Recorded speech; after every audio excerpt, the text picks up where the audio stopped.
Mic check, mic check, mic check, mic check, mic check.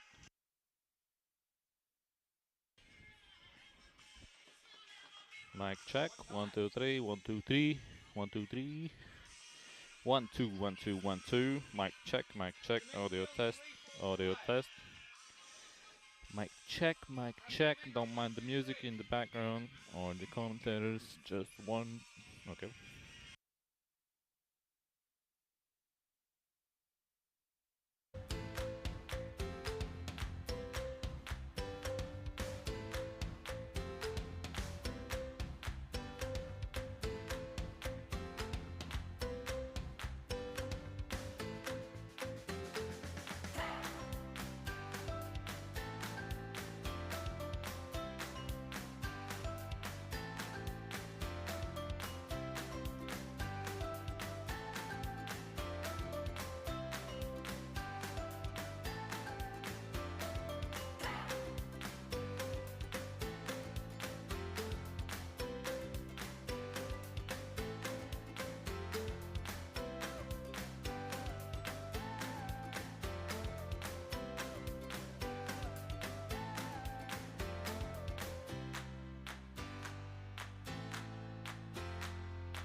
The European Cricket League is proudly brought to you by Dream 11, HCL Software, La Junta de Andalucía, Paramatch and Norcane.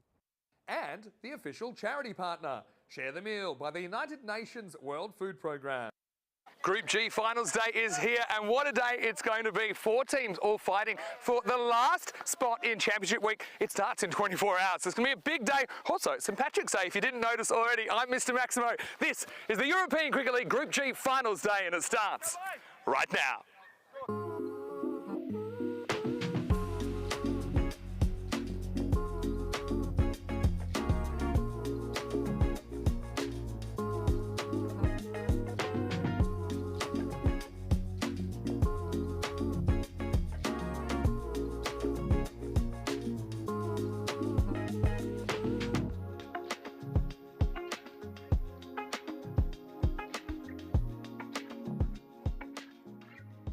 Buenos dias. Good morning to you wherever you're watching from around the world, and welcome to another huge day in European cricket. It's our 7th finals day of this European Cricket League. Of course, this is the Champions League of European cricket. Clubs from all around the continent coming together, 35 of them over the past 4 weeks, but only 7 can make it to Championship Week that starts tomorrow. 6 of those have been decided. The 7th will be decided right here. So we're starting the day with the teams that finished in 3rd and 4th place. So it's going to be Oslo CK of Norway taking on the Cartama Giants in the eliminator.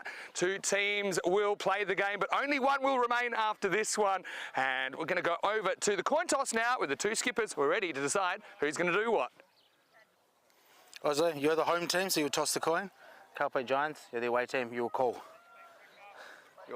European cricket is called. And it's come down European cricket. You won the toss. Cartama Giants have won the toss and they're having a bowl. Stefan Gooch there with the giant coin, and the toss has been won by the Cartama Giants, who've elected to bowl. So they have seemed like they've wanted to chase so far in this series and have managed a couple of good ones. Got to say, though, the Giants, they have giant hearts. We know that. They've had a couple of players come in that I hadn't seen before. One of those is Dixon. I think that he certainly provides a lot, and he was very good in the chase yesterday. And they did qualify for this 3 versus 4 with a pretty decent chase yesterday. So look, Lorne Burns, he's going to be important. I think they like to bowl him early, but I really like how the other bowlers rallied around when he went for a few runs yesterday. So I think the Giants are a pretty interesting team to watch. Oslo CK, though, the Norwegians, had a bit of an underwhelming start to the series, but they did string a couple of good wins together. I think that Raza at the top, always a bit of a key, but they've shown every game, so someone new is popping up. Now, I do think they're a bit of a threat, so a pretty even game for me in the eliminator here. Let's talk weather. Right now, we've got plenty of sunshine, expecting a maximum temperature in the early 20s, currently about 17, and beautiful conditions. No wind to speak of at all here in the middle. Well, here's a man that I'm looking forward to spending the first half of Group G Finals Day with. It's Corey Ruckers in the commentary box. I know that you've got a little bit on the Giants here. I know they're your sweep team, Corey. Can tell you they've won the toss. They'll be bowling first. So we'll get to see Oslo CK with the Willow. It's over to you. Let's get ready for the start of Finals Day. Thank you very much, Vinny Sandhu. Welcome back, everyone around the world. It's more T10 action. It's our final day of the group stages. Group G Finals Day. There's the players and the officials making their way out to the middle. Great to have the school kids here as well. They've enjoyed all the live action. And Cartama Giants going up against Oslo. One team will advance and the other, well, they'll be going home or sitting in the sun for a while, enjoying some victorious faces. We'll have to wait and see. This is the tale of the tape. Oslo 2 and 2, Cartama Giants 1 and 3. Let's talk a little bit about young Jamie Riley. He's been a really good player with the bat and with the ball. Handy. Just catch runs at the right time, gets wickets at the right time. He'll be bowling over number 1. But a big challenge as Raza Iqbal, Yusuf at the top order. And look out for Adil Azam, who's starting to find some form in the middle. So we're almost set to go. The supercomputer predicting Oslo. 2 and 3 chance. I reckon this could be very tight indeed. Forward to this match. Welcome to everyone in the chat and all our network partners around the world. It's a perfect weather day out here in the Andalusia region of Spain. Sunny and hot. And any team today disturb CRYMS. We'll find out a little bit later. For now, it's Oslo taking on Cartama Giants. The umpire says play, ball number 1.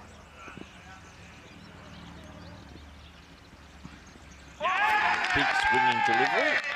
Wide from the umpire, so that will open proceedings. But yeah, as I mentioned, welcome to the network partners around Fox Sports subscribers, Greenstone Austria, Swiss Sport Switzerland, Sportsmax in the Caribbean, Fan Code in India, and many more. Hope you're doing well. I hope you're buckled in for a good day of action. Whipped on offer, and that's going to be a wide outside the tram line. So 2 wides will open proceedings.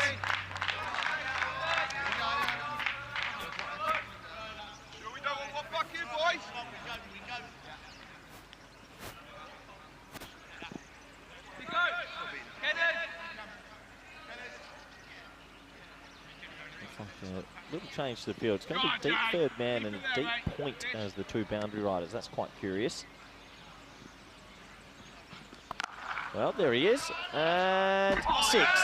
Well, they had the deep point in place for a reason. He ran in a little bit. I think that was Charles Packard out there. Maybe a slight misjudgment, but effectively it's 8 off the first ball to start the day. It was short and wide. Raza Iqbal said, thank you very much. Didn't bother worrying about the man on the boundary and pumps it away. Nice shot. They don't have it. They said they'll replace Yeah, he got that out the meat of the bat. Enough leverage on it. See, just tracked in a little bit.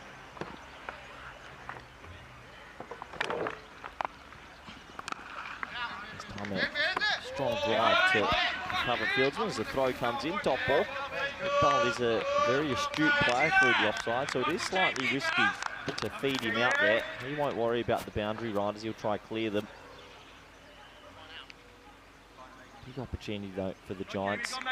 They've got a good squad. And Burns with the bat laid up. If he ticks, maybe, just maybe, it'll be game on. And the man from the leg side will jump over to the offside. Come on, JB.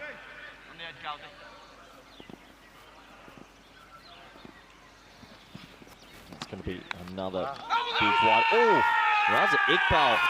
Don't tell me that he has not gotten back in time. The charge leave, put his foot back in, and I'm sure there's a little bit of a sweat here.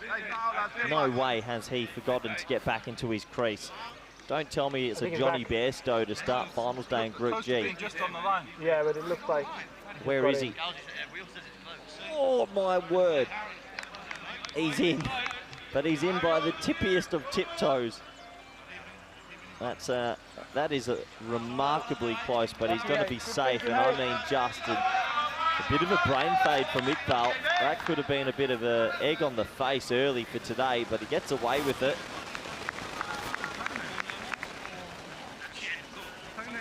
Good work from the keeper, actually. Very pile, match awareness, but it's just a wide, a long wide. Time drags one to the leg side and they'll scamp it through for a single. They'll bring Akram on straight. Akram, I thought, batted really well yesterday. A couple of ramps against CI and some funky shots. Can also hit the long ball, so he gets his opportunity again at the top. Good morning to Steve in the chat. Rob, hi Bay. If you do want to interact with us, do jump online, send in any questions you like.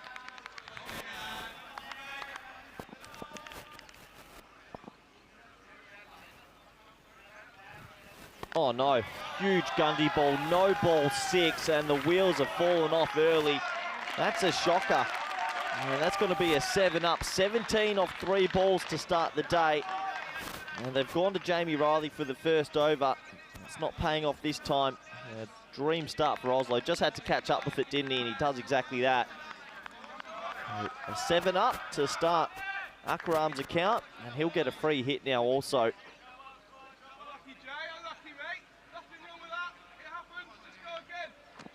Just heard someone in the field say nothing wrong with that. Well, there is something wrong with that because it's a free hit. And the free hit is pongoed straight for another 6. Well, what a start from Oslo. Akram's 12 off 2. They're 23 off 4. And in an elimination final, you want to steady the nerves early, and that's exactly what's happening now. Nice striking from Akram. We see a lot of these overs sometimes. An over goes magical, but they still tend to pick up a wicket, so don't put it past Calpe Giants and Jamie Riley to counter back here and pick up a wicket.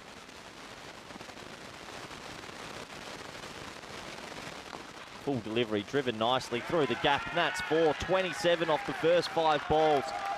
And that might be shot a lot. Yes, it's a low full toss, but just shows that you can have some timing and put it in the gap.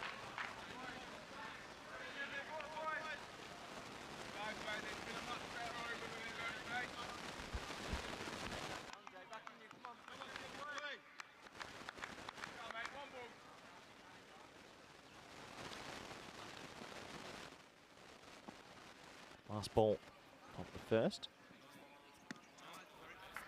It's going to be another wide. 28 already off the first 5 deliveries. They took a risk, I think, going to Riley for the first. I know he's a young man, he's bowled well, but he's bowled well in the middle. Bowling the first over is a different sort of gauntlet. Interesting to see him coming around the wicket as well as a left armer.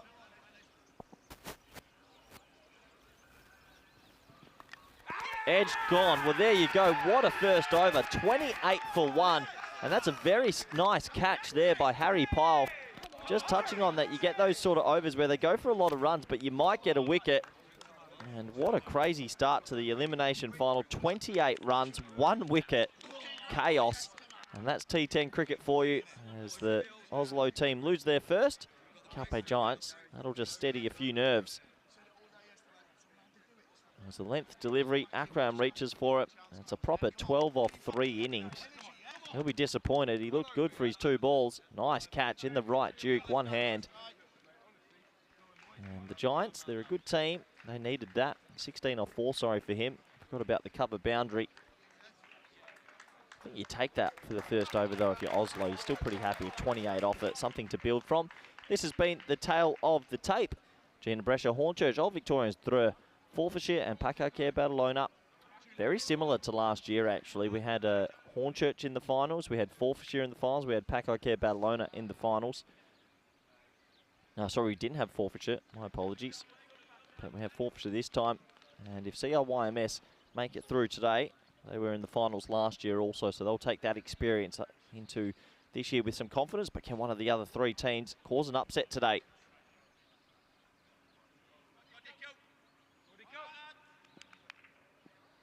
So over number 2, Dixon's got the ball now.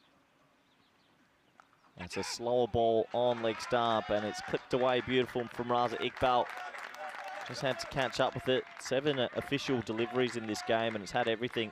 4 sixes and a wicket. Oslo, I think their batting unit's just been building nicely in this tournament. Started very slow, getting better and better the more they play, obviously.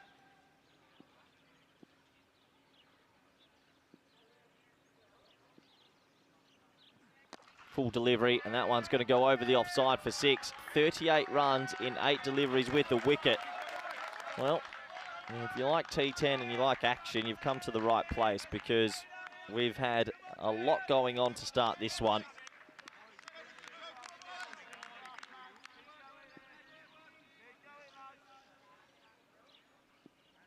Nice shot from Iqbal, a little bit of width, lofted it beautifully. Comes around the wicket now. Good comeback. Scamper through for a single. Direct hit, and the bat plug direct hit, and he was gone. So Raza Iqbal gets very lucky there indeed. Oh, there's a headband. Gucci headband. Wow-wee. Yeah, look at this. Iqbal's back gets jammed. He's barely running. He's watching the keeper. Ridiculously poor running, and then drops his bat. Should have been run out. Keeper had 3 stumps. Might haunt them, that. 39. They've already had 4 sixes in this innings. 2 boundaries out of the 9 balls. Yusuf out at number 3. Gets his opportunity now.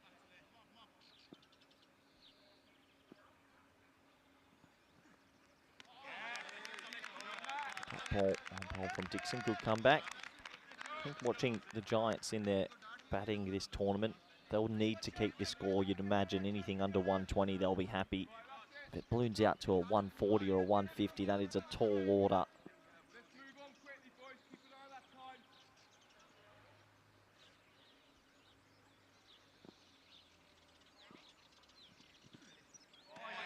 Wild play and miss. So good comeback from Dixon. A little bit more normality creeping into this game now after the exciting start. Obviously, we said goodbye to the Muflons last night. They had an opportunity to sneak back in and knock one of these 2 teams out, but they couldn't take it.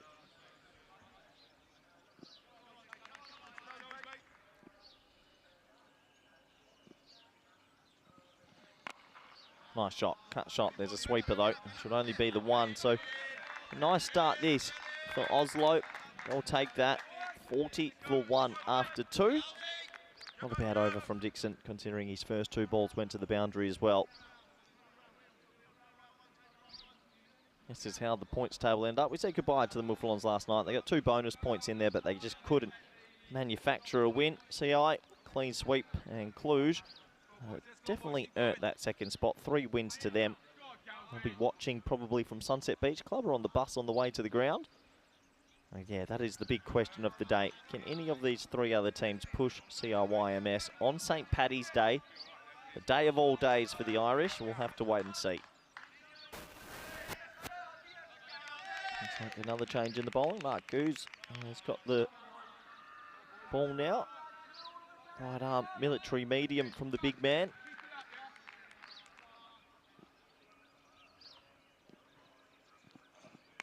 And it's slogged away deep, mid-wicket, and 6 runs. Nice shot.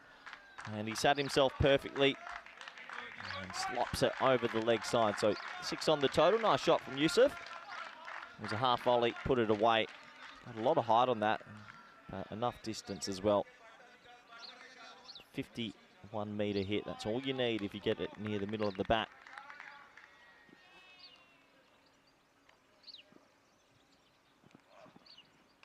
Just that one to climb a little bit, but it's going to be a wide. Probably one of the better starts from Oslo CK. 47 already after 13 deliveries. They have picked up 1 wicket though. Calpe Giants just need to somehow tighten it up a bit.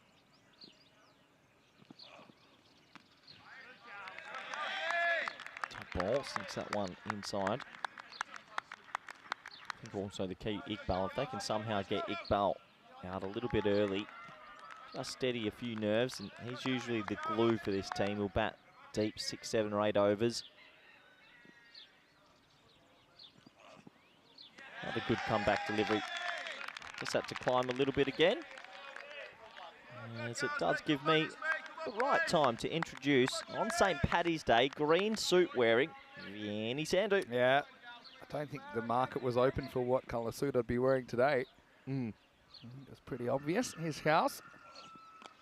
It's a thick edge. That's going to fly away for 4. Well, you're right about the first couple of overs. We've seen everything so far, haven't we? The old 1 for 28 over, I think, first up. Gal's a bit unlucky here. Disappears to the boundary.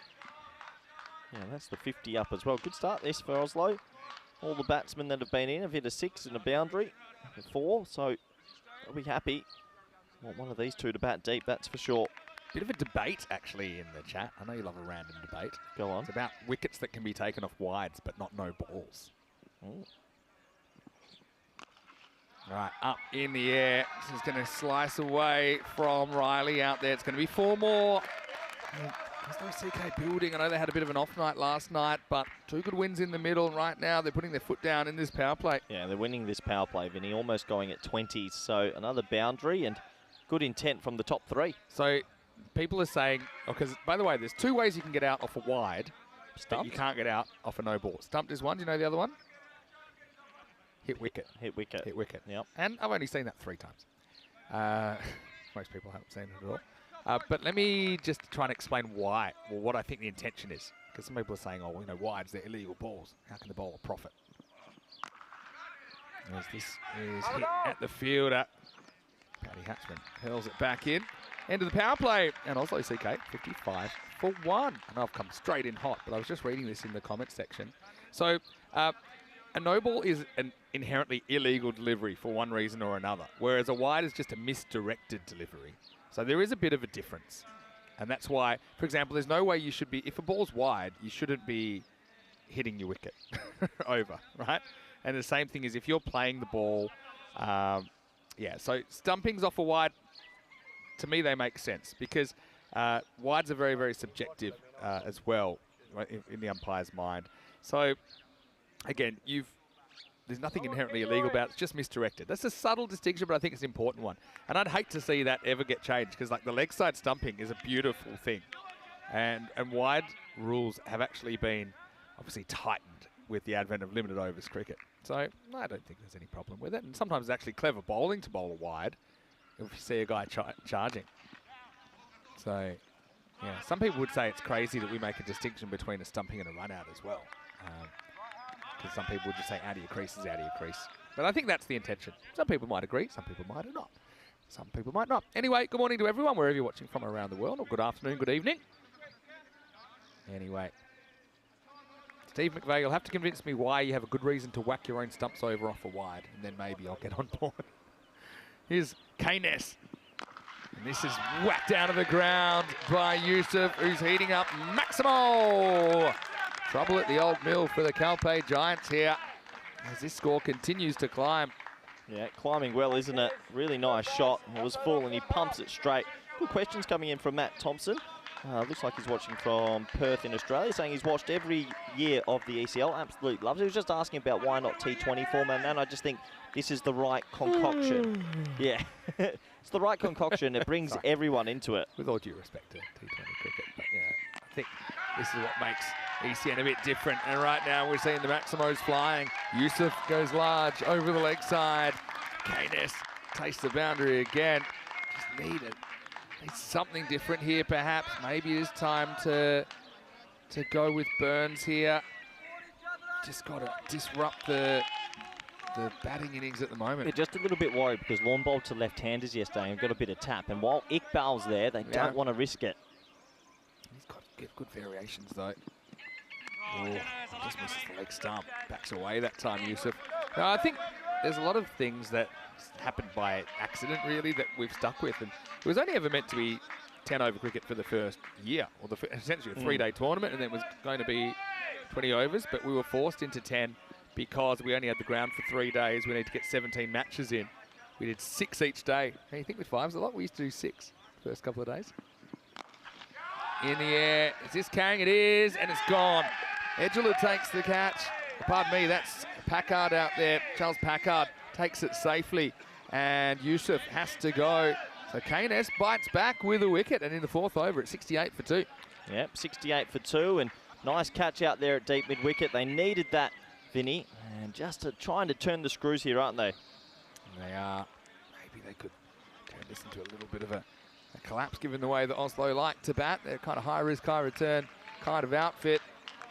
Good contribution though, as Yusuf will go for 27, and the score is 68 for 2. Gets a few pats on the back from his teammates. Yeah, good little innings that. Oslo's batting boots just picked up after the first day. Yeah, so we stuck with what actually worked. I don't think there'd be as much interest if it was T20. There's a lot of T20 cricket you can watch around the world, and there's a lot of high standard T20 cricket around the world. I think the format is what makes ECN special. Good to have questions come in though. It's good though. Yeah. Because you essentially... You leave that for the qualifiers and for other things. There is enough T20 cricket Here's anyway. what's funny. So 50-over cricket, that was the old new stuff, wasn't it? That was the newfangled cricket once upon a time. As we get to the end of the over here, 69 for 2 after 4. Nesta finishes the over well. 13 came off the first half, but it took 1 for 1 off the second half. Yeah, so eventually they were always looking for another form of cricket that was even shorter. And they tried a few fandangled things like Super 8s and Super Max and all these things. It's funny that what became the third format was T20 cricket, which was literally just a 50-over game compressed proportionately. And they're saying, okay, we're keeping the first 10 overs, which is the exciting bit in the power play, and the last 10 overs, which is the exciting bit because they've got to go for it. And now, quite interesting that now 10-over cricket here is literally just a compressed version of the T20. So we're saying we're getting rid of the boring middle overs of a T20. Now what's better than this is when a bowler comes in, you can hear a rooster going cock-a-doodle-doo in the background, and Luke Goodyear in the background saying on the chat, yeah, he's listening in that. The rooster's actually a harbinger of a wicket.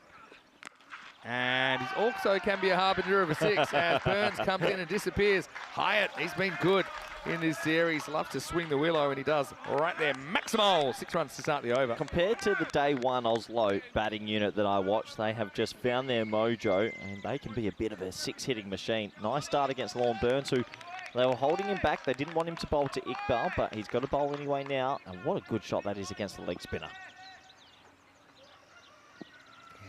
Burns maybe trying to rip one with a bit of side spin here. Maybe he'll be trying. Run past one. He tries. You don't always get it to go at this end, and if it doesn't go, spin here can go the journey, Vinny. Happy St. Paddy's Day, though. Happy St. Patrick's Day. How are you celebrating today, Corey? Sunset Beach Club, 5 p.m. No, did you get me a tie or a little hat? Or last year we had some... Look in the fan zone. Normally a few things turn up over there. once we get up and swinging. I've got as much green on You've as I got could. yeah, you've got the kind of khaki green. Gets the sweep, it finds the fielder. Well blocked there, just a single. Yeah, nice start this one, Oslo. I mean, Giants haven't chased anything like 140 or 150, so if they get up to a score like that, they will be very confident. Burns to Hyatt. Low full toss, picks out the fielder, and he's got it. That's a good catch out there. Rick Hatchman will take it. Their big man gets down to terra firma, low and to his right, and Burns gets a wicket with a full toss. Walking stick 77, and it's time to walk for Hyatt. It's 77 for 3. Yeah, nice catch in the end. They just needed that, get the boys in the huddle, get some new plans out there, and that easily could have been clipped away for a 4 or 6. So good catch from Hatchman. Burns gets a little bit lucky with that one. Yeah, great catch by Rick. He's a really interesting character, Rick Hatchman. We haven't seen that much of him in this series, but he's a pretty decent hitter of the ball. It's a good catch. He actually takes it in one hand. Again, cradles it with his left hand down to give his body a little bit of I'd a actually have easy landing. I have Rick Hatchman as a wild card in my big units 11 that we were talking about yesterday. Oh, come on. Just need to spend a bit more time with the big man. Anyway, Hyatt has to go. And the score 77 for 3. Interesting suggestions in here and comments. Come back to live action. Burns gets this one to block hole, Ooh. picks it up, he hits, or even if he doesn't, might have been gone. End up going to the keeper's end. That hits a big opportunity. Just pulled the throw a little bit, did Burns. Iqbal was on the treadmill a little bit, and he's not happy about it, Iqbal. Yeah, Iqbal almost got barbecued by his new partner, and Yeah, better throw there. He's in trouble. heads were going to roll there if Raza got out in that fashion. He's bowling to the lefty here. Look for a wrong and back of the hand. All right, I'm watching. More of a top spinner that slides on, and just a single out to Riley. Yeah, originally it was 60 over games, not just not 50 over games. It's a question about playing in 5 over increments. I think in cricket, the fact that you have to switch over the teams actually creates a bit of a delay. So I think 10's about right. As we get into the commentary box, Vinny Sandy here, Mr. Maximo. Happy St. Patrick's Day, or Feliz Dia de San Patricio, as they say here in Spanish. I know you know that as a Spanish coach. You've got a little bit of green on. I've got a bit of green on myself. And happy St. Patrick's Day to everyone out there. Hopefully you celebrate heartily and safely and responsibly. But we're not supporting the Irish today. I'd like to see a couple of upsets. Okay, that's true. By the way, just support it how you like. We can't really control what you do, but we hope you do it safely. It's going to be a great day here at the ground as well. A fair few of the Irish supporters coming in, a few supporters from the other countries as well. Our last group finals day. It's hard to believe in 24 hours, we're already into championship week. There is no turnaround in this ECL format as we start new over. And Carpe Giants just trying to fight back. Ever since that first over, they've been chasing the game, haven't they? And here's Big Rick coming in over number 6. Yeah, you said you'd love him in your big units 11. He's a good player, good man. They need a couple more wickets to stem the tide. Iqbal's the key. He's 21 off 10. Loves batting time, Iqbal. Gone. Gone. Big moment. Iqbal comes down the crease, tries to make something of nothing, and the Giants keep fighting. They do, and they're just hoping they can get this innings to disintegrate. And Rick Hatchman comes on, kind of cramps Raza for room. Kenroy Nesta perfectly positioned. They had square leg up in the circle. Simple catch for Kenners. And so the captain goes with this innings just teetering in the 6th over. It's 79 for 4. Yeah, nice catch, nice safe catch. Had to move to his right. Big Nesta. Yeah, just teetering a little bit. They'll feel like they've gone through 4 very dangerous top order batsmen now. It'll be up to that middle and lower order for Oslo to kick on. Unfortunately for Raza, his innings ends on 21. Still got some good hitters there. They've actually had new people popping up all the time during this tournament. Raza did carry their batting early, but right now they'll have to watch from the sidelines with around about half the inning still to go. Couple of changes to the field. To cut the new batter. Do the keeping for Oslo. Pretty well bowled, full and fairly straight. Did you get up to much last night, Vinny? I just visited the empanada shop. They missed you. I know that you had to go straight to bed after a hard day at work. I've got a series I'm enjoying. 1 episode sleep. Needed a What are good you sleep. watching at the moment? The Gentleman. pretty good. Short hit into the gap, and that'll be 4. Just kind of gets his length a bit wrong there. I suppose challenging the batter to go offside. And his arm was up to the challenge. Yeah, nice shot. Short, wide, pumped away. And they've got this sort of different field where they've got point pretty square. And these players these days, very good through cover.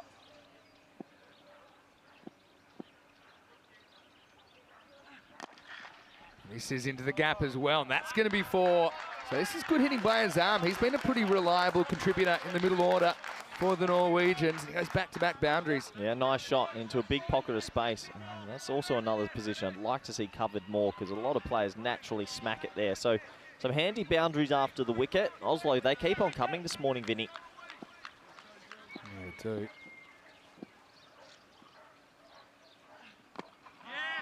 That's better. Hatchman, for all his sins, he only goes for 9 in the over and picks up the big wicket. And at the end of 6, it's 88 for 4. Yeah, I still think Oslo, despite losing the top 4, will be feeling pretty comfortable at the moment. They know anything over 130 is going to be a tall ask for the Giants. Warren Burns will bowl the next one still, but yeah, 4 players at the top. They'll be disappointed, the top 3 especially, that no one kicked on, played a big innings of substance, but that happens in the T10 format. There's still some batting to come. There's a bit of a suggestion. We need to name the rooster. Ooh, okay. Okay, Give me throw some in your time. suggestions now. I'm taking suggestions in this over, and then I'm going to ask the robot to throw in a poll. What are you doing? You need to think of them with your brain. Don't Google. No, I was just trying to remember, what's it? I've got a couple. Oh, no, easy. Foghorn Leghorn. Easy. That's 100%. No way. He was the best cartoon character of all We're time. naming this rooster. Yeah, Foghorn. Are you You're kidding off me? the list. That is All right, I'll put it on the list. Foghorn Leghorn. But you can't. What a great character. All right, this is on the pad. Hit the rooster. That might have knocked the rooster over there. That's where it's coming from. Zam goes large. Maximal, 6 runs. Where else in the world can you watch cricket and as a bowler's running in, hear a rooster in the background? Yeah, Brilliant. not many places. Okay, I've And got one. in other grounds, they'd have sound effects for that kind of thing. We just have genuine. What about Stoinis? Call it Stoinis, because Marcus Stoinis always calls himself a rooster. Yeah, he does. That's not bad. I used to coach him, actually. Oh, get off. Good player. Some say I made him. It just took 20 more years. All right. 94-5 now. Warren Burns trying to get another wicket or 2. But if you do want to send in suggestions, Mr. Maximo with 5 O's on my Instagram, cruckers_28. Give us a name for the rooster. Or if you've got any questions about cricket, feel free to jump Preliminary in. polling is out. Anyway. Oh, Oh, yeah. wow, he's got that as well. Hit the Just got rooster. plays on land. It's another roost towards the rooster patch. As Azam's picked this innings back up and run with it after that little wobble in the middle. Yep, nice shot. Hundreds up off 6.3. They'll be very, very happy with this. Slog sweepers. And Warren Burns just a little bit guilty of getting straight in the last day and a half. Here's what's gone out. Talk to me. First 4 suggestions. Randy the Rooster. Who said that? Roger the Rooster. Roger. I mean, have some fun. Oh, that's the biggest of the lot, Vinny. Ideos Palazzo ball. Well, if you like 6s, you've come to the right place as Burns just bowls what looks like a decent ball. Azam has no respect. The Rooster's crowing. And really, the bells are tolling as well here on a Sunday morning. Still too straight, and it's in the slot. And Burns, he's struggling here. He's Let been- the people decide. I mean, whoever's suggested Roger the Rooster, that is as boring as it gets. Whoever said that, go have a look at yourself in the mirror. That is boring. Hello to Roger, our CEO, as well. Hopefully, he's enjoying the telecast. Uh-oh. Tuning in. As Corey just says that Roger's a silly name. No, Just make sure that I don't. for a rooster Right, it is. well, he's a bit of a rooster, Roger. Anyway, Burns trying to stay out of the dirty 30s here. Quick one, belted. Absolutely belted by his arm. How far Ooh. up the hill's that one? We're 3/4 of the way up the hill. That's pretty good. We saw one go all the way up. That wasn't far off.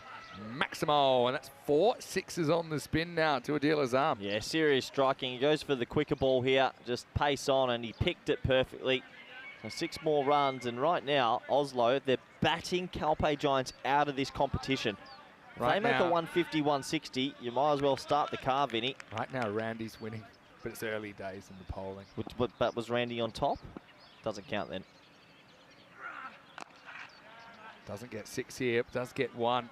It's a palindromic over. It went 1-6-6, 6-6-1, 26 come off the 7th, and the score 114 for 4. Just to give an idea what's happening today. It is Group G finals day. You're watching Oslo versus Calpe here. 3 versus 4, loser out of the tournament. The winner will progress to qualifier 2, where they'll meet the team that doesn't win the first qualifier between CLYMS and Cluj. Of course, if you win qualifier 1, you're straight through to the final. And we'll have our final finalist determined tonight. 7 teams start their championship week journey tomorrow. What happens if you call him the Colonel? Not bad. Yeah, I'm coming up with some alright ones. Randy. Roger. Oh, high. It's going to be hit away just for a single. They might have a cheeky look at this just to make sure the height was okay. This is okay. For me, it was about thigh, but it's worth a look. Solid sunglasses game, by the way. Question from Blaze Cook. I think that's going to be okay. Just under the waist height. The umpires or officials have another look. I think that's just okay. Yeah, Blaze Cook saying, what's the highest run chase in this year's tournament? We had it the other day. 163, I think 163. In give or about 8 overs. Yeah, give or take. All right, this one is just helped on its way. Maximal. 6 more as Iftika gets in on the action. It's going to be a big chase here. Calpe Giants just trying to restrict and not having too much luck in the last over and a bit. Yeah, seriously good striking from this man on your screen.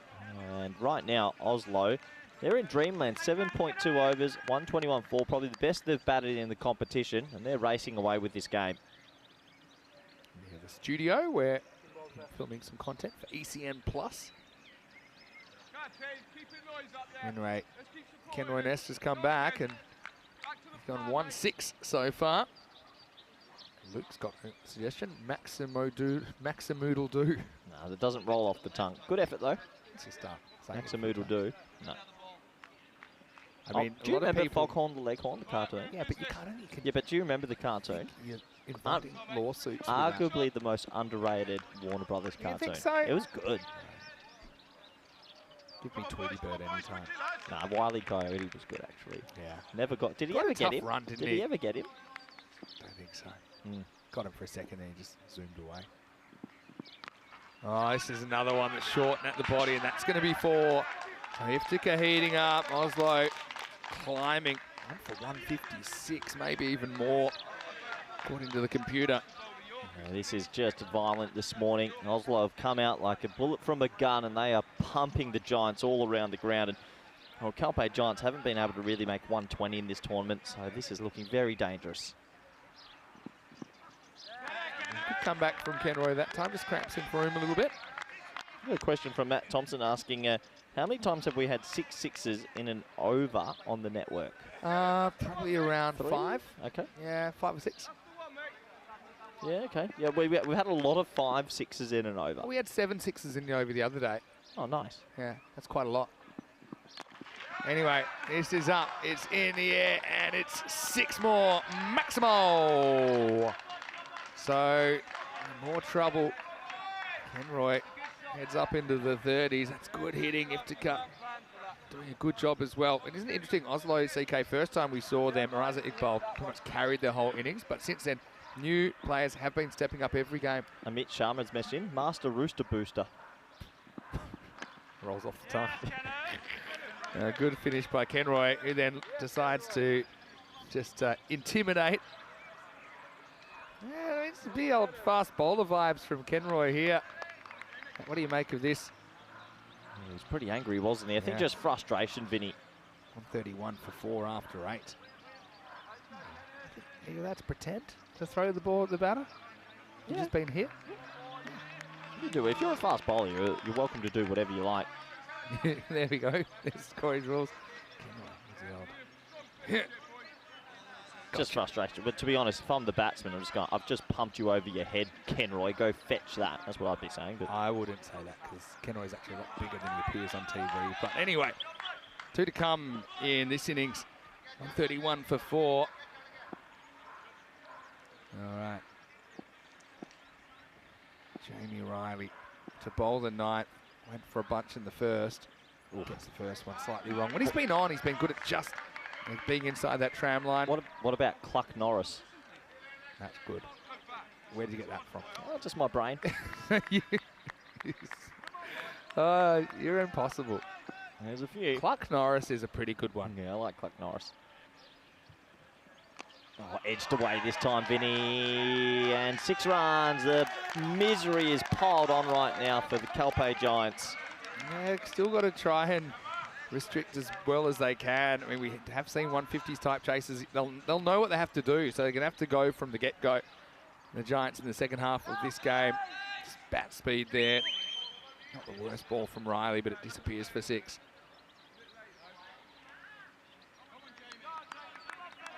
Yeah, Cluck Norris is good. Is pretty good. Gregory Peck. Oh, boy. That's huge. That's Big Daddy territory. Oh, yeah, that's huge. Azam is on a heater here.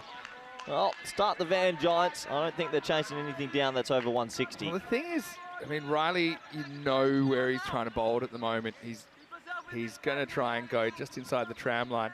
So if you can hit straight or hit over cover, then it's right in your zone. It wasn't quite block hole. The youngster's been What about Red put Rooster? under pressure. Red Rooster. Red Rooster. Remember a hot chicken and mayo roll? Oh. Really oscillated between your fast food joints. Them to the Colonel. Same again. And this one just climbs over. Edgelow came in off the boundary. He didn't need to. Whether he would have made it or not, not sure. But Maximo and 50 for Adil Azam. What a knock. Coming up in just 13 balls. Brilliant innings. Brilliant innings. He smacked it all. And it was misread at deep mid-off. He came running in. In the end, it goes over his head. And 6 more to the total. Oh. No, this is hit very hard as well. Just be a single. Well, the robot's piped in like Martin. What's behind Martin? Bit of context, please. Cluck Norris. Cluck Norris. Has something to it. Hold on, did you hear that? Yeah, just Cluck Norris. Make him noise if you like it. It did. If you had to choose between listening to dog noises as a bowler running in or a rooster noise, what would you choose? Well, we asked this the other day. I mean, I told you I was pro-horse. Has a nice kind of agricultural feel to it. But I can go rooster. Yep. Yeah, it's Cluck Norris. Thank you. It's done. Cluck Norris out back. The rooster has spoken. I mean, where else in the world? Where else in the world can you watch a team going at 17.5 and over? Talk about Cluck Norris in the background. Life's good. I thought we were going to have a new pope this morning because did you see the smoke coming out of the second field? There's amazing things happening here at the Cartama Oval. All right. Can Riley avoid an unwanted half century? He's got 1 for 49. Last ball of his over. Yep. No, he does go to the 50. The only thing I'd say for young Riley, who's had a good little tournament, you can't just bowl left. Okay. Special comments. there Special from Cluck expert Norris. comment saying, yeah, he was just saying he needs to come over the wicket from time to time. Yeah, and he used to do that. It's just something. Yeah, he hasn't really tried to change it in this inning. So, yeah, maybe just still learning some of the strategies and when to employ them. That's probably over the line as well. It's gonna be another wide. Well, being a left armour, you're already ahead compared to right armours. You've got a little bit of something different. So around the wicket's handy. It's handy to use if you want to angle it in like Starkey. But every now and then come over the wicket. Just your natural angle will take it across. Cluck Norris has certainly galvanised the crowd. Good. Guess it won't be Randy the Rooster. Here's the last ball, or it's not. Got to come over. He misses again. Get him to come over the wicket here just to help him out a little bit. Just change that angle. He's bowled a lot of wides in this spell. He's hoping he can just sneak one more ball in and get out of the furnace. It's been a tough one. It's all part of his development as well. You know, obviously, he's had some good moments in the series. He's had some where the game's gotten away from him. A good prospect.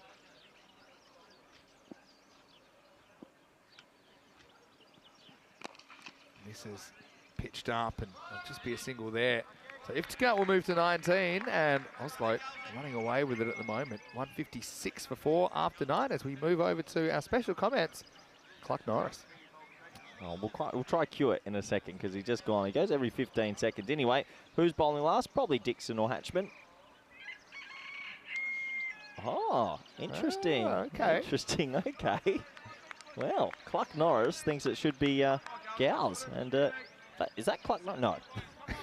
if that's making that much noise, that's impressive. Tell you what, if it keeps going, there might be the old chop a little bit.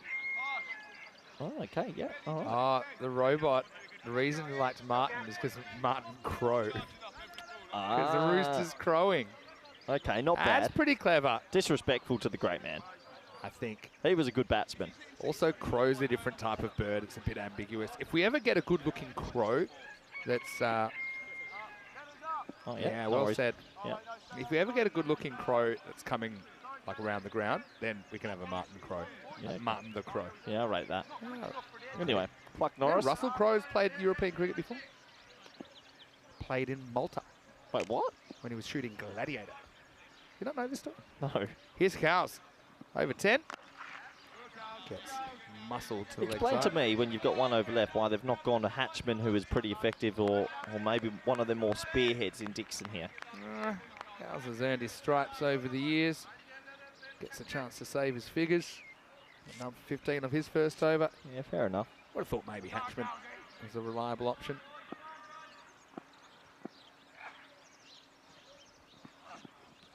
Oh, he's bowled him. Just flicked the stumps. And that's why you go to Cows.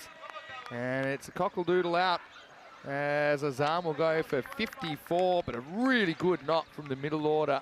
Oslo batter whacks 7 sixes in his innings as he departs. It's 157 for 5. Yeah, brilliant innings from the man that was just dismissed. He'll be disappointed not to get a couple more out the middle of the bat, but 54 or 14 with 7 sixes is an impressive innings.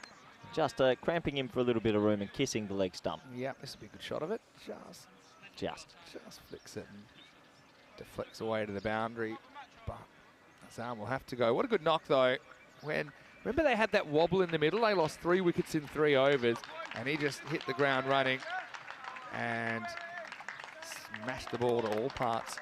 7 sixes, 2 fours in his knock. That's 9 boundaries, and when you consider he only faces 15 balls, that's a pretty good ratio. As Hashir Hussain will bat at 7. 4 to come. And this is picked up. This should be out as well. And it is taken. A nice catch down there by Sam Dixon. And so, just like that, Cows is on a hat trick. And it's 157 for 6. Well, the janitor's come in and he's picked a couple up in the last over. He's going to be on a hat-trick. This is the hat-tricks list. We've had Harry Hankins, Jared Newton in this event so far at the ECL. Group A and Group B. We haven't had one for a while. Maybe this is the opportunity. Nicely taken. Didn't get pretty low on him, but protected the ball well. See how he just tries to keep that ball above the surface. Makes sure none of the ball touches the ground. Golden duck for Hashir. And perhaps we could have a hat-trick here by Cows. 3 to come. Good time to take a hat-trick 10th over. Shabazz Ali faces up. Oh, and yeah. it's in the air. Hat-trick time. Get in there.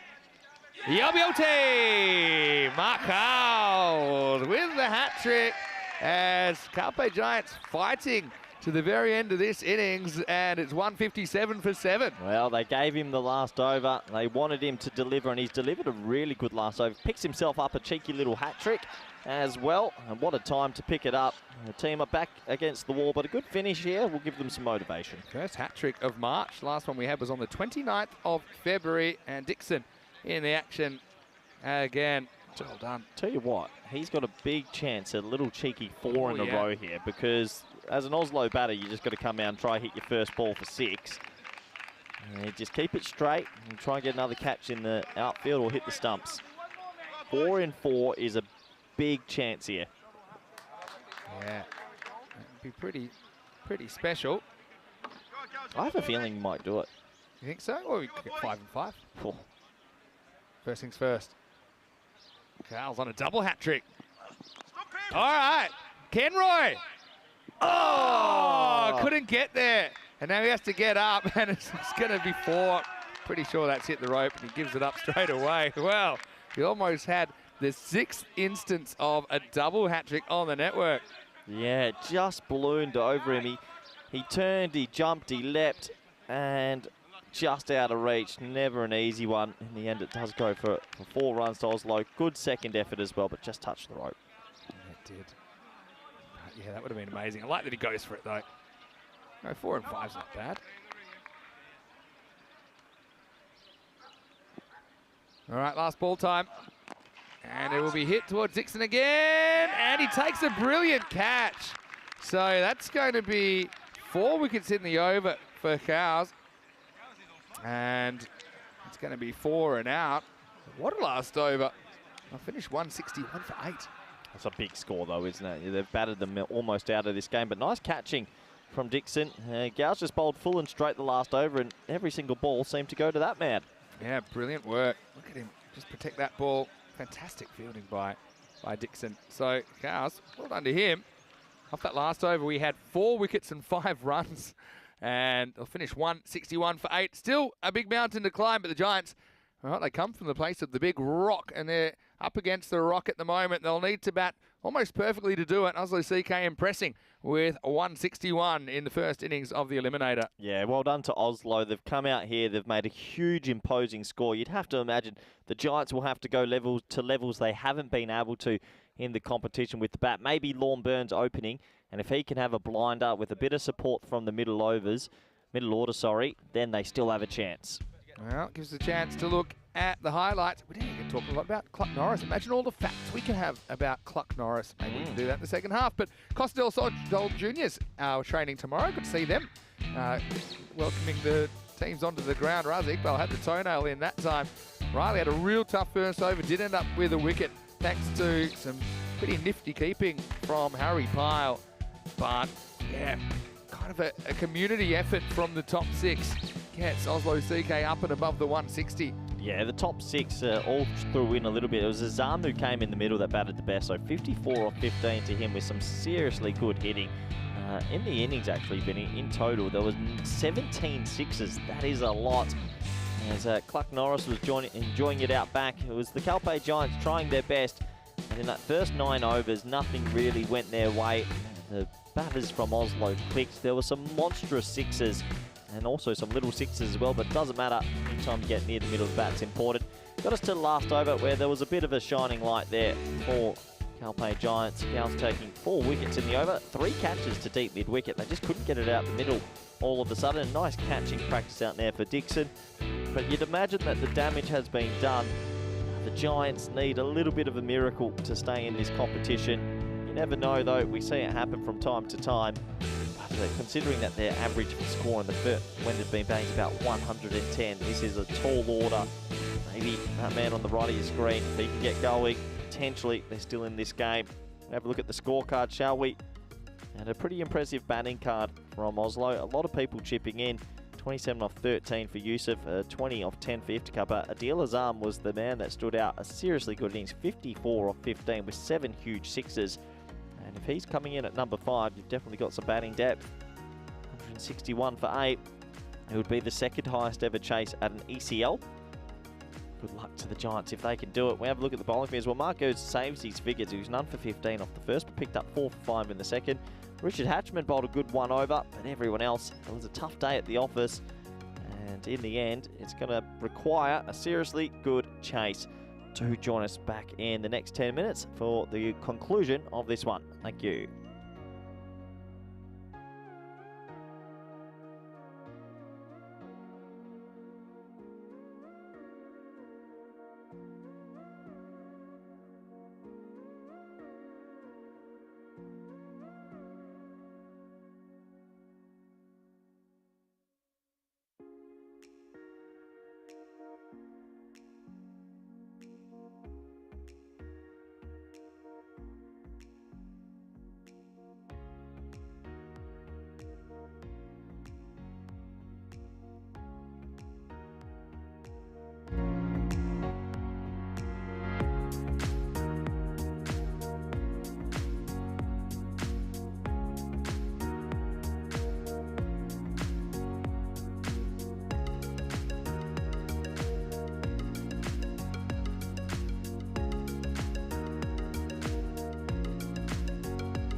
The European Cricket League is proudly brought to you by Dream 11, HCL Software, La Junta de Andalucía, Paramatch and Norcane. And the official charity partner, Share the Meal by the United Nations World Food Programme.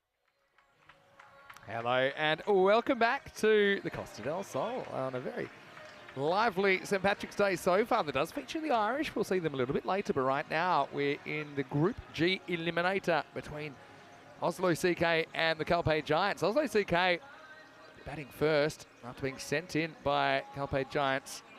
They made 161 for 8 off the 10 overs, so Giants need 162 to stay alive in the competition, be significantly more runs than we've seen from them at any point so far.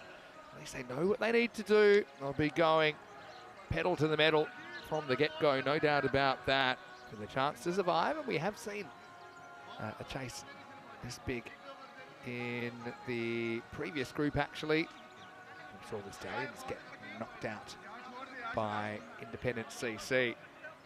Chased in the 160s to stay alive in the tournament. Vinny Sander here, Mr. Maximo. Great to have your company wherever you're watching from around the world. Yeah, good to be back, Vinny. And hello, Corey. Vishal Cool in the chat, getting stuck into you a little bit. Not giving back to the fans enough, Vinny. What have you got thoughts on Vinny, that? You are not old. Vinny, been very attitude showing to users. Very disappointed without fans. No one ever goes. This is a great moment. You're right, Vishal. It's like a. Well, all I'm reading is the first 5 lines. Vinny, you are not old, and I want to say thank you. Looks like Lorne Burns is going to open. Look, it's all good feedback. Lorne out. It's like a compliment, feedback, and a threat all in one comment. Anyway, hello, Vishal. Thanks for jumping on the bandwagon as well, Corey, with your comment. Anyway, Burns and Dixon to open up. And they're going to start with 4. And they're going to need to have a whole bunch of good overs strung together. They've decided to go Burns at the top. To sing first up. And yeah, Burns at the top. Well, I don't know why it took the Giants about 5 games to realise Burns is their best batsman. Obviously he is. Get him at the top, you give him the best chance to potentially go do something crazy. He's going to have to. It's going to be a 60 or 70 run innings from him to maybe give them a chance in this game. He gets a piece of this. Tight one. Oh, let's go around the bowler. Do you think this might have been out of the hit? I think it's out if it hits. He had to go round the bowler, and just for a brief moment, he would have been heart in his mouth. It was a tight one, but look at this. Had to go round the bowler who was just backing up. No one's fault. Out if it hits. Yep, out if it hits. Yeah, there's the ball beating the... Oh. Oh.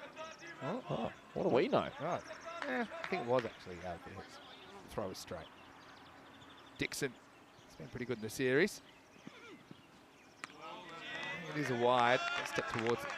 But outside the tram line.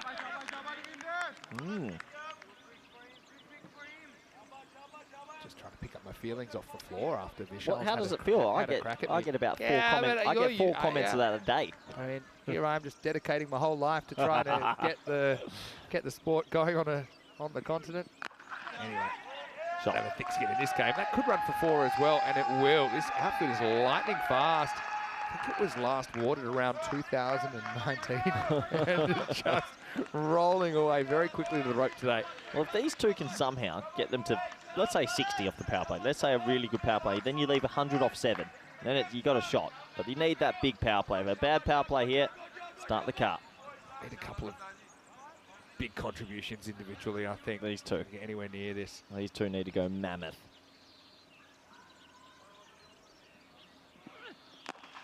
Goes after it, but field is pretty straight down there. Yeah. Akram does the fielding. Good from Akram.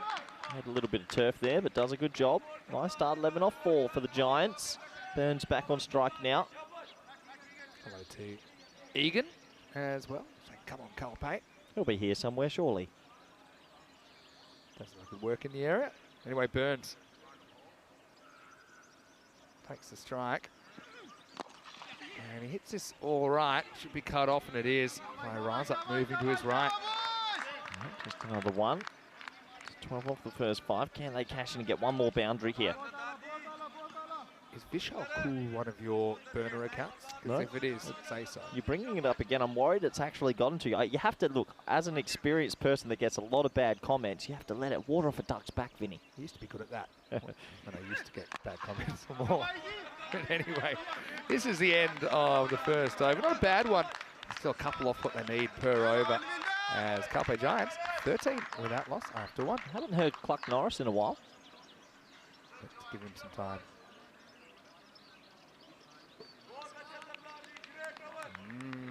You know what? It's 12:01 p.m. local. Of course. And a rooster's that good Yeah. at sensing, for example, when the sun just reaches its apex and after, it's time to shut up shop. There's Mohammed and some of the Cyprus guys. I know it wasn't their tournament in the end, but they're still here, taking in the sunshine and taking in the cricket. Looking forward to seeing them pretty soon again on the network. 40 matches since a golden ball. Of course, it was finals day when we had our last golden ball. Yeah, Akram's going to bowl over number 2 with some right arm seam. Whoa. Yeah, good fish, Al. All right. Here's Chaudhry Akram for over number 2. Oh, it's pretty good stop, actually. Great running. Yeah, good running, but also pretty good keeping to get to that. Even if that was in his glove, I think Warren was going. I think it's just you've got to try and steal every run you can here. Yeah, you'd have to recover and throw at the stumps. Yeah, okay, well that makes it effectively 15 off 6 balls. Some people saying that this end that we're bowling from should be called the Cluck Norris end as well. 100% in. Oh, there we go. Oh, now we're in. I want that. Is that a bearded lady? Oh, okay. All right, a little bit short and pulled away handsomely. Maximo as Burns turns up the heat in the power play. More of that required for the Giants. Yeah, good shot from Lorne Burns, and he needs to get going. Vishal's turn on you now. Said, and Corey always adds more fuel and disappoints users all the time. Well, Vishal, this is one that we do agree on. Nice shot from Burns, short. I think we're pretty interactive with the viewers, aren't we? Well, block him already. No, I won't block him. If Freedom of speech. No, Not if like I've you. got any moderators that know the rules, that is workplace bullying. No. I want him It's blocked. all right. Come on, Have Christopher, an Rob, opinion. Helix. It's all healthy. Doesn't go short again, does he? Oh, kind of good length. Oh. Oh, hit, but he's picked out the fielder. That hurts. You want to get that away for 4. Just picked him out. I'm really disappointed the moderators haven't stood up for us here. No, it's all right. I'm pro freedom of speech. You've got a thick skin. You need to in this game. Probably one of the reasons you haven't progressed in the company quite as quickly I would as you arguably might. say I've got the thickest. No, you're heartless. It's different. You have no human emotion. Oh, yeah. Well, that's kind of one of the more interesting pull shots I've ever seen attempted. It's going to end up down at the deep third boundary for 4. It doesn't matter how you make him just try and do it, and he does get that edge that flies away for 4. So handy runs. Giants needed a big power play, and it's looking good so far. Hello to Muhammadullah Vlogs. He wants me to say hi. And he says, watch out, here comes the Akram show. We're seeing it right now. Hasn't quite gone to plan. Egan thinks Lorne is going to ramp at some point. Not on strike right now. Full. Actually gets a bit of it. This will go for 4 as well. He's kind of beaten the flight, if that makes sense. It was an off-speed delivery from Akram. The Giants up and clicking. Yeah, a little slower ball. He adjusted well in the end and got enough wood on it to get it away for 4. Maybe a big chase is the best thing for the Giants, so players can go out there, play freely, and just be themselves. They're racing here, 30 off 1.4. Got to keep it going, though. Pressure on Akram, 17 off 4 deliveries. Oh, got to hustle. Gets there. Probably there anyway. And so, one more to the total. Well, Chris has now blocked Vishal, which is a shame because I just asked Vishal a question, asking, what can I do to be like the old me? And Vishal, when you come back in the prescribed amount of seconds, which might be never, I think he's been blocked, then let me know. Anyway, Has this changed us? it has. I'm having an existential moment now. Last ball, the second. Shot. Yeah, goes up and it goes over the offside. 4 to Burns, and right now they're ahead of the rate. That's one thing, but staying there will require A lot of good batting to come after 2 overs. It's 35 without loss as the second goes magical. Yeah, Lawns looked good the last day with the bat. And the bowling sort of fell away, but the batting's been good. This is how the table has ended up. The Giants, they snuck through with 6 points and Oslo on 7. So these two teams fighting it out in the eliminator. We're still yet to see CI today in Cluj, and they'll be playing in the next game. And this chat's actually giving us plenty this morning. Poor James Michael tried to comment, Vinny, you are sharp, my brah. I think he means sharp. But Helix didn't understand him, so he's blocked that comment as well. Jesus, pretty brutal in there right now. I'll just pop out for a while. Anyway, Dixon faces up, and this is a Gundy ball. Oh, no. It would have been gone. And Burns, you're right, he's probably eyeing off, well, not a bite, it'd be an extra run. Sends Dixon back, but Dixon was sold up the river, and this would have been out of a hit. Would have been one of the all-time barbecues, because he yelled out, yeah, no. Yeah. Oh, anyway, take the wide. As well, it ends well. Better directed delivery, but Dixon equal to the task. Drills it through the offside for 4. Oh, what a start, Vinny. I reckon they still need to get to around 55 to 60 in this power play. They've got a chance too. Nice shot along the carpet. Both batsmen ticking here. Can they? They couldn't, could they? Big Rick likes what he sees. It would be the biggest chase in, second biggest chase in ECL. Chase in ECL history by some distance. This is out there. Oh, we could have got a 1 there as well. Yeah, well, hard to do that with broken leg. One's missed his pad, I think, but he's missed out the full toss. Yeah. He'd be a bit disappointed, couldn't catch up with that one. Clip it round the corner for a couple of runs. Handy dot ball for Oslo. Interesting game. Vinny, Azam batted well, and sometimes you take that confidence in with the ball after you've played an innings of substance. That's true. Maybe Howes, if he comes in, can whack a few around. They won't need him right yet. Pretty well bowled, goes on the hit, direct hit. I think would have been gone, but ball never hits the stumps. Yeah, it was a throw from Iqbal. He aimed at the base of the stumps and just couldn't hit it. Dixon running as hard as he could, but he would have been out by a mile there, surely. Good ball. I like that they're taking on these. Okay, yes, it's risky, but you're going to have to take risks. I think a dot compounds the pressure pretty quickly. Back on deck now. Burns, 17 off 6. Bright start for him. Can he go on with it? Goes after what would have been a wide. They don't get a run at all. Yeah, also another opportunity there to get that one through the offside. So this has been a good over from Azam, just pegging it back for Oslo. I like it. Steve McVeigh saying, I heart Vinny 2.0. Yeah, you've changed, man. Yeah. Natural. Change is the only constant in life. Think about that. What .0 would I be? 9.0. No, you're like, you're like an iPhone. There's a new version every year. You're up to about 16.0. You're like iOS. Oh, this is going to be sliced away. It's funny the one that has less bat actually goes further. 4 to Burns. There's Azam. Got a pretty good over here. It's gone for 11. Carpe Giants just hanging in there at the moment. Yeah, they'll be happy with this start. They'd love the one more boundary. 50 off the power play, okay. Maybe not the 60 I was calling for, but you take this start. They don't have a third man. He's quite square on as well. Any little edge here is going to fly away for 4. Burns, they might be thinking ramp, but Well, I don't think they're bowling in that zone at the moment. He's showing at the moment. He's got other strings to his bow. Also in the power play. There's Correct. easy ways to get boundaries. Just play regular shots. This one is cut off in the circle. So it's pretty good over through him. He only goes for a dozen. And at the end of the power play, Carpe Giants 47 without loss. Yeah, Oslo, they'll be a little bit twitchy, I guess. They haven't taken a wicket and 2 good players are at the crease. The run rate's 15. They need to go around 16, so maybe we've got a game on our hands. 3 magical overs really hurting them quite a lot. So what's that? 79 off those 3 overs. Yeah, it's massive. So you take those out, it's a different ball game. But anyway, hanging in there, required rate in the 16s. So right now they're more or less on the rate. Elsie the cat has made a comment. Who was the favourite coming into this match? It was about 65% to the Norwegians. Yeah, it was. Oslo. Yep. Elsie the cat though, isn't that great that we've got cats now providing some comments. Good. This is where it gets interesting. How do these two players go about it outside the power play? Go on the cover here if it's there. Can't catch up with it. I'd be disappointed that was there. Could have hit that over point, Lorne Burns, and just couldn't catch up with it. How wide is this? I have a feeling.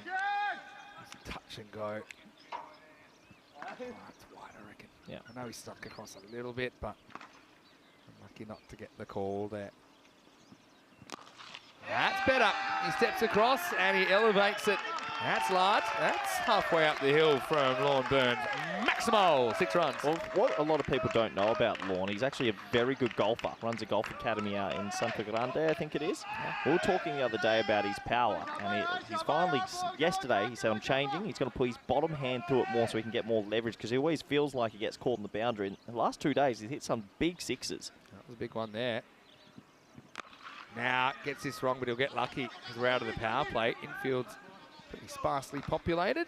Just trot through for a single. That's the one where it's a bit back of length. Just has to develop a way to pick it up and go over square leg. But he's showing that he's got more shots than just the ramp. Good partnership this, Vinny. Louis Bruce is tuning in. And he said he's been enjoying some of the discussion points this morning. Good young player, Louis. Anyway, that's well fielded. That's Adila's arm to his left. How good was he? With 7 big Maximos in a half century in the first half. He's the reason I think it's kind of 160 on, not around the 135, 140 mark. I know he's batted well, but do you think he's thinking ramp soon? Fine legs in the ring. It's been a while. I think outside the power play, he's more likely to think about it. He just hook shot it, and he does. That's a good shot. That's banged into the trees. Maximo! As long as these two stay out there, well, I think that percentage will just creep up for the Giants. Yeah, and that bottom hand, a bit stronger on that blade's working. These are the biggest sixes I've seen him hit in a while. So good from Burns, thinking on his feet. Probably didn't have the bowling day he would have liked in the last 2 games, but his batting's clicking. If he's getting value from these shots, he doesn't need to ramp. Exactly. He's got a pretty high record of getting him out. It's one of those, Damien Martin had a high record of punching it to point, but kept punching it, you know, so players have their own way, but he's always working on his game, Lorne. You also have to try and do it when you think the bowler is going to bowl in a certain place. So now he might be thinking, okay, that was short, and I've pounded it. Is it likely to be full? So is it one that I could ramp? But if he's going to bowl full, might as well just drive it straight for 6. You know, there's probably better options to the ball that you think's coming. I think you want to add it to your game a quarter of the time. It should never get above 25% of your shot making. Or that does depend on the field as well. Anyway, last ball, the 4th. Shot. Short again, yeah, really good shot selection. Looks in control of his game at the moment, Burns, doesn't he? As that over goes for 18, and they stay on the rate of 65 without loss after 4. Well, the Giants haven't looked like scoring over 120 all tournament, and then all of a sudden you're chasing 160 and they're clicking 2 men at the crease at the same time. And what Burns is doing well is playing both sides of the wicket. It's going to get tougher now because it's time for some spin. Yeah, it's smart actually that they change the pace of the bowling. Looks like Raza, the Oslo skipper, will be coming on. But have a look at that. Just hanging in a there. hair's breadth above the required rate at the moment. It's a great graph. Sometimes we don't appreciate that graph. It took a while to get that graph right. Yeah, I hated that. With that first 2 years, it killed me. It killed me, that The graph. worm. Yeah, just always going in the same direction. Anyway, Iqbal, left arm off spin, but bowls very quick through the air usually. Can be tricky to get away. Oh, reverse Malachi. You got to love it. Dixon, brave first ball. The Giants on here. Yeah, well, don't forget, that's true, I haven't mentioned it yet. I've said that I'll donate 10p for every run today to Runs for Research to support the fight against Alzheimer's and dementia. So What a that's shot. another 40p. What a shot. That was a brilliant shot. Maybe I should have said double for reverses. Again. Oh, he gets it again. Well, there you go. So back-to-back reverses. And Dixon just countering with some tactics of his own. Now Iqbal's going to be forced to make a field change here. Well, he's got short third man, backward point, and another sort of floating cover point. So that's a big gap there, and they will make a change now. This is tough now. So cover comes up, they put a man back. If Dixon's real alpha, he swaps again and hits it harder in front of square. Ooh. It's hard, though. I've seen him do it. Go on, be alpha. Oh. Just goes back and punches, finds the infielder. Oh, keeper killer. That was a terrible throw. Oh, dear. This is a good little fight, isn't it? I mean, look, if they can get another 7 off the next 3 balls, 80 at the halfway stage with 10 wickets in hand, game on. All these mechanical ball chasers. You're kind of staying on, and so it gets a bit more violent. Imagine a mechanical ball at the ground. Now that is something we need to look into. Oh, 2 boundaries, 2 misses from Dixon. That's the one where a little late cut. There's a very square short third. Just a little late cut, run it off the face of the bat, you get 4.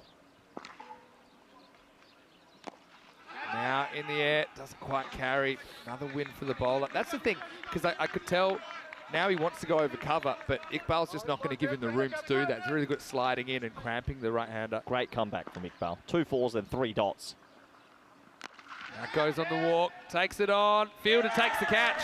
So Chaudhry Akram will hold on, and Iqbal fights back with ... wicket after going for a couple of boundaries. Dixon a handy hand of 28, but he has to go on the stroke of the 5th over. It's 73 for 1. Big wicket, the partnership's broken, and they needed that great comeback from Iqbal. Goes for 2 boundaries and then 4 dot balls. Yeah, well, let's just have a look at it again. Akram did a good job. Takes it. There's a little mini spike there, NFL style. He got him told off by the umpires. You can't do that, but anyway. I reckon you should after a catch. It's your ball. Do what you want. These balls take so much punishment. I don't think that throwing into the ground is going to make a huge difference. Dixon with 6 4s in his 28. But he is the first wicket to fall. Well, it gives us an opportunity to welcome you into the commentary box. Hopefully you're enjoying finals day so far. Mr. Maximo here, and I've got Corey Rutgers next to me. And no matter where you're watching from around the world, we love the opportunity to have a chat with you. And we'll just make it a quick chat this time, I suppose. A lot of communication coming in. We love it. You can get us on our social media. You can get us in the comments section. It's one of the unique and special things about ECN, that you can be a bit interactive with us. We've got a new member of the crew, don't we? Clock 9. I just miss Vinny 1.0. Vishal, I miss you.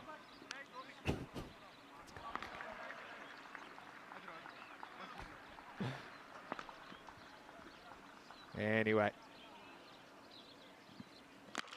Oh, well, that's a blast from Burns, who gets back on the horse. Maximo! As Hussain just comes in and disappears just as quickly. Happy St Patrick's Day. Some of the Irish fans coming in. Yeah, good to see. Plenty of green around. And well, I think Warren Burns has cracked a bit of a code with his batting here. He's hitting some big 6s. Another one, bottom hand comes through and snaps at the right time. Good hit. He said he's trying to get a bit more bottom handed. Yeah, now. because do you get stubborn and go short here, or do you pitch it up? We need to get some of those up here, by the way. This is out the cut. That's one there where I don't see enough players. Just a little, like the old ODI cricket shot. Run it down to third, you get 4. You don't have to hit it hard, that's true. Suppose whenever you get out doing that, you look silly if you just get a little scratch. But it is true, the field, the easiest way to handle that with the deep backward point back, pretty square. It's just I don't see it often. Late cut. Easy from up here. Burns 45 off 16. Playing a good hand. Oh, now gets one that's around waist high. It's being called as well. So it's going to be a no ball plus 4. It'll be 49 for Burns and a free hit to come. Lorne Burns is on here. He'll take the free hit. 49 now. This is game on, Vinny. What a comeback. I mean, the extra ball's pretty handy as well. Massive. I mean, this is actually worth more than a 6 in a way, because it doesn't count as a ball. Well, okay, we haven't seen the ramp. You've got a free hit. Is he pulling it out now? I think he might. I think he might. Just with to the know field. how he's hitting it. Well, zero this risk. would be the time. Yeah, he's ramping. I'm with you. No. Oh, he's going to get another no ball, another free hit. That's a 7. Oh. Doesn't off the ball that hasn't happened yet. It's 50 for Burn, and Giants not going quietly here. Well, can you believe it? It was a 5 and then a 7. The Giants are on. That man on your screen, the Spanish international, is ticking. They didn't open with him for 5 games, which is ludicrous. He's 55 off 18. Another free hit coming up. The boy can play. He's on his last warning now as well. See, if he bowls a no ball, ridiculous if he gets taken out the attack. Should not be allowed. Around the wicket, okay. Oh, look where he's setting up. Outside off stump by a mile. Ramp shot, surely. Oh! Whacks it. And that ball is worth 18. It's of legal age, that ball. Unbelievable, almost a magical ball. We saw one go for 20 earlier in the tournament. That's not far off. And a big momentum swing. And believe it or not, the Giants right now, they're ahead in this cricket match. Burnsy's ticking, isn't he? Best innings we've seen from a Calpe Giants player. Boom, shaka laka. Yeah, game on. Like, if you're going to ramp, I know sometimes we see ramps for 6, but you're kind of limiting yourself. I think that was a good plan. And well, I like how he jumped outside off and said, if you bowl it straight, I can't get out. So he's coming around the wicket. He'll take another stance where he's covering his stumps. If you bowl it in the slot, it could go. That's now the one. Yeah, he calls the deflection and he gets it. So, Cartama, Burns. Heater. He is heating up now. And Hussain having a real tough time in this over. It's gone for 28. And there's still 2 balls to go. It could be supersonic stuff here. Yeah, on a heater. And this is game on. You've got to enjoy this. Yeah, Burns bleeds blue. And with Hussain on the verge of an unwanted half-century, he's got some thinking to do. Just strokes this one out to deep cover for 1. Got the rate down to about 14 and over required. Yeah, good batting from Mormon. 66 of 21. I mean, with 9 wickets in hand, it's saying 50-50. It feels like 50-50. Edgerly here. What are you doing? You're going at this one. It's the first ball he's faced. He's watched a lot. I think you can 9 play, wickets in hand. You can play a positive shot without hitting it aerial. Okay, what a one. Goes for it. We'll take the one on the French cut. So Edgerly will retain the strike. And at the end of 6 overs, Calpe Giants in the game. It's 103 for 1. I give Lorne a lot of credit. I mean, just the other day we were talking, he was feeling a little bit down about some of his stroke making that. But the one thing, if you know Lorne Burns, he's always working on his game. He's always thinking about his game, how to improve as a leg spinner, how to improve as a batsman. He's not someone that during a tournament will just sit still. He's obviously gone back to the drawing board, worked on something, and now he's getting the rewards. Yeah. They've been spending a bit of time at the driving range, actually. Some of these big bombs. Raza Iqbal is going to bowl. So don't think we saw Burns facing him at all in that first over that Raza bowled. Clark Norris is back. Yeah, Clark Norris is Probably waking just had up. a bit of lunch. What a game, Vinny. Big over, the spin. Edgerly's got a role to play here as well. Can't chew it up, but also need to tick along. Iqbal's over's a tricky one. He's a real wily bowler. Well, Lorne didn't face one. Oh, what a take. What's that? Watch this. I don't know if we've got this. But that hit the stumps and dead ball, and Charles Crouch has taken a one-hander. Yeah, Look at this. Oh, jeez, That's slow motion. He was Jeez, Vinny, Vinny, it was talking amazing. Play of the day. Anyway, this is going out the corner. Oh. Got a hustle. Gets in for 1. Well, I'm curious. Okay, so Lorne Burns hasn't faced Iqbal yet. Iqbal's their best bowler. Yesterday, he faced 1 ball to spin from Burdekin, went for a slog sweep, got bowled. I don't know. The way he's batting against the medium, I don't know if he takes a huge risk here. That ball was deceptively straight. He got bowled to yesterday. Short. Oh, top edge. Gets lucky. This will probably spin towards the rope. They call 2, but it's never there. Just a single. Do you see it? Oh, I don't think you've got time to see him off it. You need Edgerly to go here.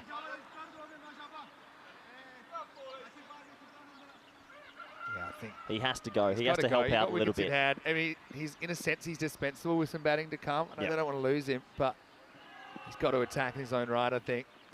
He tries and he gets lucky. Fortune favours the brave. Très bien. It's another French cut. That'll be fitting for European cricket. Edgerly gets 4. Yep. 4 runs. You take it. Doesn't matter how you get it, you take it. What a game we've got in our hands here. Hello to Mark Hullett, tuning in from Western Australia. And a lot of people watching down under, I know that. Short. Oh, he's dinged him. Yeah. This might be a concussion test. I reckon it is. They're going to have to. Was that flush into the helmet? I think it was side. Doesn't. Maybe he's got shoulder to the side of the head. Well, this would be a nice reprieve because that means Lorne can get himself a drink. And if I'm the Giants, I don't mind. But I don't know if they're going to do it. They might skip it on. Here we go. Oh, yeah. Yeah, it's a dig. Yeah, it doesn't look like it. Just saying Raza's not quick enough to cause initiate an the issue. protocols. Pretty quick ball, though. Now he hits him straight and he gets it. Maximo! Important one because things were just slipping away again for the Giants. Iqbal finishes with a pretty handy 1 for 20. He'll be disappointed with how it finished though. And after 7 overs, it's 115 for 1. What a game we have in our hands. They put Burns to the top. He's getting some support elsewhere now. This is game on. This is what's coming up next. Can Cluj cause a massive upset? It would be, but they're a team that believes, and CLYMS winning the toss and batting in qualifier 1. So they'll be hoping that their top order can put on a mountain of runs. It's been the openers mainly that have done the work. Cluj, though, some good players in there. I mean, they have 11 genuine bats, I think, in this format. That game's coming up in around about 30 minutes' time, right here on the European Cricket Network. The winner straight to the Group G final tonight. The loser will have to play the winner of this match. Huge battle. Here we go. Huge battle. Akram went magical in his first over, went for 21. They have to get Burns out. If they don't get him out, he could see him home here. Burns has just spent a bit of time away from the strike, hasn't he? Well, only 1 over. He didn't have to face much spin, which I think helped him. Over 8. Pretty well bowled. Slow one first up. This is interesting, isn't it? So he didn't pick that. No, he didn't pick it early on. So clever bowling to come up first ball and do that. Anyway, 67 off 23. I reckon he's not happy that he's missed that, and he's going to now sneak outside off a bit more. And He's been setting up a little bit he's outside. Already doing it. Here we go. Big contest. Slow ball again. Swings it wide now. They can't decide. They will get through for the single. Now they might get 2. Oh, they won't be able to turn around in time, and throws backed up. Super bowling from Akram. He's actually run up, bowled 2 back of the hand slower balls and landed them perfectly. Credit to do that. It's not easy. Loopy dropping balls. Sort of a bit like Rabani slower ball. Very clever. What a good game to start finals, David. We've been blessed with some seriously good finals games. A lot of people thought, oh, it's too many runs, they're not going to get close. Well, they are going to get close. Whether it's enough, we'll find out. Edgela faces up. And he picks the slow ball, but he skies it. Keeper wants it. A bit of a steeper and taken. So Akram sticks with the pace off. Edgela tries to muscle him back over his head, but it only goes straight up. Well taken. Back there by Suhail Iftikhar. So good reward for Akram. Stick to his guns, and it's 116 for 2. Yeah, 116 for 2. Nice catch from the keeper. He called everyone out of it, did Iftikhar. And this is a very impressive over from that man, Akram. He's come in, bowled some slower balls, and he's just taking it away from them. He's also got the ball around the tram line. Look at the security guards just watch him catch that. No reaction. That's what it means to these boys. As Simon says, they weren't moving anything as Edgela does hit a 4 and a 6, but has to go for 12, 116 for 2. And they do have plenty of batting to come, I will say. And Paul will be disappointed. And just a reminder today, he's got that runs for research sticker on his bat. And I have pledged 10p for every run scored. So already, what's that? We've had 277 runs. So that's £27.70. Fans are here. All right, Packard pitches his wagon to the leg side and gets 1. You sort of feel Burns has gotten to a point in his innings where a bit of fatigue's in. He hasn't timed probably his last 3 shots. There was a top edge of Iqbal, 2 missed shots to slower balls here. He needs one more out the middle to get himself re-going again. It's not easy to do that. I think here he has to set up for a slower ball, and then if he's surprised by pace, you're surprised by pace. Yeah, agree. Got to commit to something. He's deep in the crease. There's the slower ball. Does hit it, but can't get under it. Well bowled. Just a single. This has been a brilliant over by Akram. It was foreshadowed in the comments section as well. Watch out for Akram. And he's been very, very good. Just shows pace off sometimes a beautiful thing. He's bowled 3 or 4 slower balls this over and pulled them back ahead in the game, but still have a big finish on a hand. Now we're talking 20 and over. Packard. And he smacked the last ball, the 8th, out of the ground. Puts the pace back on, and he haunts Got to run too. High. It's almost caught, but almost being the operative word. Handy too. They'll get it 2, and that means Burns will get the strike. Akram comes on with a brilliant over, just 5 runs off that. Does pick up the wicket of Edgela in there as well. 120 for 2 after 8. Great call from Steve in the chat saying Burns is well versed in these type of games. With Spain, he has bowled a lot of overs for us under the pump, or in the Spanish national team, we always seem to have very close games. I don't know why. But one thing about Lorne that a lot of people don't know, when he was playing County 2s for Kent and I think it was Warwickshire, I can't remember, he was a batting all-rounder. His leg spin's only come on the last few years. He was a genuine number 5, number 6 at County 2's level. So I think we're seeing a bit of that class today. But he needs to get going if he's going to get them over the line. Big over here, don't you? So they're turning back to Navinder Singh. Now, he has occasionally been expensive in the ninth. He gets the ninth here. It's Mark Howes. Let's hit a long ball in his own right. Here we go. 12 balls to go. They need 42. Oh, and he gets littered first ball. Oh, he was there to hit as well. Just got surprised with the extra bounce. Oh, and now we're going to get the medical check. Surely that's hit the helmet, right? Yep. Ring-a-ding-ding. Oh, why are the medics checking today? Well, we just changed the rules. Sunday? Do you reckon the medics are just... I guess it's a... I've run out of concussion tests, maybe. Yeah, okay. Interesting. Anyway. He's just lost a bit of his mojo here, Burns. Needs one. Needs to find a big shot. And he gets one. Ooh. That one slammed. Well, knocks him into action as Burns swings his way into the 70s. Maximo, 6 runs. That might get him ticking again. He just lost a bit of his rhythm in the last 4 or 5 balls. It was a slower ball. He picked it. He bombed it. He was concussed. What a shot. Well, we're not medical professionals. It's the Burns show. He had to go big, and he's given him a shot. What have we got? 36 off 10. If you can get it to 21 off the last over, another 15 off the next 4. Do you think there's Guinness on tap in the medical tent? Goes again, and he's going to be out. Oh, he hasn't stepped on the line, and is well taken out there. Burns goes for 75, and you just worry with him goes any hopes of this being a contest. That looks to me like a clean catch. 126 for 3. You have to check the feet. yeah, I think he's gone. He seems very confident. Let's have a look. That's okay. No evidence That's okay. there.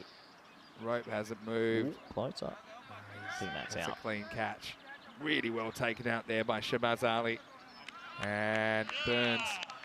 A brilliant knock from him. 75 off 28. And he goes to score at 126. 126 for 3. And Navinder Singh gets his measure in the end. And Maximo robbed by Shabazz Ali. And what's more, it ends the knock of Burns on 75. Yep, 75 off 28. Serious innings from Lorne Burns. Well done to him. 7-6 and 6-4s. The Spanish international has given the Giants a shot here. He'll go at the worst possible time. Just another metre. It would have been 6 more. Interesting areas. And oh, is that to us? yeah, Oh, thanks, Lornie. yeah, Lorne Burns, fan favourite. Obviously, He'll be what? He'll be. ignited his cricket career here in Europe, hasn't it? He'll be watching his highlights later. He loves the ECN. And he watches everything. Well, Burns, he's a risk of his namesake if he stays too long in the sun. But Shot. it's a good knock. Now, I'll get a single here. Iqbal's fingers have had an absolute hammer in the beginning of this innings. It's Paddy Hatchman. Well, he came up with a few decent blows. But the issue here, I mean, even you hit 2 6s here, you need 23 off the last. Hate to say it, that catch on the rope was maybe the nail in the coffin. Anyway, Packard. And for glory, can't catch up with it. Oh, my word. Almost held on to the stump. I don't even know if it knocked the bail off. It was going so slowly. It like snaked around the stump somehow and didn't bowl him. That's fine for the Oslo team, though. It's been a brave effort from the Giants. They're going to fall short here, you'd Lucky imagine. team. Look at this, Vinny. Yeah, I know. Look at that. Comes off the body. Hits. How did, So he actually kicks it again. Here, look. I think it was off the toe. Went towards the stumps. Paddy Hatchman. Bowling up the block hole. It's been just good death bowling. They're going to try an improbable 2. And they're just going to get it. good running, really good running. And, maybe worth a look, but I've got that as 2 runs. For me, it's 130 for 3 after 9. It was actually pretty quick work from the bowler to get the ball down onto the stumps. But is he home? Let's have a look. Oh, he's home. Yeah, he's home fairly easily. All right, so we need something supersonic to finish. 32 required, or 31 for a golden ball. Have seen it done before. Yeah, well, we've seen it done before, but it'd be something crazy, wouldn't it? It's been a mighty effort from the Giants. I think they'll rue the bowling effort, though. It's probably their worst display with the ball this morning. It's probably the reason why they will go on and lose this game. Just those 3 huge overs. I think They started went slow. for 79. I think there was 50 runs in 14 balls to start the day. Azam finish things off, or they get a boundary here. So I suppose it keeps it alive in a way. 4 runs off the edge of Packard. Well, 4 runs. Never know. 28-5. And so Ed Packard is probably tuning in as well. He's played the national team also. He's played some cricket for Luxembourg. Really? Yeah. Oh. Not Charles, but Ed. Dual nationality. Oh. He hits that pretty well. That one's going to disappear. Well, staying alive, staying alive. Staying alive. Well, 22-4. That's a little cheeky wide here for 5. You never know. 4 and a 6. Pick up sticks. There's a small window If here. it rhymes, it can be done. Yep. 22-4. Packard's gone 4 and 6 in this one. A 6 here makes the bowler very twitchy. 3 6s and a 4. Any one of these balls stays on the field, pretty much game over. A ball. Oh, misfield. Oh, he's missed it. It's 4. You can tell by the way he walk. Well, I'd be screaming at fine leg fielder. He just missed it, and that if he stops it, you win. And would he feel better if you screamed at him? 100%. Look at this. This is the stop the ball, and you win the game. Proper Tortuga. They're getting the rates unfieldable. Tell you what, if this ball goes for 6, you start feeling super I've twitchy. seen 2 6s off the last 2 to win a game. I've never seen 3. And I've seen a lot of things. Well, every ball this over's gone to the boundary, Vinny. No way. Maximo or bust for the Giants. Oh, go! Out of go. here. Oh. Maximo! It's as simple as 1, 2, 3. As the Giants touch 150 for the first time in the series. If they... Love a 7-up or something here. Oh, they're believing it. That's not going to happen, 12. If he hits a 6 this ball and gets to 6 of 1 and they win this, I'm throwing the chair out the commentary box. This would be the craziest win. Throw one of the cheaper chairs. That'd be good. Again, got to do it again. Maximo or bust. Oh! And up, and that's out of the ground. No way! Maximo! Right now, they have 26 off the over. It's gone 4, 6, 4, 6, 6. No way. And the Giants are 1 ball away, 1 Maximo away from staying alive in the tournament. This is the greatest thing I reckon we'll ever see. If he hits this for 6, the Giants are stealing this. He needed 32 off the last. Where's Adil Azam's head at now? Freaking out. 6 off 1, Vinny. All or nothing, Giants. Need a 6 to win. Oh! It's a full time. Oh, they've done it! They've done it! They've done it! I can't believe my eyes. The Giants have taken 32 off the last over and knocked the Norwegians out of the competition. Well, that is crazy stuff. It's the most runs we've ever seen come off the last over to win a game, and you saw it here live in the European Cricket League, and even they can't believe what's just happened. 32 runs to win, 6 balls left. He hit 2 4s, he hit 4 6s. The Calpe Giants move on. It's the greatest last over I've ever seen. I still can't quite come to terms with what I've seen. Packard's gone 4 6 4, 6 6 6. Pretty much had to be perfect and was. And really, he might have just taken the player of the match off Lorne Burns. Not that they'll mind, but Calpe Giants have made it into the top 3 in the group. What hitting, and Azam, again, he was so important in the first half. He had maybe a claim to the player of the match as well, but his last over goes supersonic as the last 6 balls of this ball game are not kept on the ballpark, and the Giants win. I can't believe the misfield by 45 has knocked him out in the tournament. It's the greatest, it's the second highest chase in ECL cricket. It might be the best chase we've ever had on the network. One record 32. it is the most runs off the last over to win, and it eclipses the 31 by Ashraf Daraparetti for UCB against the Royal Tigers in Hungary. So 32 off the last over.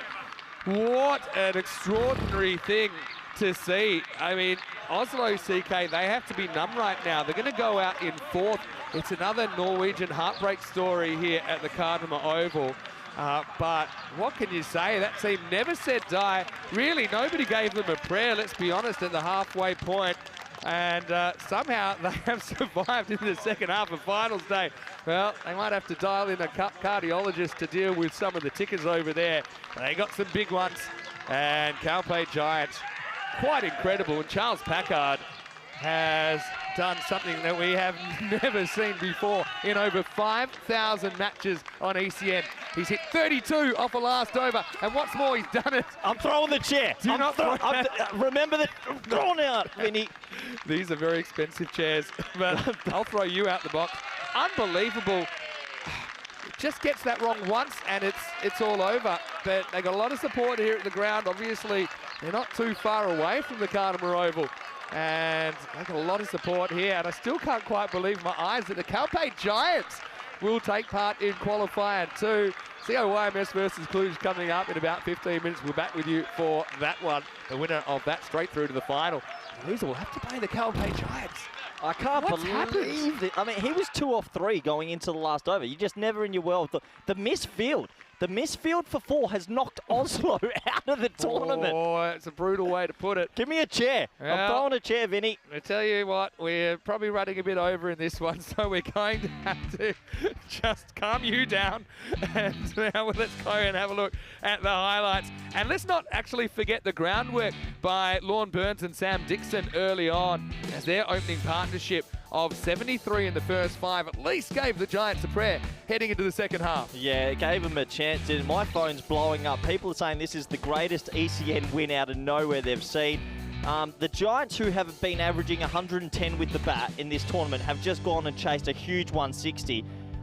32 off the last win. I mean, we've seen a lot of things, but this was something. Yeah, you're right about the Giants. They'd scored before this. They'd scored 114, 97, 108, and 116. And then they've come out, they've just whacked 160s. Again, it's what pressure can do, isn't it? And Packard, really, on a wing and a prayer in the last over, kept the game alive, went 4-6-4. It meant they needed to be perfect. They needed 3 sixes off the last 3 balls. I said it was as easy as 1, 2, 3, and it's a St. Patrick's Day special for the Calpe Giants. Corey said he'd throw the chair out of the box if they did it. They couldn't believe it over there because they have survived in the tournament. Unbelievable stuff. And Charles Packard, the hero, he finishes 35 not out. It has to be the most memorable 35 not out of his life. Off 9 balls, he goes from that just 32. Just 32 off last over. So he's 3 off 3, and then he goes 32 off the last over. Coming up next, the COYMS versus Cluj. Join us for that one in approximately 15 minutes time. COYMS batting first. We'll have a quick towel off, and then we'll be back to join you for that one. Let's not forget, though, Burns 75 off 28. At least put them in position where they had some sort of chance, even though it was remote. Dixon with 28, Edgela with 12. Packard, though, 35 off 9, including those 4 sixes and 2 fours in the last over, the 32. That was their magic number, and it was magic, wasn't it? Oslo, you got to feel for them. I mean, they've got to be shell-shocked with 32 required off the last. They would have thought they were certainly heading further in the tournament. Navinder Singh bowled a pretty good spell there, 1 for 22 runs. Iqbal was important as well, wasn't he? 1 for 20, the other wicket to Akram. But unfortunately for Azam, it just all fell apart in that last over. I mean, we've had some serious moments on this network. Crazy chases before. It was only 6 months ago, Sekunda Zulfikar's sort of innings. That was a big moment. But that there, 32, Vinny, to win, and they have not even looked like getting to 120. And they've won. Credit to all the batting group. They're still in the competition. Well, that's what happens when you set the bar impossibly high. Sometimes you don't know your own limitations. And, well, coming up next, COYMS of Ireland against Cluj of Romania. Starting with the first ball in 15 minutes, so we'll be back in 10. Join us then. Thanks for observing another ECN Classic. Plenty more where that comes from. And we'll see you after this short break with more European Cricket League.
The European Cricket League is proudly brought to you by Dream 11, HCL Software, La Junta de Andalucía, Paramatch and Norcane.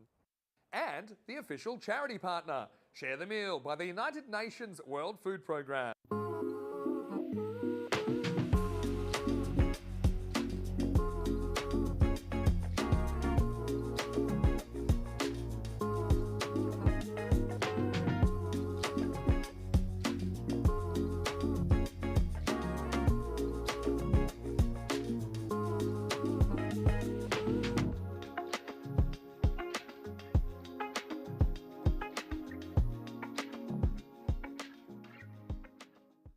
Hello and welcome back. Time for qualifier number 1. Of course, the winner of this game straight through to the final. Of course, the team that doesn't win, they'll have to do it the hard way. They'll have to win 2 games this afternoon to qualify for Championship Week tomorrow. So this one will see CIYMS, that's Church of Our Young Men's Society Club from Ireland. They're taking on Cluj Cricket Club of Romania. Big coin toss, big coin and big man. It's Stefan Gooch who's in charge of the duties today with the 2 captains. Let's see who wins that coin toss.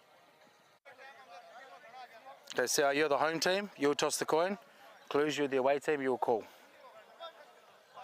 Parry match is the call. It's come down European cricket, you've won the toss. We'll bat. CIYMS have won the toss and they're having a bat.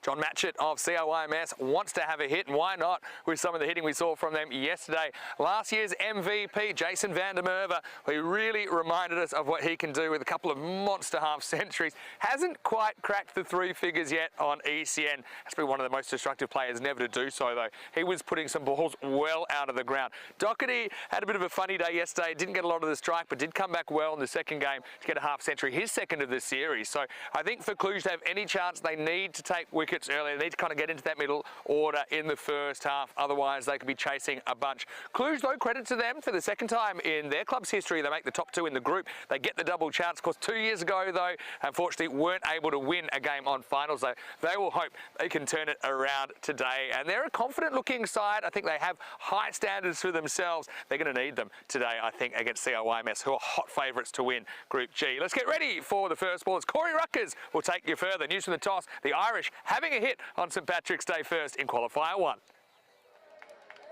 Hello everybody and welcome back to Cartama Oval. What a treat we've had today. A crazy morning fixture, but now we get to focus on the teams that did finish 1 and 2 on the table. And a credit to these teams for dominating so far, but they'll want free passage on a very, very warm St Paddy's Day. Let's have a close look at these lineups. CIYMS have been the team to beat in this group. Jason van der Merwe, Chris Doherty and Max Burton. Carson there and John Matchett. It's a very good top 5. You look at the bowling of Mulder as well and Mark Best. They're a good team. But for Cluj, to win this game, you'd imagine Taranjeet Singh, if he can go big, and also the handy bowling of Dylan Fernando, the left arm wrist spinner. Maybe Gaurav Mishra with his in-swingers. Maybe, just maybe, we could be on for a big upset. And I think before, with what we've just seen from the Calpe Giants, just goes to show that it's a network and it's a format where anything can happen. No one could have, in their right mind, foreseen what we watched or witnessed before. But now, there is always that sort of feeling any upset can happen. The players have made their way out to the middle. It is a stifling hot day out here at Cartama.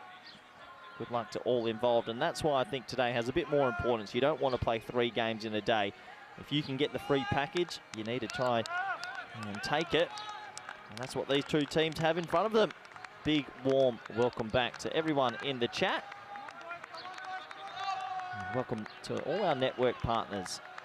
I know that you're all enjoying all the live action. It's a cricket fiesta. We've still got 3 live games today. Van der Merwe is on strike, the reigning MVP. He found his batting boots yesterday. He was extremely powerful. He'll have an opportunity here again. So ball number 1 from Mishra. Here we go.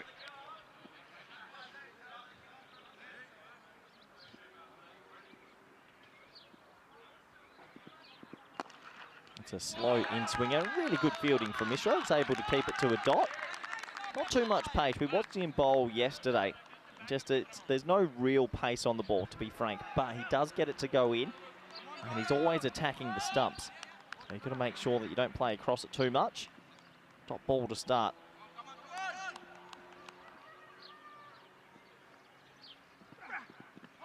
Ball swinging well down the leg side. Another dot ball. Yeah, Cluj have been impressive this tournament. I like their bowling unit. They've got left arm seam, right arm off spinner, left arm leg spinner. They've got a bit of everything. And I think variety is pretty important in this format.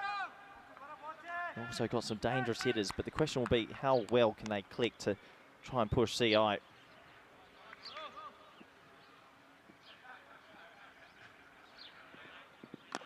Full delivery, chip straight, and not out the meat of the bat, but it's going to be enough for 6. That's how powerful he is. Van der Merwe just getting on that front stool and popping it over mid-on. I think for a brief moment, Taranjeet Singh was just sitting there thinking, yeah, I have an opportunity. But it just ballooned over his head. I don't think that was out the meat of the bat, but the strength of the man takes it for 6. Another full delivery, inside edge this time. Oh. Mishra will be thinking just any little ball sneak through the gap and potentially go into the stumps. It was very close again. It's a good first over from him so far. He's just asking the right questions here.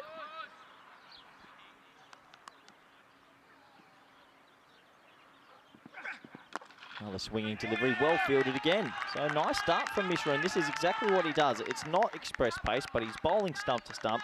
He asks technical questions, deep mid-wicket, deep mid-on. Sometimes it's actually harder to line up bowlers at this pace than bowlers that have got 15 clicks on top of this.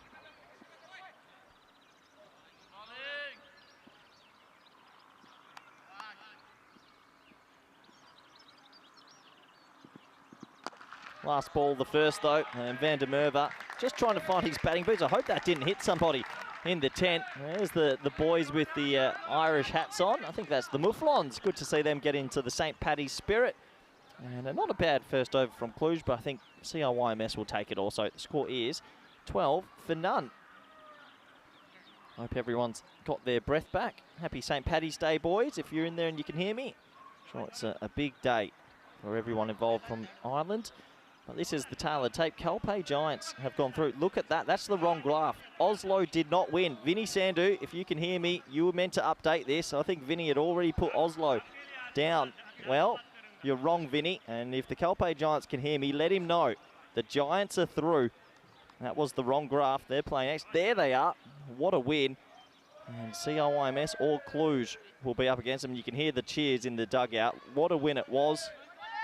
The Spanish national stepping up for them at the right time and then seen off right at the back end. 32 off that last over. Never seen anything like it. Kohli, man-meat Kohli with the ball.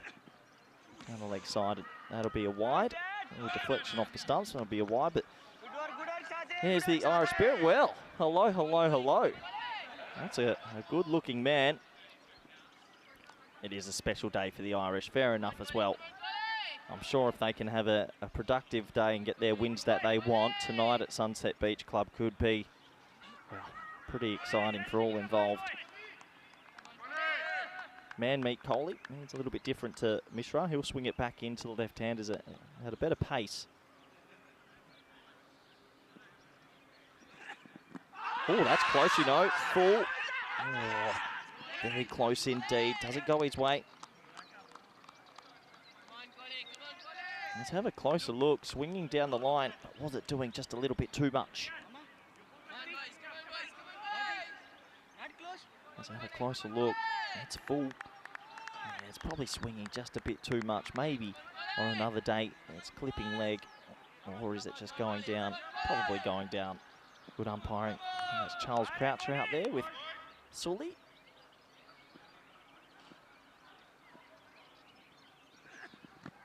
And this time down the ground, I think there might have been an inside edge on this one. We'll have to watch the umpire's call, as there was definitely two noises.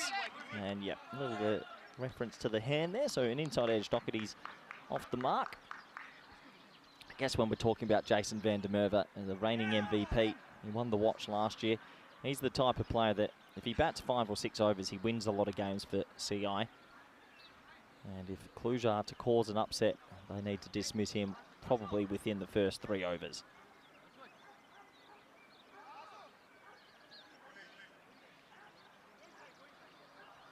Good start this from Kohli, bowling quite a full length and getting some late swing in this one.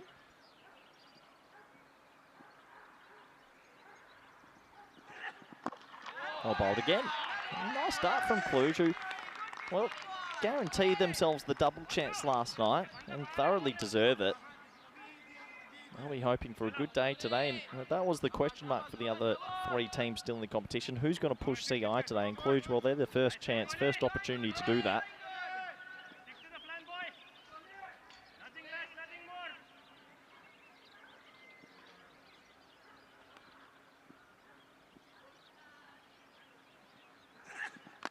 Slap down the ground, 1 run.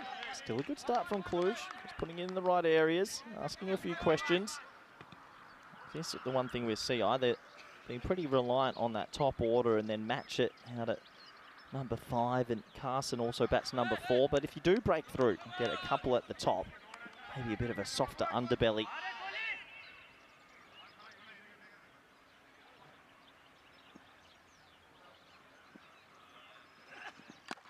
High in the end. Now this might be half a chance, or does it have enough legs? Oh, he drops it, and that's brilliant fielding. Well, I think they might have pegged this back to save the boundary. We'll have a closer look, but it is a dropped opportunity. That is an amazing bit of tag team fielding. The catch went down, but the second effort might have saved a couple of runs here. Have a closer look. There was the opportunity, just through the hands, and well done. Brilliant fielding. Saves 2 runs and a bit of athleticism there. Hope he's okay. Landed on his shoulder as he came back. I think that's Saini who was following it up. So 2 runs. Well, that is half a chance. Oh my word, that is huge. That's in the slot and pumped away. Clears the 10s easily. And Doherty, he gets his first 6 after 2 overs. CRYMS, they are 23 for none.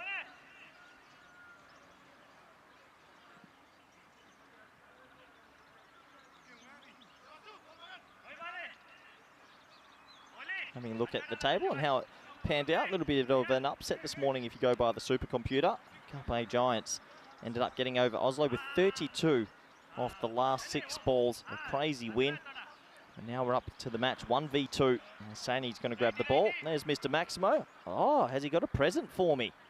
Well, that better be for me. I'll wait and see.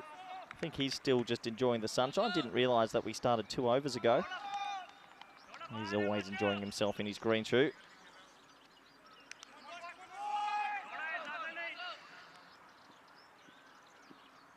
Saini now, first ball, edged away, catching chance, dropped.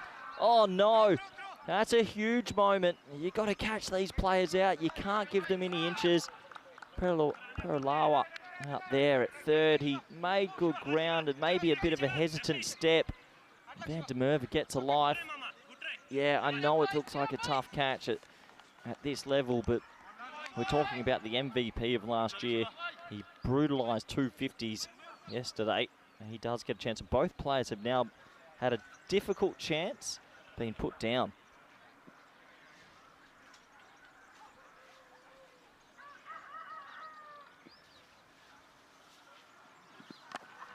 Chopped into the offside. Now this is a bit of a circumspect chance. So just pushed into the offside. 24 for none. Start this, I still think, from Cluj. They'll be pretty happy at the moment.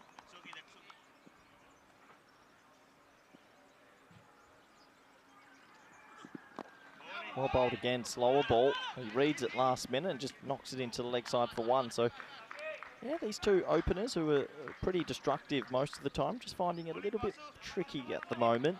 Haven't been able to go into full flight just yet.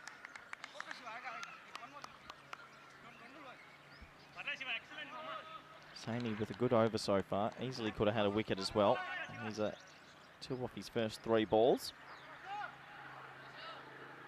A few people in the chat saying they think they fancy Cluj to cause an upset today. Would be a big upset, but you never know. Oh, in the air, slow ball. He should be gone. Big moment. And he's gone. So the slow ball does for Van der Merwe. This is a really good start from Cluj. Saini, clever bowling. Van der Merwe didn't really look like his usual mojo in this one. He'll go for 14, and a nice start from the Romanian champions. As I do welcome back Vinny Sandu. Yes, big moment in the game. I've come back for there, and it's a change of pace from Saini that does the trick. Even good players, they make mistakes. There isn't a human being in the world that hits everything in the middle of the bat, and you've got to put that down to the thinking from Vasu Saini. Also well taken by Janitha Fernando. It's a big moment in the game, and Cluj are equal to it as the big opener goes for 14. It's 25 for 1. Yeah, where were you been, Vinny? I was just having a bit of a chat to How are some of they? the Irish fans. They've given us a bit of a present. We'll come to that in a second. But happy St. Patrick's Day to everyone. Unfortunately for Van der Merwe, he misses out in this one. And he doesn't survive to the end of the power play. So I was just down having a bit of a chat to the fans. Obviously, the Calpe Giants were up and about. A few consolations for Oslo as well, who it's a tough one. Tough to swallow. You're in shock for a while. It's one thing to think you're completely out and then have a pleasant surprise of 2 minutes later you're in. But then the flip side of that is just kind of all these expectations. Oslo, surely they thought they were home.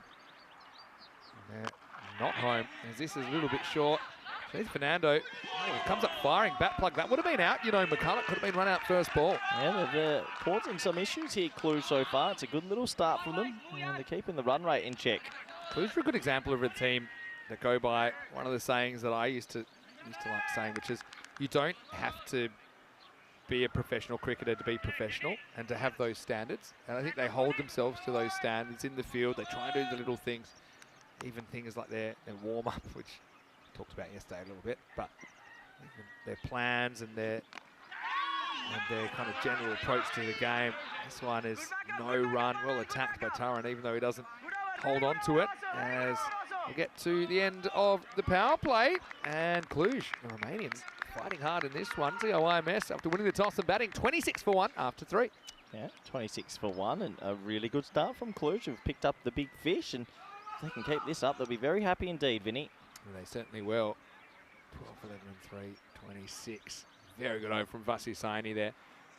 Now, I'd love him to come back a little bit earlier, maybe not wait for the end. I know what they're thinking. He is a handy bowler to have at the end, but I just think he's had such a good over there that you want to use him while he's hot. Interesting, they've gone for McCulloch at 3 ahead of Max Burton, who we have seen typically batting in the 3 position. Maxie's a guy we did see here a couple of years ago with the Ireland 11, but first time here with CIYMS. I'll be hoping to contribute if called upon. But they're going for McCulloch, who's just looked a bit more put together in this series. Yeah, it's going to be a bit of left arm wrist spin as well. Dylan Fernando's got the ball in hand. Yeah, interesting kind of spin twins or even triplets that they can use in these middle overs, Cluj. From the Cluck Norris end. Yeah, the Cluck Norris end. That's a short first start, but not really attacked, just punched away for 1. Are we ready to talk about the first game yet? Oh, I've been talking about it. You weren't here. It's been done. We've celebrated it, and now everyone's on the Cluj bandwagon in the chat. Really? A lot of people feeling it today. Got to get through the top order, I think, before halfway. I'll put Doherty in that category. Oh, the dogs are back. Bit of dog versus rooster. Oh, it's like one of those sort of days, isn't it? What would win a fight? 100 roosters or 1 dog? 100 roosters. Now Wiley. Can they fly? Oh, Both of these look shortish and slappable, but Fernando's only gone for a couple of singles. see, I just haven't got off to the typical motoring start at the moment, just being held in check. But no, it was an amazing performance before. If you do want to touch on it one more time, it was just rare, very rare. The St. Patrick's Day miracle Mm. by Packard. Oh, it was like an NFL formation as they tried to set their field there. They're both running the same position. All right, skied. Nadigotla wants it. Can he find it? He will. So McCulloch goes for just 2. Fernando goes 1-1 out.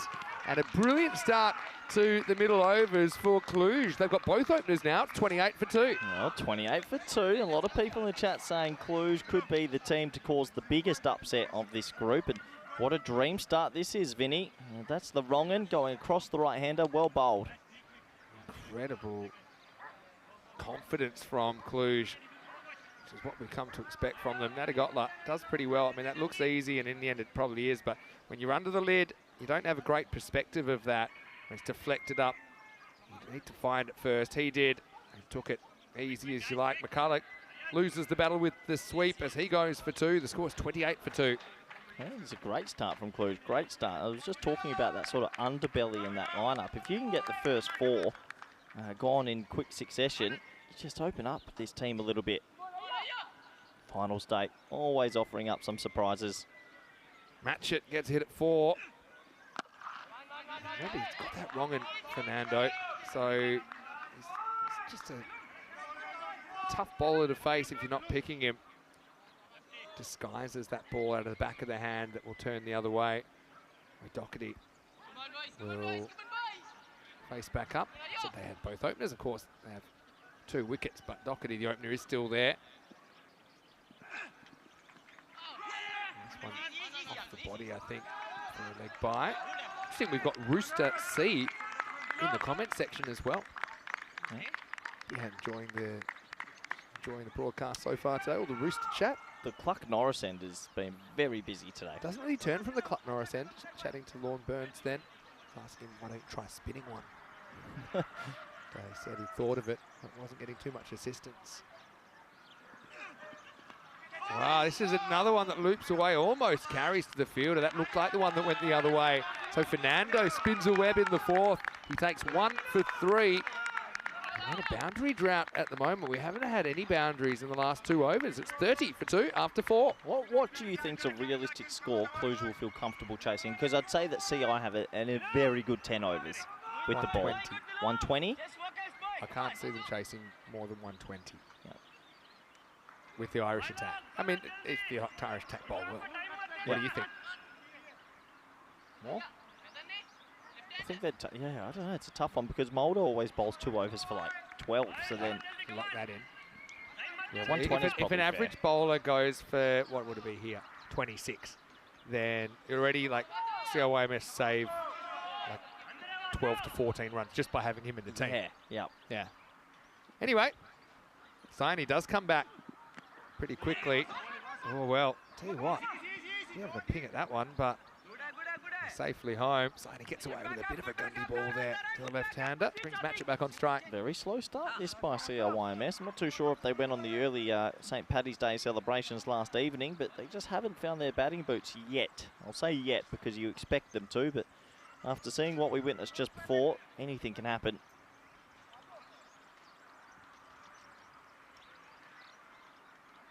Saini pulled a good spell so far. A few changes to the field with the lefty-righty partnership. Had a lot of messages coming in, actually.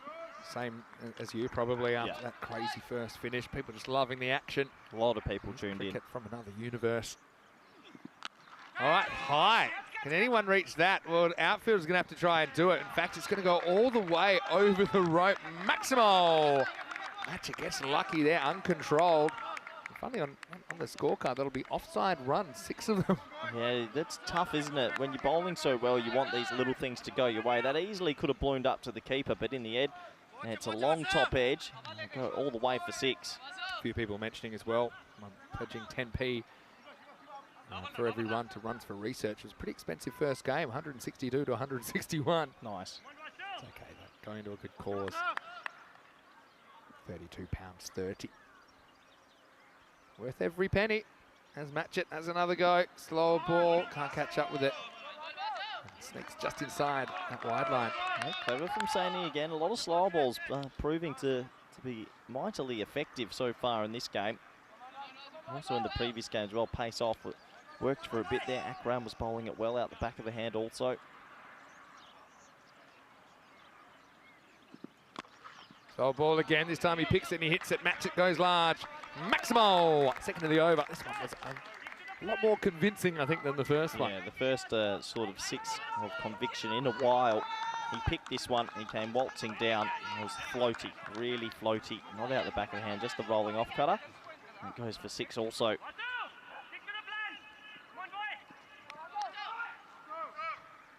right, Saini needs to hold his nerve here. Oh, he's nicked that. Yeah, he goes pace back on. Matchett just gets a little feather. So Saini puts the pace back on and gets the wicket of Matchett for 13. Unlucky for some and unlucky for Matchett, who has to go. He's 43 for 3 and 3 wickets in the first 5 overs. What a start this is from Cluj. And talking about the underbelly of this CIYMS, if you get the top 5 gone, Vinny, We're looking at Max Burton, hasn't been able to really get his batting boots going. And at numbers 6, 7 and 8, we're talking about Best and Coulter. If you can get the top 4, top 5, game on. Easy catch for Natty Gotler. Back behind the stumps. Vasu doing a brilliant job for his team. Maxie Burton will get a hit at 5. Now, he's a very good player, Maxie B, but as it happens sometimes, he's just missed out a few times in the series. That's why they've slotted him down a couple of spots, but he'll come in at 5 as the Irish captain walks off for 13, 43 for 3. Well, if you thought they were going to come and walk this day, you've been shown something else in the first 5 overs from Cluj of all teams. Last ball the 5th. And it's kind of a walking prod from Burton, who won't get off the mark just yet. And at the end of 5 overs, it's 43 for 3. Why don't we welcome you into the commentary box. Vinny Sounder here, Mr. Maximo, for the European Cricket Network. I'm here with Corey Rutgers and Phyllis Dia de San Patricio. Happy St. Patrick's Day to you. St. Paddy's Got a Day. bit of green on, different shades. And I know you asked for something. Ladies and gentlemen, I'm ready.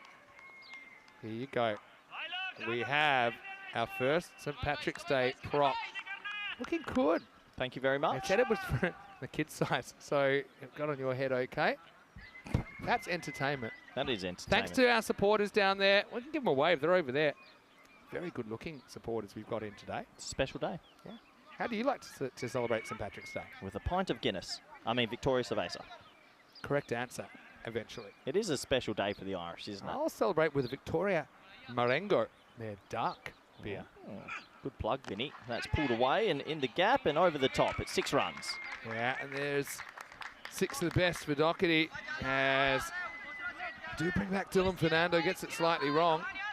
Good on you, actually. Yeah, almost like ET now. Moving. That was just a fraction too short. We saw him get away with a couple of those lengths earlier. Not this time. Well, he's become the key here, Doherty. He's lost 3 of his amigos so far. Van der Merwe had to go, Carson had to go, and Matcha had to go. What I'm looking at is this 6, 7, 8. Coulter next, not really used so far. Jack Beattie, 7. Nolte, 8. Another wicket or 2 here. Bit of a softer underbelly. Yeah, and it's not that they can't bat, it's just they haven't had too much batting, and there's difference, what you can do and what you have to do. Cluj catching up in the percentages to 45% at the moment. Oh, definitely. I mean, they're striking it under 10 and over. But Doherty's still there, and this boy can play. And he's bowled, tries the sweep, gets his stumps rearranged as Fernando hits back, and that's 4 back in the shed. The top 4 all dismissed within 32 balls of this first innings in qualifier 1. And COYMS on the back foot, 49 for 4. Yeah, can you believe it? He's gone, and that big 4 I was talking about are all dismissed within 5.2 overs. Someone else is going to have to step up for COYMS, or Cluj could cause a massive boil over. That's the risk. We've seen it before. Trying the sweep, you're playing the ball on length.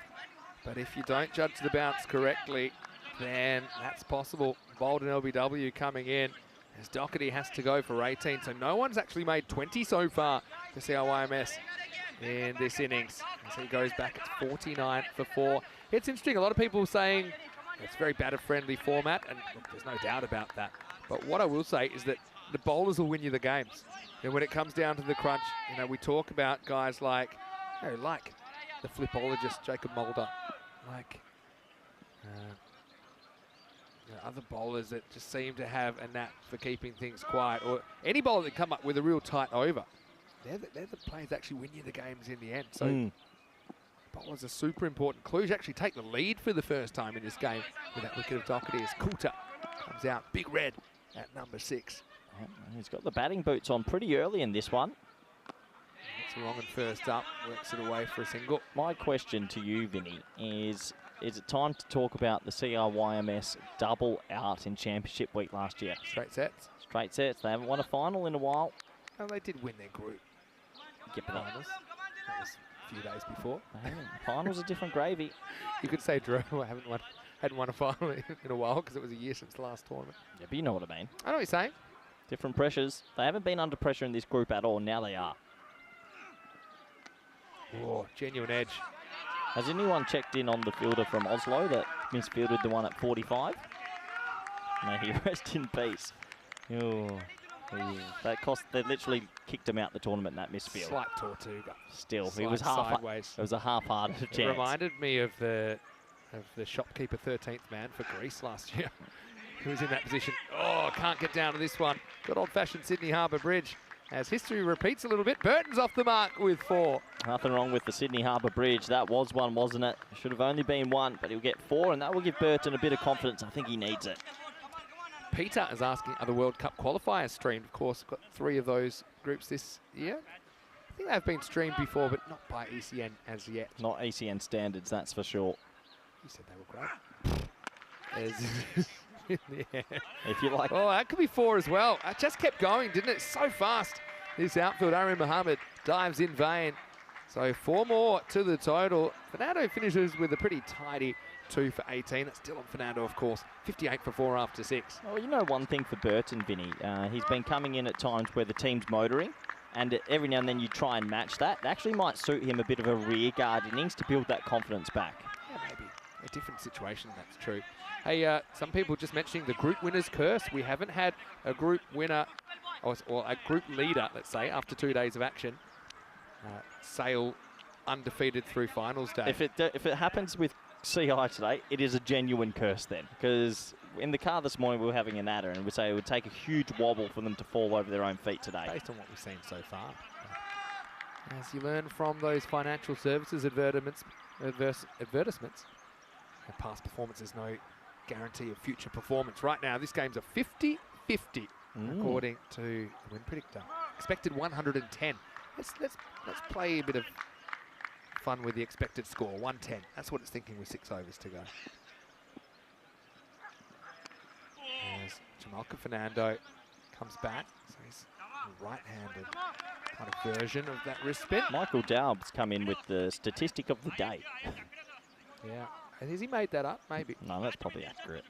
The average human speaks about 16,000 words a day. Corey has 375,000.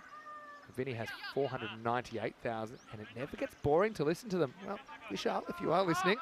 Well, I think Cluck Norris has got something to say about that. Norris has been pretty vocal today. Yeah, 500,000 Clucks. Rico's warming up as well. He'll be doing the afternoon session with me. Fraction short. And well stopped. Been good on the boundary stops a couple of times, haven't they? Now there's several fumbles of the ball once they've already stopped. They still save 2. Yeah, good running also. Get back for 2, and I think that's CLYMS just trying to build into this game. I think it might be good there under pressure to get this lower order some game time as well. Get them hitting their straps because it could be an interesting finals afternoon. Great work down there. Oh, yeah, that was short, but never really got up. He actually edges it onto his leg and almost hits the leg stump. Very close. Very, very close. Gets a little bit of luck there. Inside edge onto the pad and just missing the stumps. Hello to Sarabjeet. That's Taranjeet's wife. That's in the comment section. And she just comments, Oh, Cluj. that was so close to LBW as well. Interesting how that one didn't bounce. Maybe just a bit of natural variation. Maybe bounced on the seam in a funny way. Oh, that's good keeping by Nadagotla. But it's a bit of a gundy ball, to be honest. Probably didn't have to change anything there, Jamalka Fernando. Yep.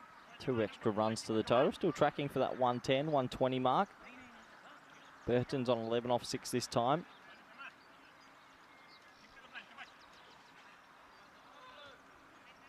Gregor asking if CLYMS lose, do they get another chance? Short answer is yes. It's a sliding, but it will be a dot ball. So the format here in the European Cricket League, it's pretty common format for the top 4, rewarding the top 2 teams for their performance in the group stage. They get the double chance. So this isn't an elimination game, but the loser will have to go through the Calpe Giants. Walks at this. And a bit of a tester out there on the boundary. Again, they're going to take 2. It's a pretty good running. Just identifying the fielder who is still gathering himself. Game of cricket this. Cluj are throwing their bodies on the line. What a throw this was after the roll, Vinny. Perfect throw. Great work out there, Cluj. They're up for today. They've definitely earned this double chance, and they'd love a free passage into the evening's game if they can. It's a warm day, playing 3 on the trot. It's not going to be easy.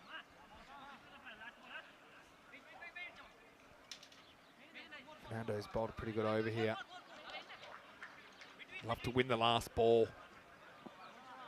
Burton 13 off 8. Coulter 2 off 2. Burton faces up. Walks and almost takes out the bowler, takes out the umpire, takes out the fence. It's 4 runs. Maxi B showing some power there as Fernando goes for 12 in his over. And at the end of 7, it's 70 for 4. Yeah, nice shot. Comes down the crease. Doesn't get the length he wants, but commits to the shot and pumped it. And that was almost one of those ones that could have been deflected into the umpire as well. And Sully, well, I believe the old kangaroo boots from Sully there. The old hop, skip and What's jump. this one? Oh. Anyway, great reactions as we have 3 overs to go in this first innings. This is our upcoming events list, and Portugal next on the calendar.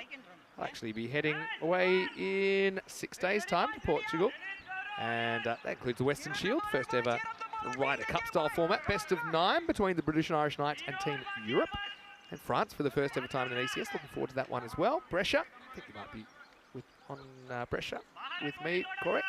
Estonia for the first time since 2020. And the big TBC. Together, that space? birthday Corey. It's your birthday on the 28th of May, I know that.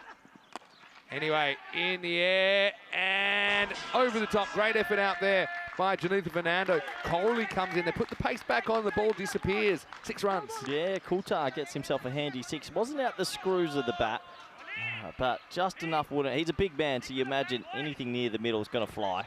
Peter's looking forward to watching the T20 International European qualifiers this year. Just saying that ECN doesn't handle that streaming. If you like grainy footage from the 1970s, you've come to the right place. Hey, what? One day they'll wake up. Everywhere Cricket Network, baby. Yep, one day. Spring Media would love to be doing more hours as well, wouldn't they? A lot of people saying they should be working 24/7.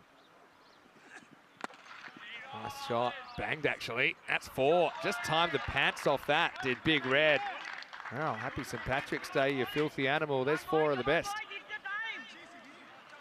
Vinny, I've just noticed something. You know why that pinged off so well? He's using a Kookaburra bubble. Ooh. Arguably the greatest bat in the history of bats. Big Red has a bubble. Oh, it looks so good. Look at it there. It's a bit of a throwback there, isn't it?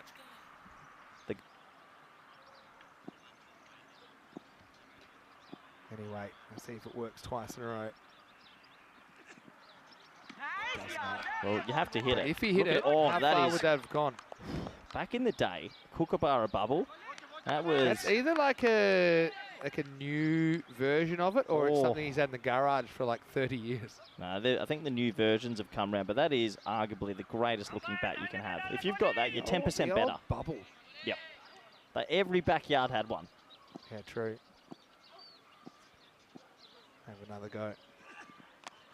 And he just deflects this time off the slight outside half of the bubble. Gets a single. 114. Expected score saying at the moment. Remember it said 110 after 6. Yeah, top effort this one, Cluj. They've come here and showed they're here to play. They'll be very happy with this performance so far. Not going to be easy in that second inning. Still a long way to go in this game. Maxi B. He's a bit of a live wire. When we saw him back in the 2021 ECC, you'd remember him pretty well. I think you were coaching against him. Who's that, sorry? Maxi Burton. In ECC Oh, yep. 21. Full toss.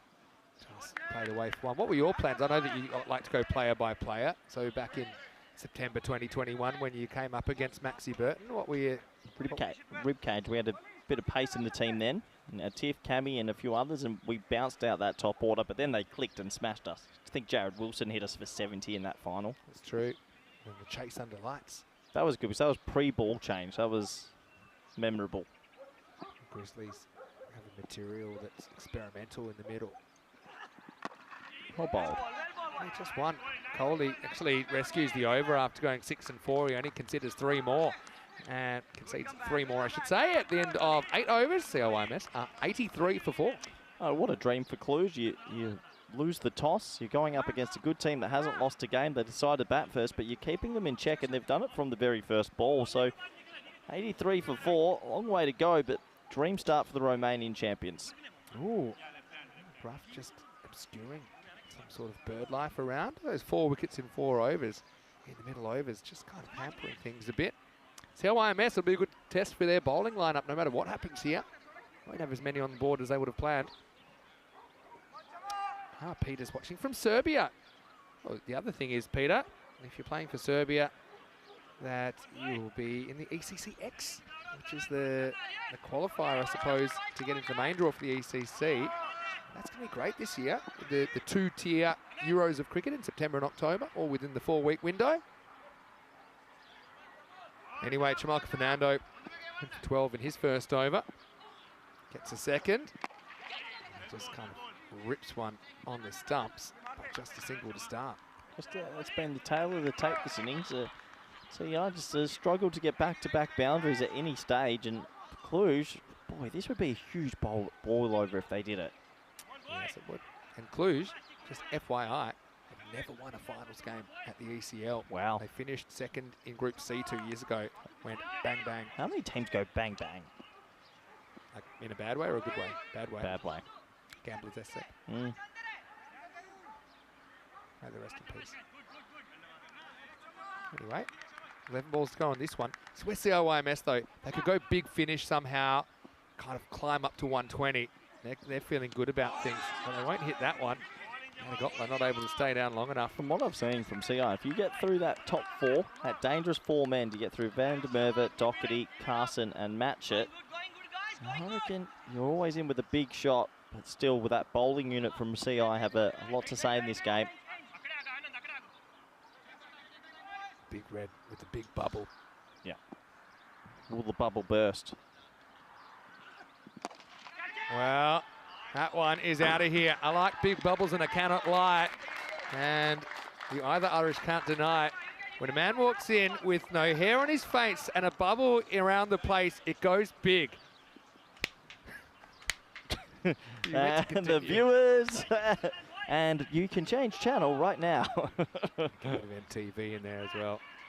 Every time Fernando's tried to bowl that rapid sort of seam up ball, it's gone the journey. Just needs to stick to what he does best. Stick to what makes you special. That's what I'd say to Chamalka. I mean special in a good way, not like how I use it with you. And he does take the pace off. This one won't carry out to deep mid-wicket, just a single. Just one more to the total. 115, 120, still just around the corner. Question from Peter, how's the format different for the ECC? Well, it's kind of the same-ish format. All that's different is the bottom-ranked 10 countries, which will include Serbia.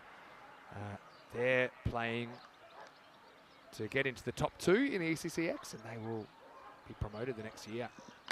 The winner of the ECCX will get their own trophy. It's into the gap, needs to be stopped.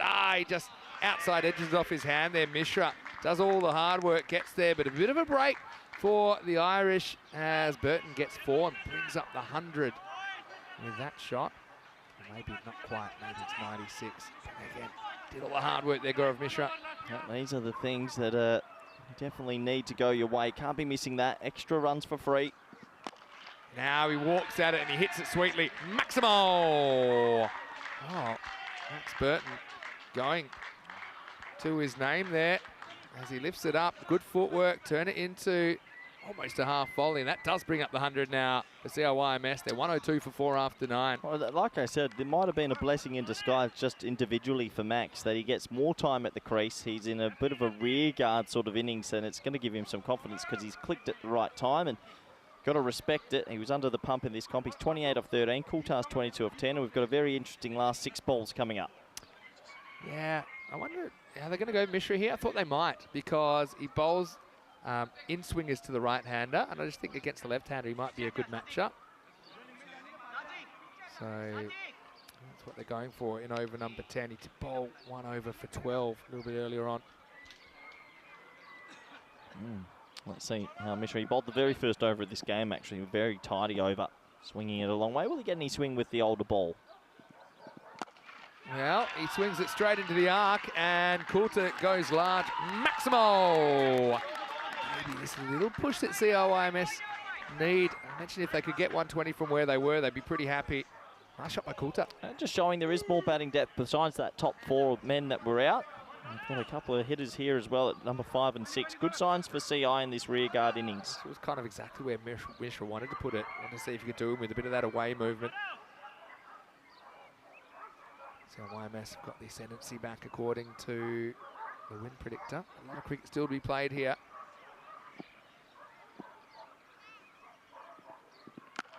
Makes a slight adjustment. Coulter doesn't care. Pops him over the leg side. Maximo back to back. That one had some height. Yeah, how's the hang time? Coulter now racing away, 1:14 with 4 to go. And nice striking from Big Red, the angry fast bowler. Yeah, it's not great that they've kind of specifically brought Mishra on for Coulter. While the ball was swinging early, because he gets big swing, I think he got to use his 2-while swing. This is at the very end, this sort of pace is a bit... Well, he's giving the length, isn't he? He's got to take that length away. I think he's going to try around the wicket. And he's hit straight through the line. That's into the gap. That's 4 more.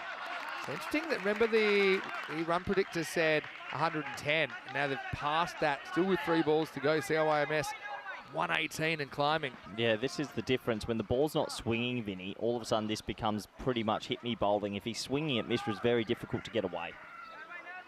Still getting like that kind of threatening to swing, but not the big hoop that he was getting earlier. That new ball was hooping as well. So Coulter's clicked at the right time. 38 off 13, 2 maximums away from an individual milestone.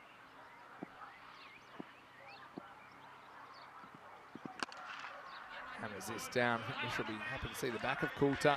But Burton's also shown he's a good hitter in this innings. He's 28. 19 with 2 to come. We're hitting that kind of ceiling of what we said we thought was chaseable for Cluj. Looks like be 120s. Well, good to see that the Victoria Surveyors are flying around early. They're concentrating too hard on the game. No camera play just yet. 2 to come then. Slow ball picked and adjusted and sent by Burton. Maximo coming home with a wet sail, the Irish, as that's 7 boundaries now in the last 9 deliveries. Really turning it on. Yeah, really good innings from Max Burton as well. He's found his batting boots in this one. Always difficult when you're in a bit of poor form, but he's really clicked at an important stage. And 1 more boundary here will set at least 130s for Cluj, and against a very good bowling lineup, that is not going to be easy. Partnership's worth 76 now. Wow. And that's come up pretty quickly in just 27 balls. Mishra, I mean, like sound thinking there to go to the off speed. Just taking his time before this last ball. Just setting himself in. He's got to let it flow. Runs at it. Probably want 2 here. Keepers on. Any sort of throw will be a run out. And it will. So it's going to be 1 and done. The partnership only broken by that last ball run out. But 126. Look, if you offered Cluj 126 at the start of the game, they probably would have taken it, even though at certain times in that innings looks like they might be chasing more like the 100 to 110. But they're near enough if they're good enough. The Romanians will have to deliver with the bat if they are to go the easy way through to the final. Remember, they've never won a finals match here on the Cartama Oval. As Big Red and Maxi B walk up the stairs, they'll have a bit of work to do in the second half as well. See how YMS, after winning the toss and electing to bat, walk off with 1, 2, 6. Why don't we go back and have a look at some of the highlights from this first innings of Qualifier 1. Beautiful setting here at the Cartama Oval. St Patrick's Day action involving the Irish Club, Church Valley Young Men's Society, and yeah, a few accessories around the ground. It was a fairly energetic start from the Romanians, obviously dealing with Jason van der Merwe and Chris Doherty. You can see there, it was a remarkable boundary stop. But that was the big wicket, wasn't it? As Vasu Saini came up with a change of pace to get JVDM, and then before too long, Carson McCulloch, he skied one. He was gone as well, just 3rd ball, as Nadagotla able to do the business there. And there was this period where things just seemed to be slowed down a little bit. Was lucky on a couple of fronts for Max Burton. But yeah, those 4 wickets in 4 consecutive overs just had them on the ropes at 49 for 4. But then this 77-run partnership was only broken by the last ball being run out. Again, not sure why Nadagotla takes the glove off there, but he does enough to affect the run out. Well done to Maxi Burton and Alan Coulter in particular. I think Coulter was the main instigator there. 39 off 14.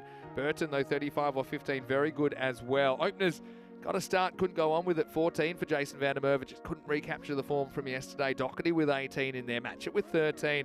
Only 5 extras, so pretty disciplined stuff from the Romanians. They are one of the most improved teams in European cricket, that's for sure, when you look at where they are here in 2024 compared to what they were delivering back in 2019. And with the ball, I think particularly Saini did well, 2 for 16 off his 2 overs. Dylan Fernando with 2 for 18. Chamalka just kind of lost it a little bit towards the end. He went for 30. Kohli did his job, 14. And Mishra, they got after him in the 10th. He ended up with none for 36. So we'll take a break and we'll be back pretty shortly. 127 between Cluj and a spot in the final. We'll see how YMS test for their bowlers to defend this total of 126. Vinny Sandhu here, Mr. Maximo. Corey Ruckers, hope you're having a great St. Patrick's Day and finals day so far. We're back with more action after this. You're watching ECN and this is the European Cricket League.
The European Cricket League is proudly brought to you by Dream 11, HCL Software, La Junta de Andalucía, Paramatch and Norcane.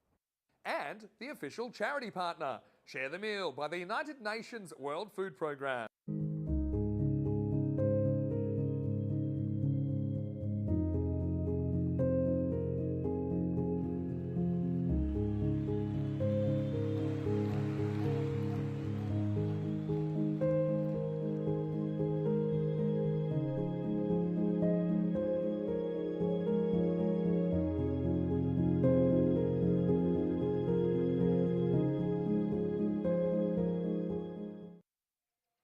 Hello everybody and welcome back. Looking forward to this second half of the game between 1 versus 2 in this table. COYMS versus Cluj. I think Cluj did a really good job in the first innings of staying in this game, not letting that dangerous batting lineup bomb away. They bowled well, they fielded pretty well, and they've been able to restrict them to a score that's definitely attainable, but it's going to take some very good partnerships to get there because we know how good the bowling is of COYMS. 127 required off 60. They're going to have to face a bit of spin, a bit of pace. And looking forward to seeing how it pans out. Warm welcome back to our network partners, Fox Sports Australia, Streamstar Austria, also Sportsmax in the Caribbean, and many more. And also welcome back to everyone in the chat. Always fun interacting with you. It's been a good day on the network. Some crazy cricket. The umpire is ready to go. He says play. Carson, ball number 1. And Taranjeet Singh, we know how good Taranjeet has been on this network before. He becomes a very important part of this chase. If he can get off to a flyer, Cluj could have one of the best upsets on the network. Cut and dropped. Wow, that should have been caught, really. He dived up in the air, but it burst through his hands. And for COYMS, we expect good standards. And it was a little bit shorter. It was hit hard. Taranjeet's the key. And a little bit late to react. That's a drop chance, and he's dropped on a duck, and it will go for 4.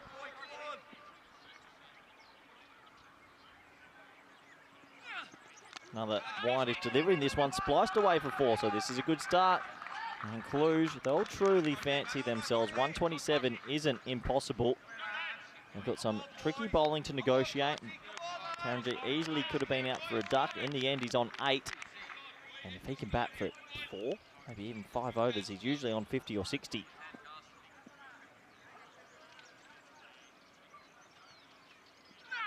Fuller delivery down the leg side. This could be wides unless it's got a little bat or glove or pad. And runs are given. So a bit of bat maybe or a bit of glove. So 3 consecutive boundaries and a dream start for Cluj here. I think a lot of people, including myself, expected COYMS to come through this group and pretty comfortably. But right now, for the first time in Group G, they are under the pump. Short ball. Gets away with that. That easily could have been more runs. So Carson just dragging a couple down here. Cricket can be a cool game. Easily could have had 1 for none. In the end, the runs are flowing.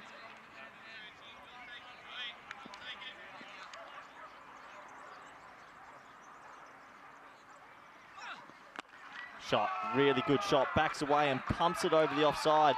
Cluj race to 17. And the little team from Romania, who have been at a couple of editions of the ECL, looking good. What a start. A lot of pressure on COYMS now.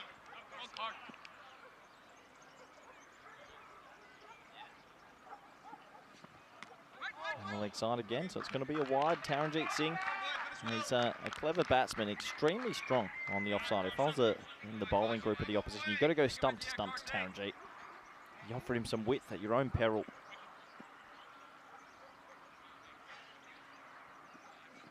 Short, gone, 4. Another boundary. The first over in the chase goes magical. And we have a game on our hands, folks. 22 runs. A little bit shorter there from Carson. He bowled a couple balls that I think he'll be disappointed with the length. And Cluj from Romania. They race away to 22 for none. What a game we have on our hands here. 41 games since a golden ball.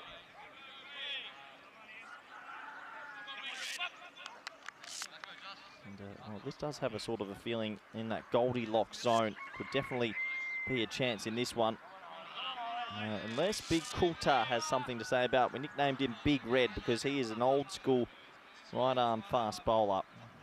As soon as he crosses that white line, the white rope, he sees red and he's got some pace about him as well. I think he's already dinged about 4 or 5 batsmen on the lid in this tournament. And I'm sure he'd like to add another one to the collection and also take a nice couple of wickets as well if he can. We'll be bowling to Rajesh Kara. And this will be a good test. Can they get a hold of Coulter, or will Coulter have the final word? Full delivery, hit back to him just for a dot ball, and nice start from Big Red. Won't often see him bowl full length too often. Loves to bang it in on a difficult length and then has the bouncer as the surprise ball. Also not afraid to bowl multiple bounces in and over, even if a no ball gets called.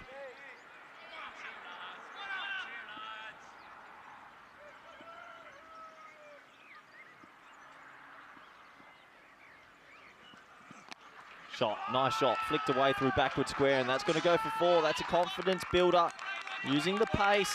And Cluj, who are trying to chase down this 127. This is a very positive start. Just timing the ball. And they've raced to 26. I think obviously we know that Mulder is going to come into that. He has an economy rate of 7 on the network, Jacob Mulder. And he always picks up 1 or 2. How they play his 2 overs could make a big impact on this game. Pulled straight back at the Big Red, and another dot ball. I think also, in a funny way, COIMS feeling under the pressure, under the pump, can only do you good. You learn a lot about the character when you're under the pump, and in this group, they've had it all their own way.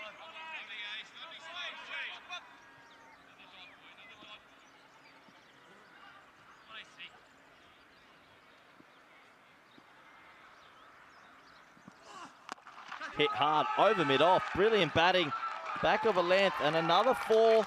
Boundaries are ticking at the right time here for Cluj. We haven't had a 6 yet, but we've actually had 7 4s.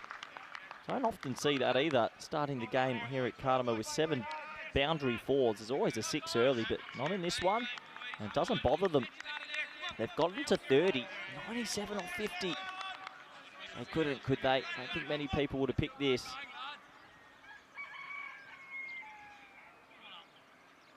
Cluck Norris end. Brewing nicely. Short ball, there it is. Oh, and he gloves it over the top. Well, he usually directs that short ball in the right positions. And it gets a bit of glove and it balloons over Doherty, the keeper. And that's going to go for another 4.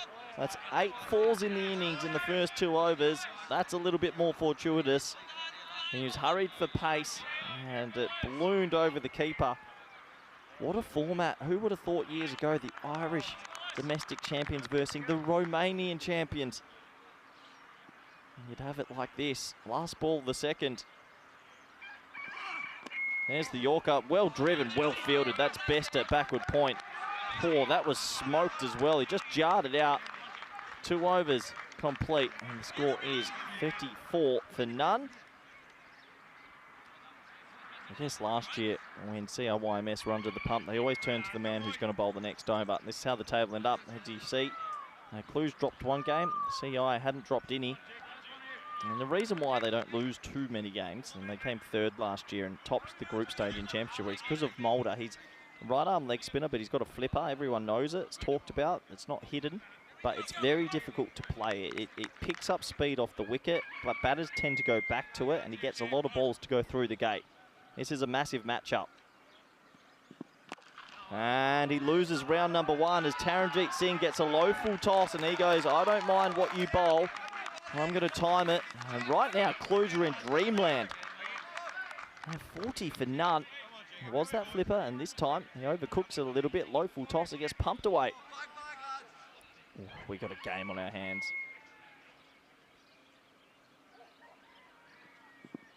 Shorter ball in the air, gone this time. And Mulder wins the battle. Well, the first one went for 6. The second one hurried him up. It's a good catch from Best and a huge moment, because if Taranjeet Singh batted for another 10 deliveries, he'd probably be on 50. And Mulder gets the last laugh, as he always does. And the score after 2.2 overs is 40 for 1. hurried up, as we see so many batsmen get hurried up by this different sort of delivery, and he could only splice it to Best, who dropped him on 0, caught him a little bit later. Nice little cameo from Taranjeet, but he'll be very disappointed that he couldn't do it for another 10 to 15 minutes. And he'll go for 26 off 8. So a good game on our hands out here at Cartama Oval. We've been blessed to a corker of a game this morning. The last ball finished 32 runs off an over.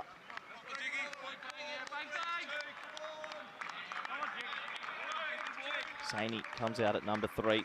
Got to get forward, don't fall for the trap. I think even at this stage, if you were to take Mulder's 2 overs for 15 to 17 with no more wickets, I think you'd take that and try to target everyone else. Here we go, first ball to Saini. Good contest again. How is that not gone on stumps? And this is what I mean, players still, they know he's going to bowl it, they just can't play it. It pitched, it skidded on, and Saini looked like he forgot that he had a bat in his hands. Vinny, welcome back to the box. People know he's going to bowl it, you know it's coming, but... I can pick him. Everyone. I'd say I can play him. I can pick him. Flipper. It just hurries him up. Hurries everybody up. Well, how do you play him? Come on, you're the genius. It's quick. I'd actually look to go behind myself and use the pace as much as possible. Yeah, okay. Because I think fine leg pretty wide. It's obviously pitching and just racing on off the pitch. He's getting it to skid. Nice shot of that. The equipment. This one actually is probably missing leg stump, but it's off the pad. They'll get 1. So they bring Mulder on to stop the bleeding up. The first went for 22. The second went for 12. Oh, he's giving it a wide. Ah, okay. Well, I don't think so. I'm pretty sure. Yeah, they're going to change it. I think that even the batters said, yeah, look, that's off the pad. Yeah, definitely off the pad. I think he must have thought it came off the keeper. The keeper, yeah. But anyway, all's well that ends well. Probably the right decision. Actually, definitely the right decision. Mulder, last ball, here's over. Let's toss this one up a little bit. He's driven down the ground. Might have got a finger on it. It'll just be a long single in the end.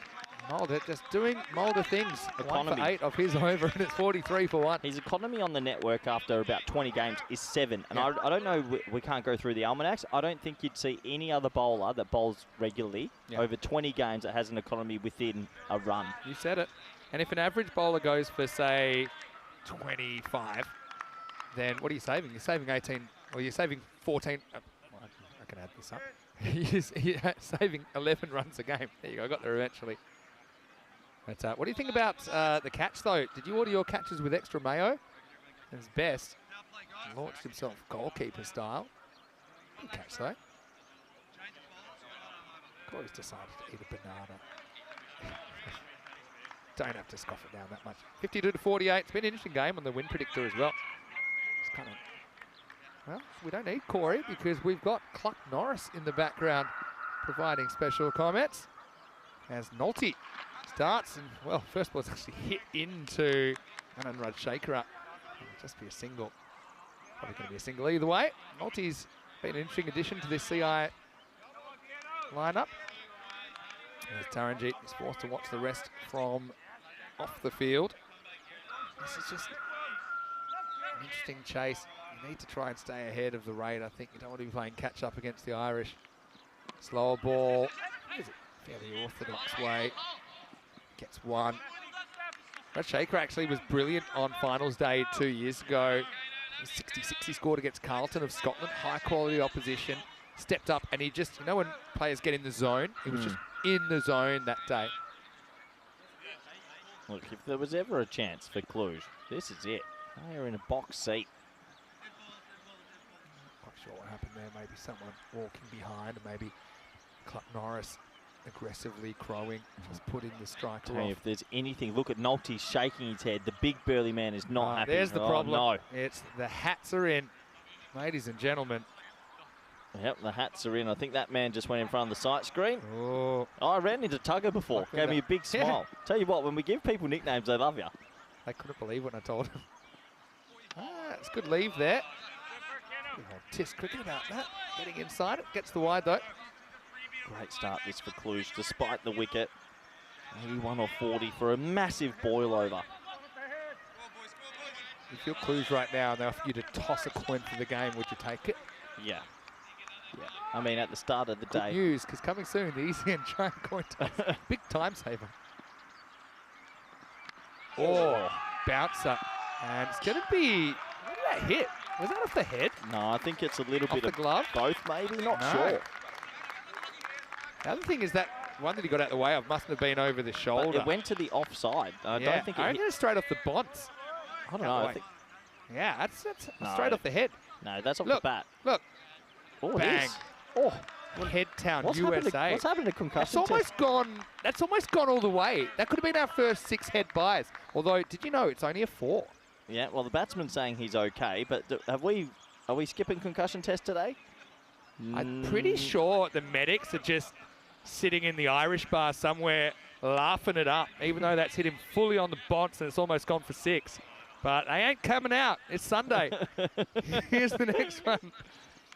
And now pretty well struck straight down the ground. See, every player's been hitting the head today has hit a boundary next ball. And Saini joins the party. He gets 4 off the bat this time. The rules must have changed overnight, or it is a Sunday, because yesterday, anything that touched the We helmet, have there our new head knocks protocol, but if you look in the fine print, there's an asterisk and says not on Sundays. So anyway, what a good shot by Vasu Saini. Vinny, and what a start. 50 runs off 3.3 versus CI. This would be a huge They upset. think Nolte's a spinner. Is that why? Yeah, they're up there. Anyway, Just waiting. I think Oh. the scores are just waiting to catch up a little bit right, here. maybe. What an interesting. What a day. What a Yeah. day, honestly. It's been crazy. Yeah, that's a nice shot of the ground via the sunglasses. Keep off the fence. You know why they have the keep off the fence rule? Because remember, players used to jump the fence. Eventually, the fence gave way, and it was a little bit like the old cheese rolling in the UK. Where is that? What?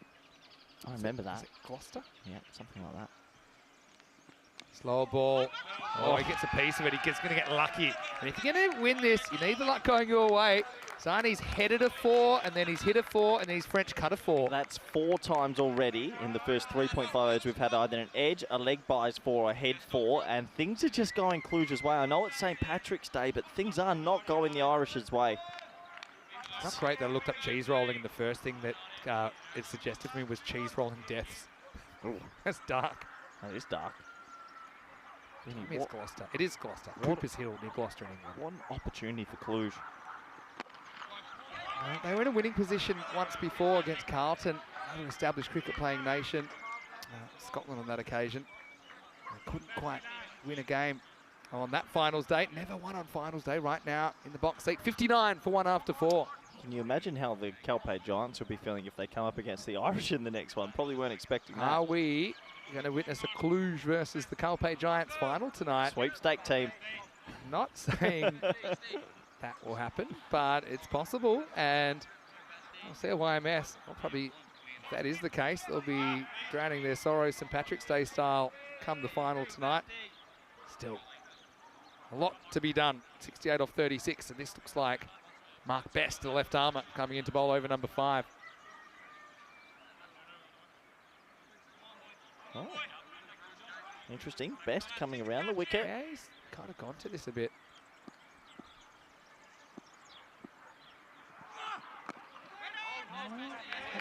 Saini feeling for it first ball. Yep, top ball to start. Nice start for that man. I mean, CI, they're under the pump for the first time in this group. We're going to see how they respond here. They had to rely on different batters to get the runs than usual. Or they have to rely on some fielding brilliance, or maybe Best with the ball. Big inside edge onto the body. The 2 dots. Little momentum swings feel bigger at this stage of the game. Delta in the chat saying, fun facts, CI only made it here today due to a coin flip. Did the final get washed out in Ireland in Eurasia? I don't remember it being a coin flip. If that's true, that's a big coin flip. A lot on the line. Tell us more. Anyway, this has been smashed away. Well, third time lucky for Vasu Saini. Cuatro carreras. Beautiful looking covered drive. Saini's a player we first saw on the network back in 2019 for Cluj. And showing his class there, holds the post. Yeah, can you believe it? This is a day of well, shocking cricket that you, well, not shocking cricket, just shocks galore. The Calpe Giants with 32 off the last, and if you had told me At this stage, Cluj will be on 63, chasing 127 against CI. I said, no way. Expect the unexpected. But do you remember that you asked me last night, in all seriousness, you were wondering, how can you possibly beat CI in this group? And I said, look, you've got to get through the top half. You've got to get 4 wickets in the first 5 overs. That's what they did in this game, despite a good partnership, bringing CI up to 126. It's still an underwhelming score. Now it goes up, and there's the luck factor again. Doesn't quite carry down to Mulder. They'll get a single. Yeah, things just falling their way at the moment for Cluj. They're ahead in this game. They truly believe they could fast-track themselves to a final under lights tonight. Nabi sending me messages. He has arrived back in Spain. Oh, was it the real waiting Nabi? for the bus. Oh, they're on the bus. Thank you for those live updates. Yeah, gets it up in the block hole this time. Rajshekar just can't get his innings going so far. He's still there. Not a bad over from Best at all. Just 6 off the 5 balls so far. Yep, 62 off 31. 2 a ball. It's 9 wickets in hand. 60-40 shot now, Cluj. All right, hit up in the air. Back to the line, and he's gone. Well held out there. Jason van der Merwe has done some good work on that part of the Cartama Oval, and so Best has something to show for it. Saini battles for 17, but he's going to have to go at the stroke of the 5 over mark. Cluj, 65 for 2. Yeah, I think Van der Merwe will get a word to about spiking of the ball again. There's been some spikes today. I'm pro spike. Well, eventually they're going to get penalty runs for a spike. Nah, it's fine. I mean, when that ball gets belted every 30 seconds, and you think the Cartama Oval turf is going to change the condition. I'm pro spike. Give it to me. Anyway, Vinny Sandu here, Mr. Maximo, with Corey Rutgers. I know that earlier you were ready to spike the chair, weren't you? Well, I wanted to throw it out. You wouldn't let me. These are our new chairs, by the way. You can kind of see them here. They're very, very soft and luscious. Don't touch that chair. That's your chair. Anyway, great to have your company wherever you're watching from around the world. So IMS, they're not going to go quietly. So with that wicket, brings a new player to the crease. Just feel it just depends if the new batters click or not for Cluj, because they don't have too much time to let this game drift. No, they can't let it drift, but the Mulder factor is massive because the guy goes at 7 or 8 overs. So that means off the other 4 overs, you need to score a lot, or 8 overs in the context. Yeah. So, I don't know, CI with the experience, I think maybe just ahead, maybe. I think so. It's Irish. It's St. Paddy's Day, Vinny. Yeah, happy St. Patrick's Day. Looking good. Oh, they're very flickable. Yeah, we'll be back pretty soon. Yeah, I'd say they're hypnotising your... Are they antlers? Well, here's an interesting one. The batsman's walked out and he's not fully ready. And now they pinned the Irish at the start for 5 runs. Is this count as in the first game the Irish played, a batter came out after 60 seconds, wasn't ready to face up? If the fine leg fielder doesn't help him there... It's an interesting one. It's the spirit of the game. I mean, he's obviously intended to come out with a helmet. Is it different if you face the ball and then you need someone to help you with your helmet? Maybe. Anyway. Over number 6. As this one is hit up and over the top. That's got all the way. Maximo Rajshekar picks the slow ball and bangs it. 6 runs. What I would say, it wasn't the new batter that was getting his helmet adjusted. It was Rajshekar. There you go. So that's why. Question, new batter's going, what are we waiting for? Question from Andrew Batchelder asking if Sebastian Brutt's staying on as the wildcard. The answer is yes. He is playing this week for Paco. Good answer. Had a pretty nice weekend by all accounts, from what I saw through my window. Pace on. Oh, that's straight off the he's bat. dropped him. Yeah, I think that's a leg glance, and Doherty puts it down. A tough one, but he gets 2 hands to it. Nah, Doherty standards, that's a drop. It's straight off the bat. We don't often get these. He made good ground. Just the hands maybe There's the a wrong bit way. of a knuckleball through the air, so it didn't really rotate. It's one of those ones that it's actually a bit harder than you think. I don't think I've ever seen a strangle on the network. That would have been the first strangle I've Can't ever happen. seen. Had one last night, actually. Full toss, well hit. Well, this is very Rajshekar circa 2022 when he just turned it on finals day. It's taken a long time to get going this innings, but handy runs, Maximo time, 6 runs. I tell you what, you do not want to play 3 in a day. It is a hot day here at Cartama Oval. Cluj will never have a better opportunity to fast-track themselves to a final. They could upset the masses here, cause big waves in Group G, and on St. Paddy's Day. Do you agree, Cluck Norris? Norris has been pretty vocal today. Nolte When he's good, he's really good. But he's probably still struggling with consistency issues. Again. Shaker at a 26 off 13. He's been joined out there by Chamalka Fernando. Slower ball, goes after it, was Tramline. Now this could be out, and he's gone. Well, Rad Shaker chases something he should have left alone. He knows it now. But CI capture breakers. Nolte breaks through, and it's walking stick 77 for 3. Oh boy, I think he was in that sort of red hazy period in his head. He was ticking, he was timing the ball, and no matter where the ball was, he was going to throw hands. Unfortunately for him, it was a wide slow ball. Really clever bowling, and Cluck Norris enjoyed that one. Nice catch out there by Coulthard, big wicket. Big Red does the rest. I mean, it was barely reachable. It was down towards the bottom of the bat. Ratchakra put the big boots on and kick himself, I think, when he gets back to the change room.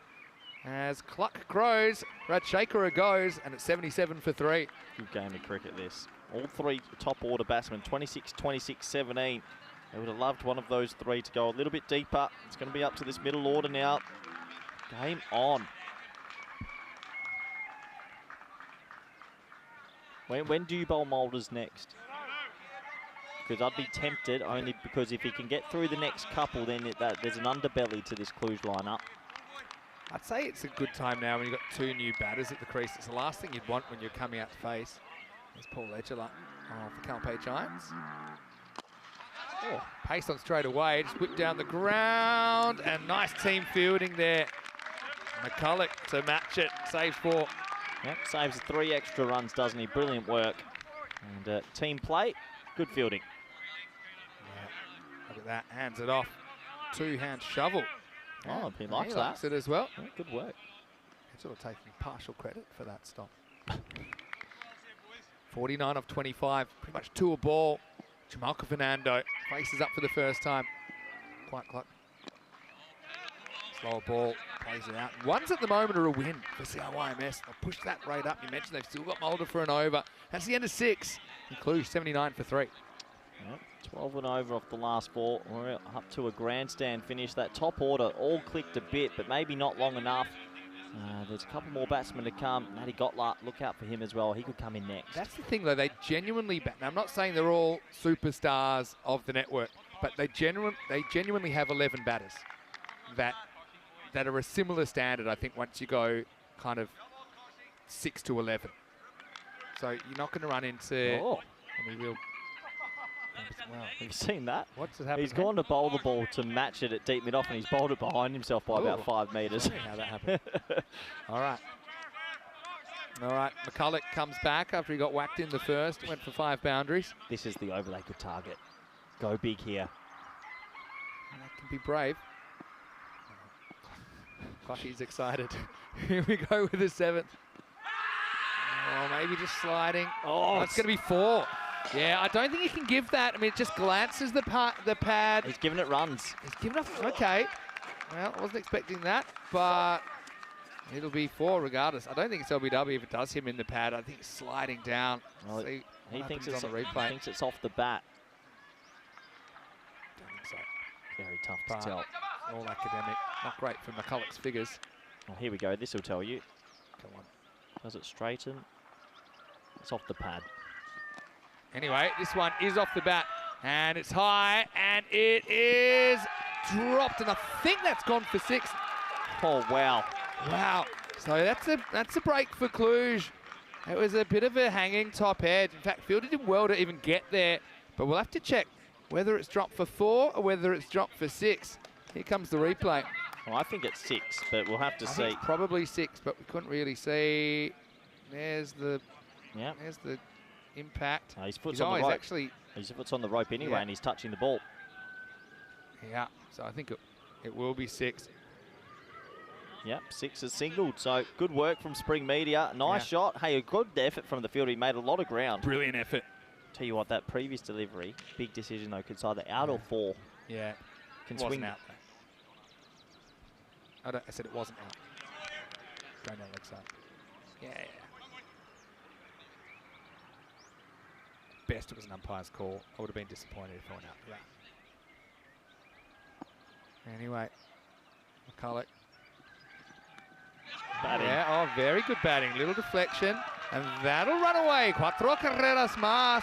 You mentioned this might be the over. McCulloch's gone for a few in this game. Clever batting there. Jamalka just uses the pace. Yeah, brilliant batting. Don't see enough of this shot. It's a really easy shot to play for most batsmen, and there's never a third that's fine to spinners. So clever batting, 4 more to the total. What a contest. Great Cluj. contest. McCulloch tossing up what to do next. Just take the pace off a bit. No, it goes quicker. Almost a spinner's bouncer, wasn't it? Oh, he's run past it. Well, they can probably get 2 here. I mean, probably good that blue ball only cost him 1. But Fernando will get the strike back. And he's kind of, this is Jamalka Fernando. He's winning this contest at the moment, so it's pretty important he's on strike. Tell you what, the Irish have bottled a few finals in their past, club team and national team. And right now, the Romanian Cluj are on. Hey, the Irish getting done by the English on that ball. All right, now he sweeps it straight to the fielder and it's gone. Well, maybe it was all part of the plan because Jamalka Fernando has swept the next ball straight down to Adam Heasley.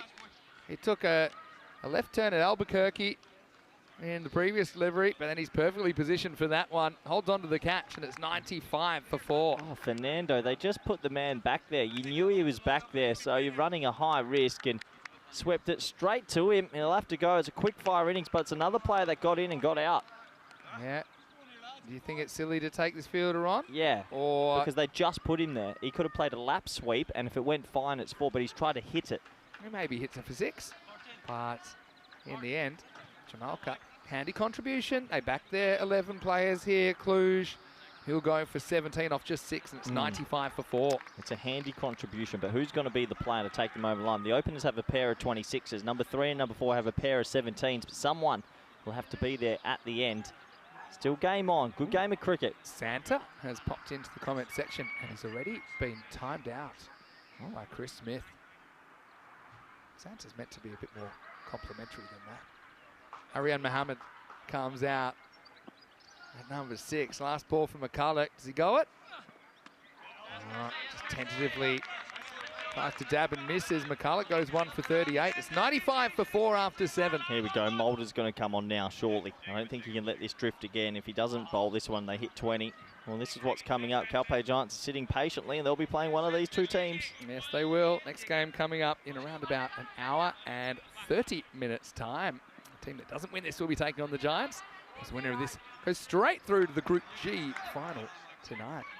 It's the first time we've ever had a Group G final. It's the first time we've ever had a Group G. It's over. Might determine the game in a lot of ways. So what are you happy with if you're Cluj? You need 32 off 3. 8.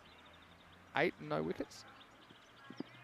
They've got the wickets to play with. Hits this pretty well. Match it.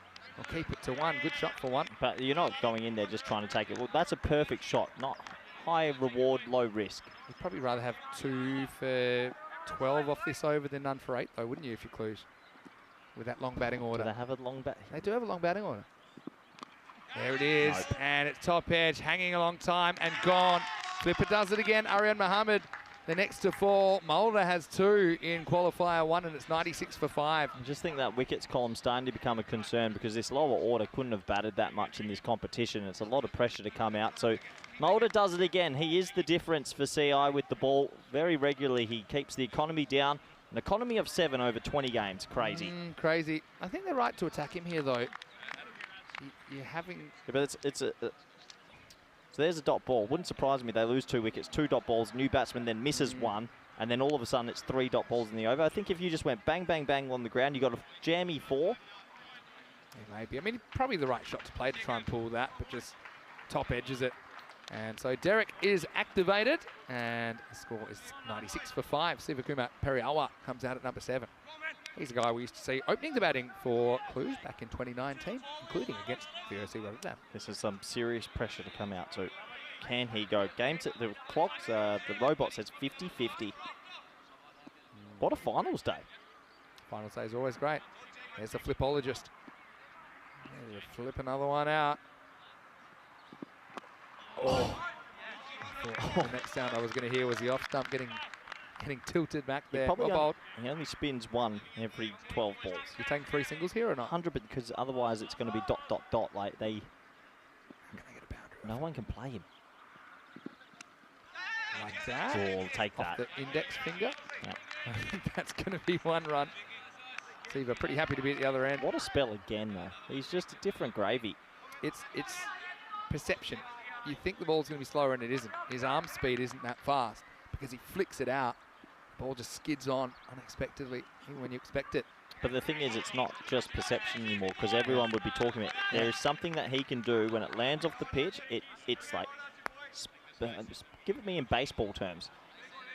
Oh, well, in baseball, ball doesn't bounce. Yeah, but you know what I mean? It's just it's like a four-seam fastball, four-finger fastball. It's just there's something different that people, they know what's happening. Skids is the right word. And they just don't know what to do. All right, last ball.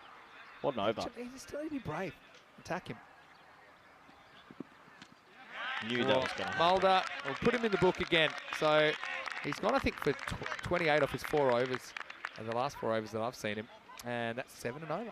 So right now, it's still doable, but it's a bit more difficult. 30 off 12, so 15 required and over in the last 2. Got a game on our hands here as we head into the 9th. Yeah, it's a funny one. How do you play him? People try attack him and they just play and miss everything. It's no one's been able to crack the code just yet. All right, biggest over of the game so far. They're turning to Mark Best. With Cluj, I just feel those 5 wickets not as concerning as they might be in some other teams. Just knowing these batters all the way down. Different pressure, though. Different pressure, this but is to get into to a me, final. it's the same as if they were 97 for 2 at this point. All right. Here's Mark Best. Here's over number 9. 30 to win for the Romanian. So close yet so far. First one's not going anywhere. And it's going to be a run out to start. Janitha Fernando comes up short as Siva tried to scramble a single. Janitha is heartbroken right now. You might think they're going to the replay, but he's already been given his marching orders. Best recovers to hit the stumps, and it's 97 for 6. Yeah, the thing is, I know these players might open back at their club teams or in different sort of times they've opened, but when you come out, when you're under the pump and you need to score, it's a different mindset. And CI just using their intelligence here to break away a little bit. So you need 12 in boundaries in the over. And they don't get anything off the first ball. Fernando spent a lot of time on strikers end while he was there. Just couldn't make that impossible single. As Natagotla will replace him. The score now, 97 for 6.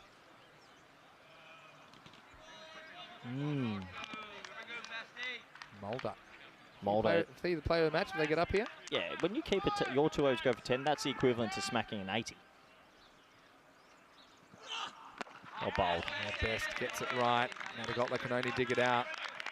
These two of the old firm that we did see in ECL 19. Fernando's only just gotten up the steps. He's taking it pretty hard. Yeah, he wanted to be the hero. It's a good sign in a player. Right, it's one of the slowest walk-offs we've had in a while. Wide. The thing So is, 28 off 10 now. I feel like this is Cluj's top end. I don't think they could have bowled better or fielded better. They had a bit of luck with the bat with the edges. If they can't win this, it's a tough day. Just give them the spot, you think? We're not going to do that. Periowa hits it pretty hard. Finds the gap, finds the boundary. 4 runs, badly needed. And Cluj need to find one last push here, don't they? And Siva provides 4 through the offside. Yeah, traditional cover drive, lovely shot. It beat the inner ring and raced away for 4. Much needed boundary. Can he go again? 9 to come. Oh, he beats him upstairs. Well bowled by Best. We've seen it go wrong earlier today. We saw 32 come off the last over for the Giants to get up. You're going to have to hit big red, though. How far did that helmet shot go? Bounced a metre inside the boundary. Oh! All right, now he's going to get it, and he's going to get it out of the middle. Maximo! All right, doesn't get fooled twice. Periowa puts one up in the jungle. Shot. He missed the other one by a mile, not this one. Gets under it as well. Another great final on our hands. What a day of cricket action we've had so far. Surely the next one's a bit of pace off. He gets it, and he got it sweetly as well. 6 runs.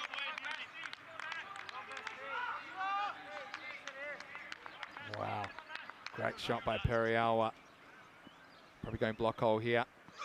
Tries. Oh, and he's nicked it as he's gone. It was there to hit. Periawa just couldn't get more than a feather on it. So Best bites back. He'll finish 2 for 18. Good spell from the big left armour. Cluj 109 for 7. They'll need a magical finish or close to.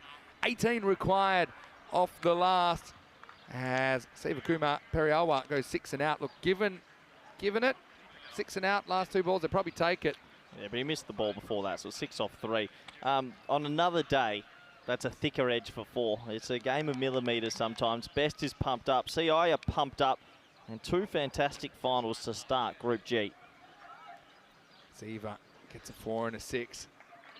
Has to go. On the brink, aren't they? Dylan Fernando comes out, but he'll be at the non-strikers end. Natagotla, what a great time for him to click. He's a guy we have seen opening a fair bit, even for the Romanian national team.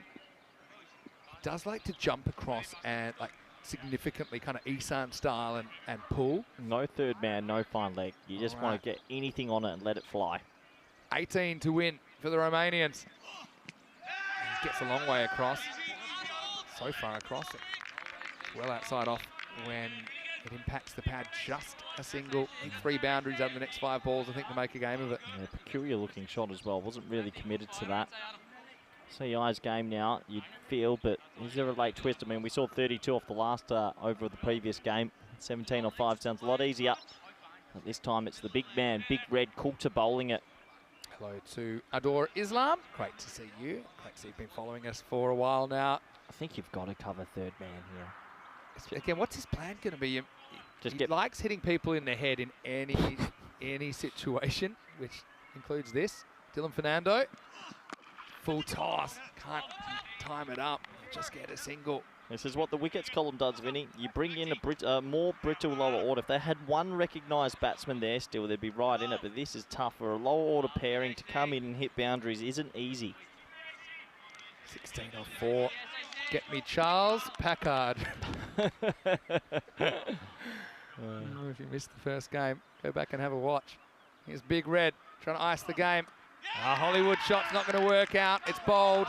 Natagotla backs away this time, and Big Red gets spun up at the right time. 111 for 8. Yeah, but they're going to pull away, CI. 16 off 3 required. Perfect delivery. If you're backing away, you run a huge risk, and he just kisses the off stump. And once again, you have to look back at the overs of Mulder. They swung this match. Perfect ball. Full straight. No full toss, really. And we actually said, what's your ceiling for the Remains to chase? And we kind of hovered around that 120. This is a handful more than that. Doesn't look like they're going to make it. 16 off 3 required. 111 for 8. That second over of Mulder, Vinny, it really was a crucial moment. He got 2 for 10 in his spell. Just does what he does and makes it, any time they even make a 120, it feels like 140. Anyway, this game is still live. If there was ever a man, Virat Kohli, no, it's Man-Meat Kohli. Man-Meat. Decent batter. Any relation to Virat? Distant. Okay, well, take 1% of that ability and use it. Well, needs to pretty much be perfect here. 16 off 3, needs a boundary straight away. Won't get it. Coulter delivers. He thinks about going the stats patter, but he just holds on to it. Big Red. For a brief moment, he envisioned 4 overthrows and thought, no. Hitting the stumps. So if he hit stumps, he was going to be out. I was going to say, Big Red just not needing the cheap ones. Delivers the block hole delivery, and that pretty much is that. Yep. They've fallen short, Cluj. They had a huge opportunity in this one, but looks like they'll be playing the Calpe Giants. Oh, Oh, that's got to be didn't close. Go for 6. Oh, if that had gone for 6, everything would have changed all of a sudden. Has to be high. Has to be high. It's actually dangerous. Yeah, let's have a look at it here. Deep in the crease. Oh, yeah. Easy call, really. So no ball called. And Could you imagine if that had floated away for 6? Well, golden ball. Let's go. 6 and a 6. 13 off 2. So we game back on. It's only 2 6s in a row, not 3. Big Red, steaming. Just got to keep it legal. It's good advice for everyone out there. Kohli. Can't be a hero. Doesn't make any contact. Yep. CAYMS just winning ugly, I think, here in qualifier 1. Might have done them some good as well. More players have had to step up in this one, middle order, but they do look like they're going to be fast-tracked into the final on St. Paddy's Day. Yeah. Thankfully for Coulter, the next game will be a night game that they play. Be able to cool down under the lights, because this will be the last ball of qualifier 1. It's not a bad shot. Fielder comes in, takes the catch as Mulder puts the cherry on the icing on the top of the cake, and it will be CRYMS, the first team through to the Group G final tonight. Though they're tested by the Romanians, they pass the test. They hold on to win by 12 runs. Yeah, good win in the end. They did what they had to do. They were tested throughout. I think once again we've talked about Jacob Mulder's 2 overs make CRYMS so dangerous. And overall, good effort from Cluj, but it was different players in that batting lineup. Max Burton batted well, and CI on St. Paddy's Day are 1 win away from coming back to Championship Week. Yeah, congratulations to CRYMS. I mean, Cluj, I won't say they played a perfect game, but they pushed played 3/4 of a perfect game, you might be able to say that. CRYMS straight through to the final tonight. Next time you'll see us will be in an hour and 15 minutes, as we'll take you into the qualifier 2 between Cluj and the Calpe Giants for the right to meet the Irish in the final. So the first ball will start 3 p.m. GMT, which is 4 o'clock in Central Europe, and 8:30 p.m. in India. Shake, rattle and roll. They needed a good start. They got a magical start, didn't they, as Taranjeet got on top of McCulloch in the opening over. Yeah, he did. He took it for 22 and he looked really good, but it was one of those cases where the top 3 all got very good starts, but no one went on to make 40 or 50, and that's probably what cost them in the end. It was a good fighting display from Cluj, but CI just always felt like the big brother and could just keep ahead. Yeah, it's a pretty good comparison, as we saw that ball almost take out Rajshekara. And a few things just could have gone differently for the Romanians. Yes, it was a good old-fashioned headshot that almost carried the road. But, yeah, I mean, Rajshekara getting out when he did. Remember, he swung at one that was probably going to be a wide. He just kind of towed it out to deep points. Cluj have confidence in each other, but I think, yeah, the quality of the bowling in the end and the plans of the Irish, it's a bit too seasoned in the end. Paul Edgerley's enjoying his day because they're still in the running. In fact, they'll get a good look at the Romanians close up pretty shortly. That was also an interesting one, wasn't it? Easily kind of ran around one, caused an extra run. Late in the piece, though, really needed something huge in the last over, and they had a key bowler to bring back, Coulter, who just did enough. And in the end, CRYMS of Ireland, 126, Cluj, 114. 12 runs between the two teams shows that nothing is a given here on finals day on ECN. Pair of 26s in the 1-2 position, pair of 17s in the 3-4, but no one could kind of crack that 30 plus. That would have been really handy for the Romanians. They just need one of those 4, another 5 minutes at the crease, and you might win, but unfortunately they all got starts and got out. As Periawa flew the flag late, 4 and a 6 for him. Just 4 wides and no ball in the innings, so pretty professional stuff from the Irish. More or less held their catches as well. Lots of good performance there, but I've got to say, Mulder stands out amongst his peers. 2 for 10 of his 2 overs under pressure. He continues to deliver. 2 wickets also for Big Red. Alan Coulter, 2 for Mark Best, and 1 for McCulloch, who's probably a little bit expensive for his liking in that one. And Kian Nolte was able to pick up 1 for 26. We'll take a break then. Back in an hour and 15 minutes as Cluj will try and open their account on ECL finals days with a win over the Giants. The Giants would love to continue their miracle into the night to take on the Irish. Vinny Sandhu here, Mr. Maximo. Big thanks to Corey Ruckers. He'll be off for the day, and Rico Full will be with me when we return for more Group G Finals Day action here in ECL 24. This is the Champions League of Cricket, the European Cricket League.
The European Cricket League is proudly brought to you by Dream 11, HCL Software, La Junta de Andalucía, Paramatch and Norcane.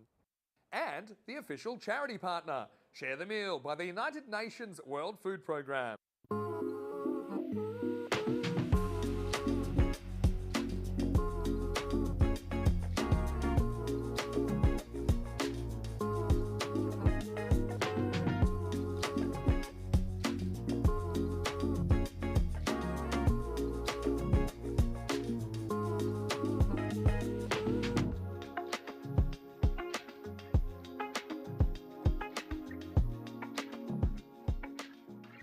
Hello and welcome back. We're halfway through finals day and it's a pretty energised fan zone. And I tell you, it's always great to get amongst here and get nice, close and personal with the fans. Happy St Patrick's Day, ladies. Telling you right now that it's time for qualifier number 2. We'll see who'll meet the Irish in the final. They're waiting for the winner of Cluj versus the Carpe Giants. Let's see what happens at the coins toss a little bit earlier. Stefan Gooch had the 2 captains. Go more fast! Cluj, you're the home team. You toss the coin. Carpe Giants, you're the away team. You'll call. European cricket. European cricket is called. It's come down European cricket. You've won the toss. We'll have a bowl. Carpe Giants have won the toss and they're having a bowl. Well, while the toss was going on, I got to know Molly and Ailsie here. I think they're having a really good time. I think we know who they're supporting, but right now we're going to see who will be meeting CIYMS in the final. Carpe Giants win the toss and elect to bowl first. And didn't they pull off that chase earlier? Incredible stuff. 32 off the last over. They chased down 162. It was about 50 more than they'd scored at any point in the tournament so far. Cluj, though, went down by 12 runs to the Irish. I know that they'll be desperate to make their first ever group final. They've never actually won on finals day, Cluj. So they are certainly looking forward to it. Now, look, we're getting ready for the start of the game. I've got a little bit of time. Do you think we need to head?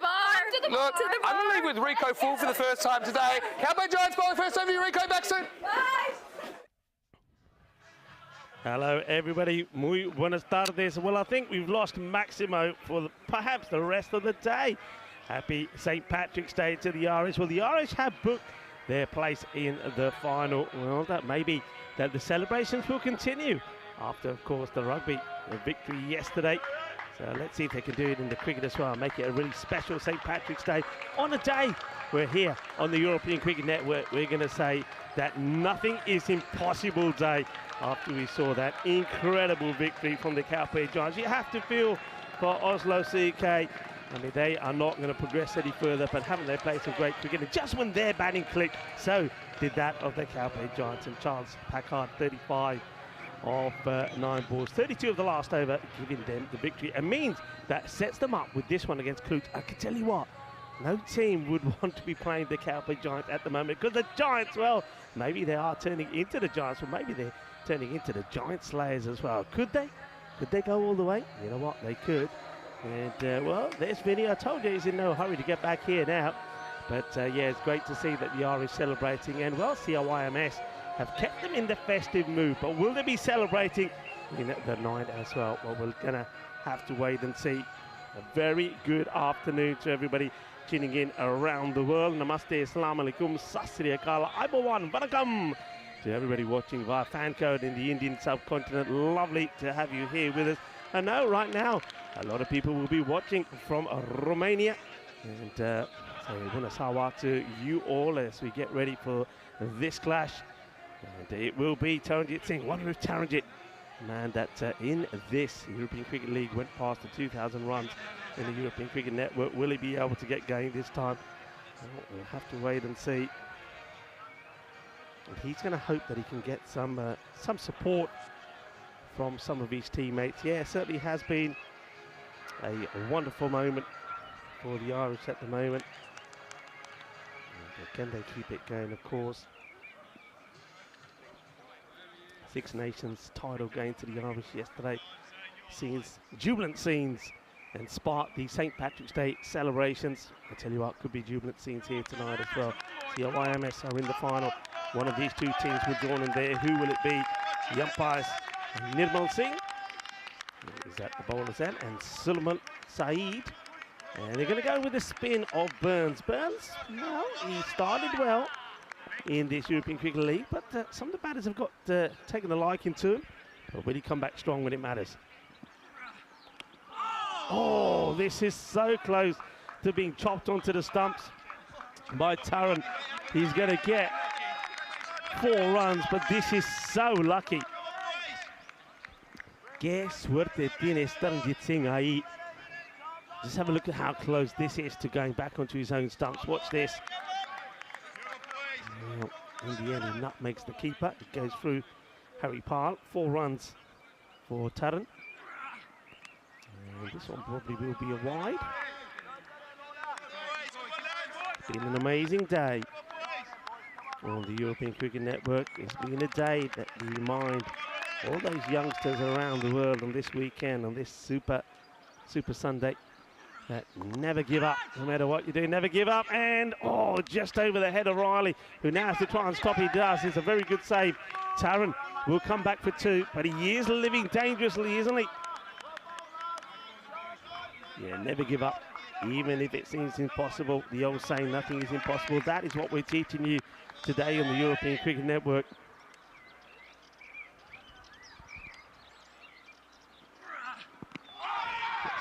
Slightly quicker delivery, quicker through the air, darts it in into the pads of Taran.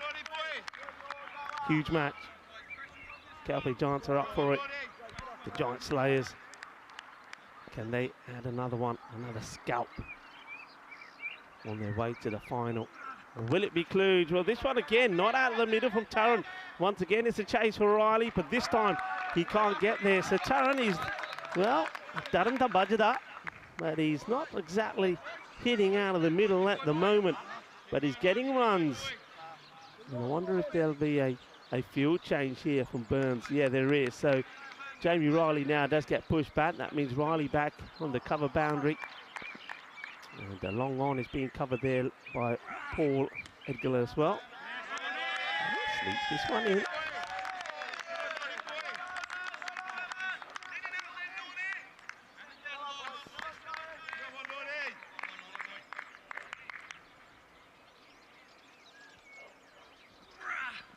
Bit of flight, goes for it, does Taran, and this one will go all the way.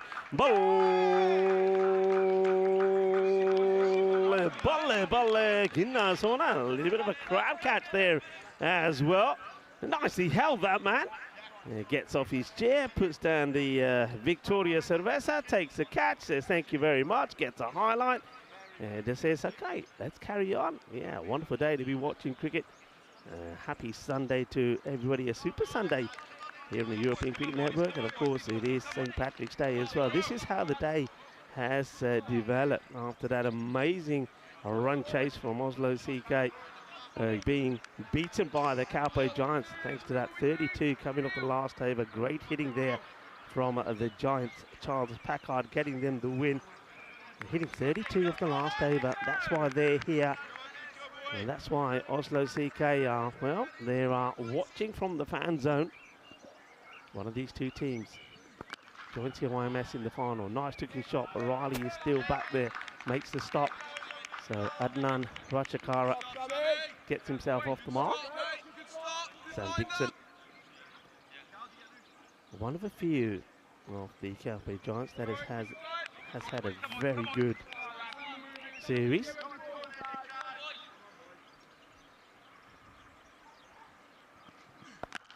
Okay, in the air, that's a really good shot, lovely pickup.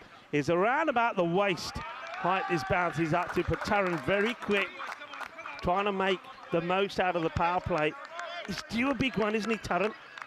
He's always been thereabout. He has had one failure to his name, but other than that, he's been clicking, he's been scoring runs.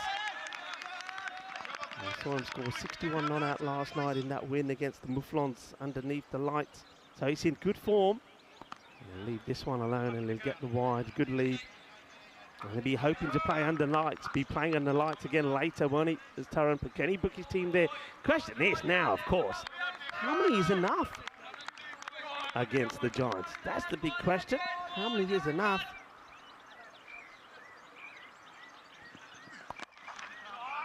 It's a nice looking shot, and that's going to go all the way as well. Balle, balle, balle. Ikatara wajada. Hi, hi, Ikatara wajada. Say smash.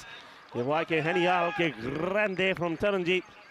And this time he knows it's not too wide. He knows he's got to play at it, and he's a powerful hitter. That is sweet out of the middle of that bat, sweeter than about a Rasmalai. Dixon, 14 off the over. Now he pitches up, and he's going to get punished with this one as well. Manos, arriba, Vidro, porque eso es 6 más. Taran going strong, hitting hard, giving them a good start. But look, they've been here before, haven't they, Kluge? Against the YMS, they had a great start when they were trying to book their place in the final earlier, chasing 127. They got 54.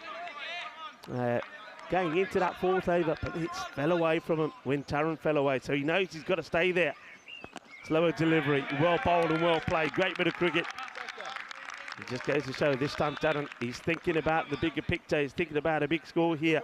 The slower delivery back of the hand from Dixon, and Taran plays the solid defensive shot. These two teams, of course, have met before. Calpe Giants put 114 on the board. Oh, this is another one that gets blasted away. New balls, please. Esa pelota no va, eh? Esa pelota va para playa on este domingo. This ball ain't coming back. It's gone to the beach. It's the end of a very expensive over. It goes magical. 26 from it. And Kluge after 2, 43 without loss.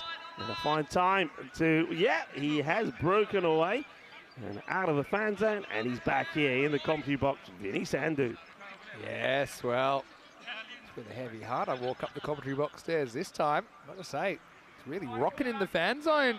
San Patricio to you, Rico, and to everyone out there that's celebrating it. Igualmente. It's a dia to celebrate, and well, maybe we'll have a cheeky Guinness or two when we get back to the Sunset Beach Club. I know he's looking very, very green and festive over there. All right, the hat-trick hero. Yeah, I'll still have a ball. And gets played away. Oh, it's a big mix-up. Oh, and no. why is he running? Why is he running? What is he doing? Oh, one of them. Oh, what is he doing? Listen, we already learned here today on the European Cricket Network, you never give up. Nothing is impossible.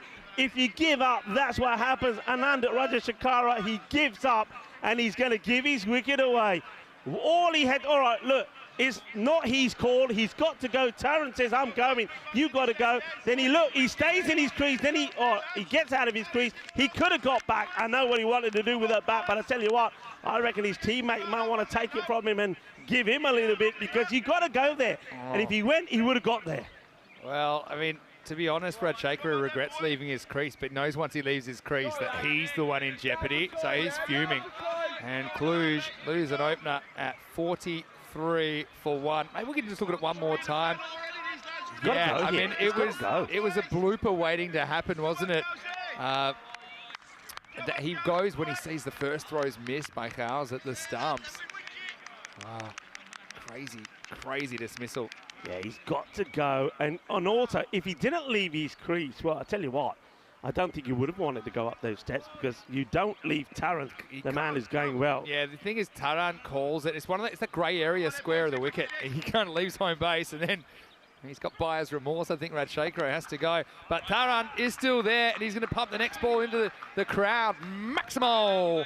Well, no issues for Taranjit Singh. He's not going through the 7 stages of grief. He's just going to keep on keeping on. 6 runs. Yeah, no issues there for John Matcher either, who's making that stop. Well, this is what they're playing for here. Who's going to have their name up in lights? Who's going to stay around and carry on playing next week in Championship Week? Who's going to get the flight back? Short again, miscue, but it will go still all the way. It doesn't get this out the middle, now 4 being signalled here. I just wouldn't mind having a look at this again. I reckon it's pretty close. And Taran, well, he's already celebrating a 50. Let's have a look at this. Yeah. 1 bounce fall. 1 bounce fall, 50 of 13. So Taran's got to put that run out behind him.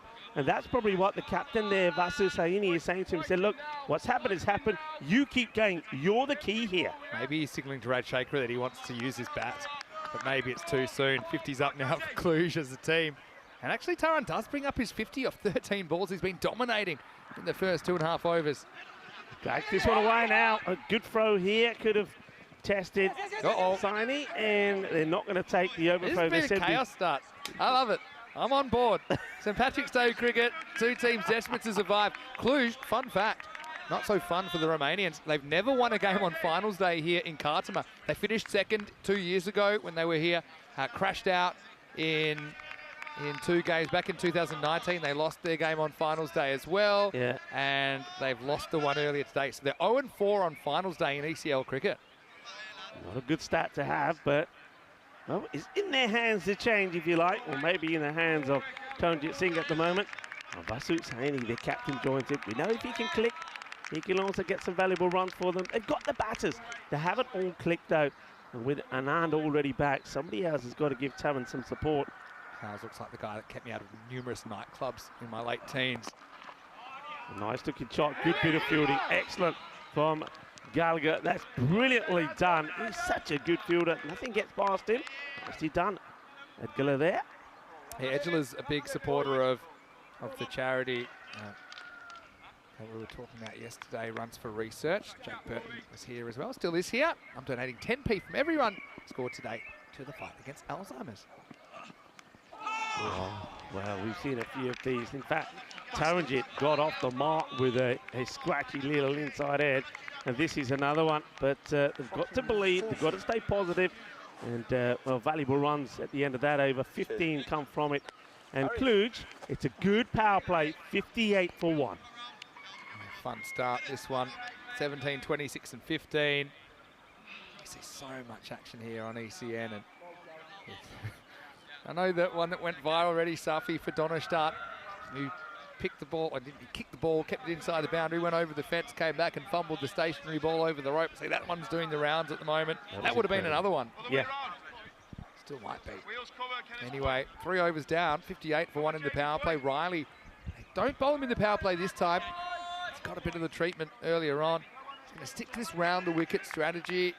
Hasn't had too much success with it lately, but it served him well earlier in the tournament. He's going to be bowling to Taranjit Singh. Great, lovely shot, and that's going to be well captured there by the ECN photographer, Diana Oros.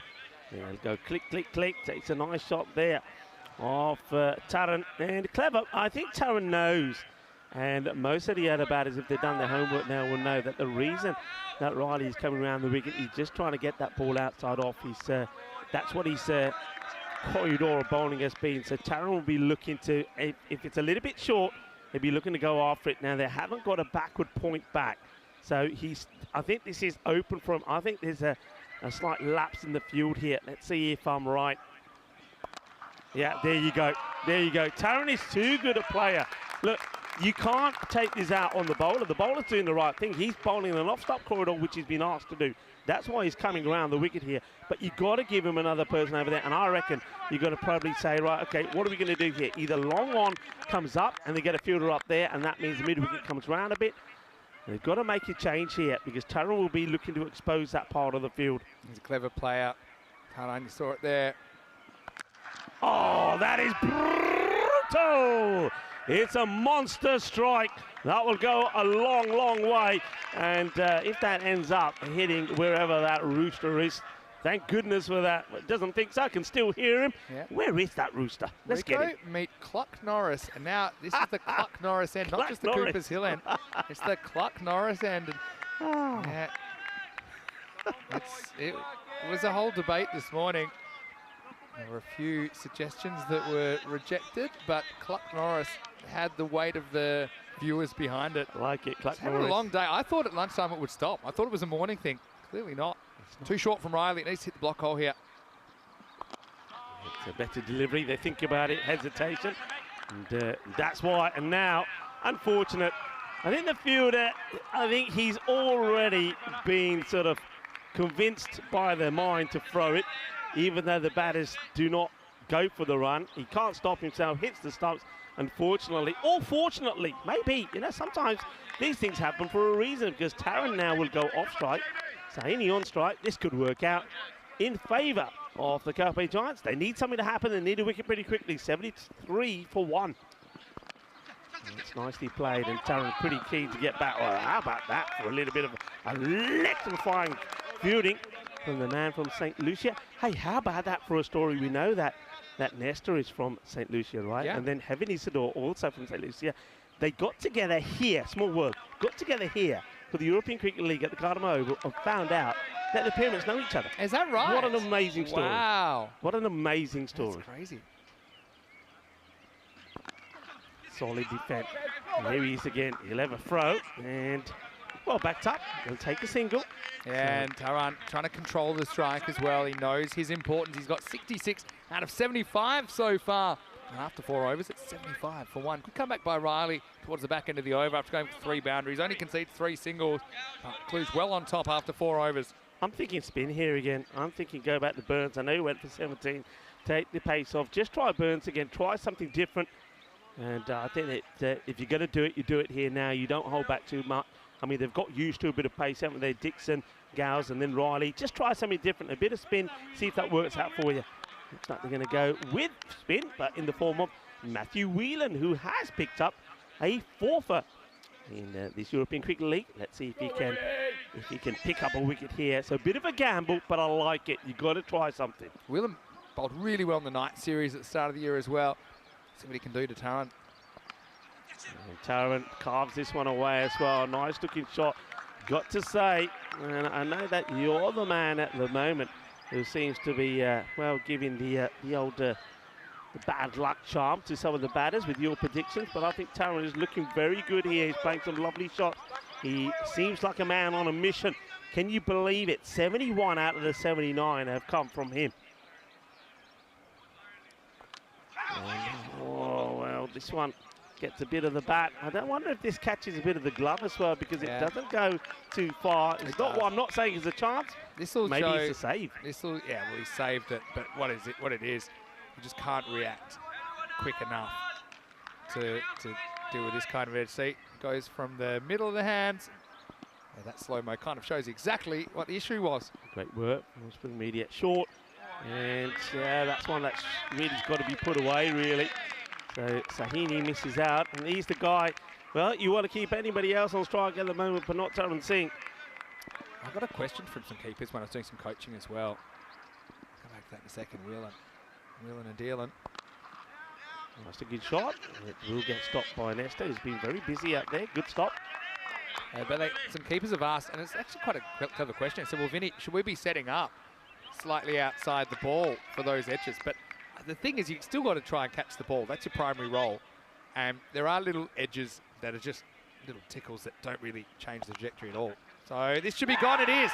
And that's a big moment because Taran's dominated so far. But he goes in the 5th over. Well caught by Kenroy Nestor there at backward point. So 72, but no more for Taran. And Cluj, 81 for 2.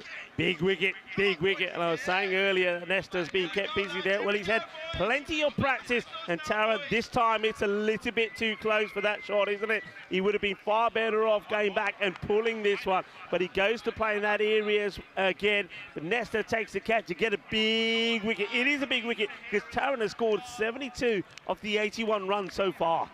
Yeah, and I think it's probably the first lapse in judgment there on that shot. You see he's got shots all around the wicket. He's made some good choices. Even when he's cut, he's generally cut into the gap. But that time, he pretty much hit it straight down the throat of big Keynes. So 72 off 22. It's a cracking rate. He set the table. We'll see if his teammates can go on with it. In the 5th over, it's 81 for 2. Yeah, look, it's a great platform that's been laid, and that's what the other batters have to think. They go with Janita Fernando to come in slightly higher than what he has been coming. He comes up there before Chump Club Fernando. I don't mind that move. If he can get out there and score 20, 30 quick runs, it certainly will help Cluj get to a big score. He's got Whelan to deal with. Whelan, great over so far. That's too wide, but he still goes for it. Is an opportunity? No, it's not. It goes all the way. Oh, that's a wide ball that Janit Fernando goes after. And if Burns was able to catch this, if he could get there, that would have been a nightmare, but he gets blasted away. 6 of the last still. A good over for Whelan. 1 for 12 off that one, and the score moves to 87 for 2 at the halfway point. Yeah, you're right. Degree of difficulty pretty high, but he gets it, and he gets it away from the field at 87 for 2. Chance to welcome you into the commentary box. Vinny Sandu here, Mr. Maximo. Got Rico Full in for the first time. Happy St. Patrick's Day to everyone out there. Just a reminder though, a lot of people are in need. 1 in 10 people go without a meal every day, and you can help by getting involved in our Share the Meal project in conjunction with the World Food Programme. Just scan the QR code, and for something like 60 or 70 cents, you can really make a difference. Yeah, we can make a difference, and we need to make a difference. That's what a European community is all about, especially this European cricket community. Click the QR code, find out a little bit more, and yeah, you're right, as little as 70 cents can make a difference. And the app is so easy. It's about 3 or 4 clicks. It's just no hassle, and it does make a big difference to thousands of people every single day. Right now, this one I think is probably Do a Safi. Well, Well, I've got a feeling that when he stops it, his foot's on the line. I'm just my spider senses are up. But let's have a look at it. Gals isn't sure, so he just goes back and throws it in. But just have a look at when the foot comes down now. See, there you go. His foot's on the line, and pretty conclusively for. Yeah, so you'll see the signal come through there. But yeah, that was, well, Safi actually stopped it. He carried on, went over the boundary fence, then jumped back over it, tried to get the ball and pulled it over the road. Yeah, well, if Gals goes over the fence, someone's going to have to dig him out of the other side. So I don't think he'll be doing a Safi. But anyway, Vasisani gets 4. Yeah, I like that. They're going to spin. I say they wanted spin. Whelan came on. He got a wicket. Can Burns do the same? A little gentle touch. Estes. Jason. Andre. Iba. Sí puede. No puede. Porque eso Grizzlies muy rápido. 4 más. Oh, Gals. He battles bravely, but he was never going to win that chase. And so back-to-back 4s are now maybe slightly worse for Ware. He's going to be replaced in that position. Yeah, they're going to do a little swap. He said, oh, wait, I've chased 2. I'm out of puff. I'll go up fine. All we need now is for him to flick one off his pads. There's Sonny. He tries. And, well, there's an appeal from I think the Malaga corner. It's not out. You know, another reason, we've got to touch on this, another reason that you don't want to be playing this fixture, i.e. Kluge, is you forget how warm it is out there. Oh, yeah. For teams to be playing, I mean, the same for the Calpe Giants, to be playing 2-3 matches in a day in this heat, it takes a lot out of you. That's a good point. 25 degrees currently. This one beats the bat of Saini. Burns trying to bring Calpe back from the brink. I don't think we've ever had a team more out the door but still be in the competition as the Calpe Giants, who needed 32 off the last 6 balls to stay alive in the tournament. Okay, makes a little adjustment to the field, but I reckon Burns is going to fire a quick one in here. Makes an adjustment, makes it look like he's going to go outside that off again. I don't think he is. Let's have a look. Let's see what he bowls. And he goes and taken! Yeah, baby. That's what we're talking about. So he does set the field. He doesn't bowl it wide. He bowls it at the stump. Sahini wants to go for the big shot. He doesn't get it. And that's a really sharp catch there by Dixon. Comes across, takes it low off the ground. And Burns, well, taking the pace off, has done the trick. Doesn't quite get there. Scuffs at it. Watch this for a catch. Diving forward. Yeah, baby. Thank you very much. That's the way to do it. And the Giant Slayers, well, they're keeping them in this game. That's a good wicket to get. The captain will depart. Yeah, Sani's dangerous. He goes for 14 off 10. Did get 3 boundaries in there. Probably not quite the reduction that he was looking for. Great catch by Dixon, though. Love the way he protected the ball there as well. He just kind of anticipated that one really, really well. So 95 for 3 now with the ball to go in the 6th as Burns has his first wicket of Q2. Yeah, Jumpler Fernando, we haven't seen the best of him. Will he perform when he has to? He does. He's got a little bit over carried away, hasn't he, sometimes with that little flick he likes to do. And goes into that behind fine area. He checks the field. They've left it pretty open for him, but they have got somebody on the 45 on the boundary. And, it's nicely played. He's a very risky player. But yeah, I think this is a big opportunity from him. I think he knows that his teammates and his country want a big knock from him here. It's the end of the over. Burns finishes with a good one there. Only the 9 runs of it, and he picks up the big wicket of Basu Sahini. The score at the end of 6, 96 for 3. Most of the team's been pretty good on the extras today, not giving too many away, just 2 wide so far. One thing about this Cluj batting lineup, yeah, I'm not saying they're all Taranjit Singhs, but they do have 11 genuine batters out there. I think in the bottom half of their order, you could kind of mix and match them any way you like. So they'll be hoping Calpe Giants, if they can maybe keep it down to 10s here, keep them quiet, maybe keep 130, something reasonable. Rick Hatchman is going to bowl over number 7. The computer's predicting 149, and again, that's a big chase. Remember, Clue, slightly different bowling makeup, more spin heavy. Is it? Calpe Giants? Yeah. You know, But they struggled a bit with Raza Iqbal. You know? Oh, it depends. if it's 30 something off the last over, we'll talk. But I just think a bit more spin heavy, Cluj. I just not know if it's such a great matchup to be chasing 150 plus. Anyway, here we go with the start of a new over. Rick Hatchman. Put him in my big units 11. Bit of a smoky. Yeah, nice start. Yeah. Who's in your big units 11? We were talking about that with Corey earlier. Yeah, you got a few in there. I said the Mummy as well from Greece. Probably got Mohammed Baba in there. Probably got the Big D, buddy. The Big D. Big D. Oh, he's got to be in there. The Big D's got to be there. Big D's in the big units 11. Baba Khan as well was talked about. Spanish Booney. Behind the stumps. Always Ahmed, maybe. Okay, catchable in the air. They've been very good in these areas, and it's been taken. No mistakes at all as Paul Edgar comes along and takes the catch. That's going to be the end of Jennifer Fernando. He's hit one big 6, tries to go for another one, gets caught. So another one bites the dust. And the gamble to go for Fernando doesn't quite work. Still plenty of time to bat here. That's what Cluj has to be saying. But I think here the Calpe Giants are saying, right, okay, look, the batters are coming out. They're going for the big shots. Let's bowl a good line, execute a good line. They'll make the mistakes. We'll take the catches. That's the thing, though, you know, trying to flat bat. If you judge the bounce slightly wrong, if it bounces a bit more than you think, then that's where it goes. It just gets pulled up, and Edgela does well to judge it, as unfortunately it will be the end of Janitha Fernando. Goes 6 and out in his innings, and the score now 97 for 4. Yeah, I mean, interesting, isn't it? We were talking about the expected rate there. I mean, it might go down a little bit here, but still around about the 140s mark. But I reckon here that the Calpe Giants, if they continue to bowl the way they are here, they could maybe keep it to even at 120 something, which would be a fantastic achievement. That'd be a big finish. I mean, yeah. 10 and over in the last 4 would have been 136. You can see the value of a wicket as it's come down about 5 points, the expected score. Hatchman breaks through with a wicket now, bowls to Arian Mohammed. Okay, well, they don't mind that now because they have got that area well protected. It's something that teams don't like to do early on, and I think you have to say that the Calpe Giants, they've have lost a few runs in that department, but they've got it well covered now. You've got the Nesta there on the sort of wide third man. You've got a backward point in place as well. So they've got those areas covered, so Cluj have to do something else if they want those boundaries. Mid-off's up, and that's why third's back. Yep, and that's exactly where I know that Chumkala Fernando is going to go. That's his shot. Now, you got to know, you got to be smart about this. This guy loves this shot.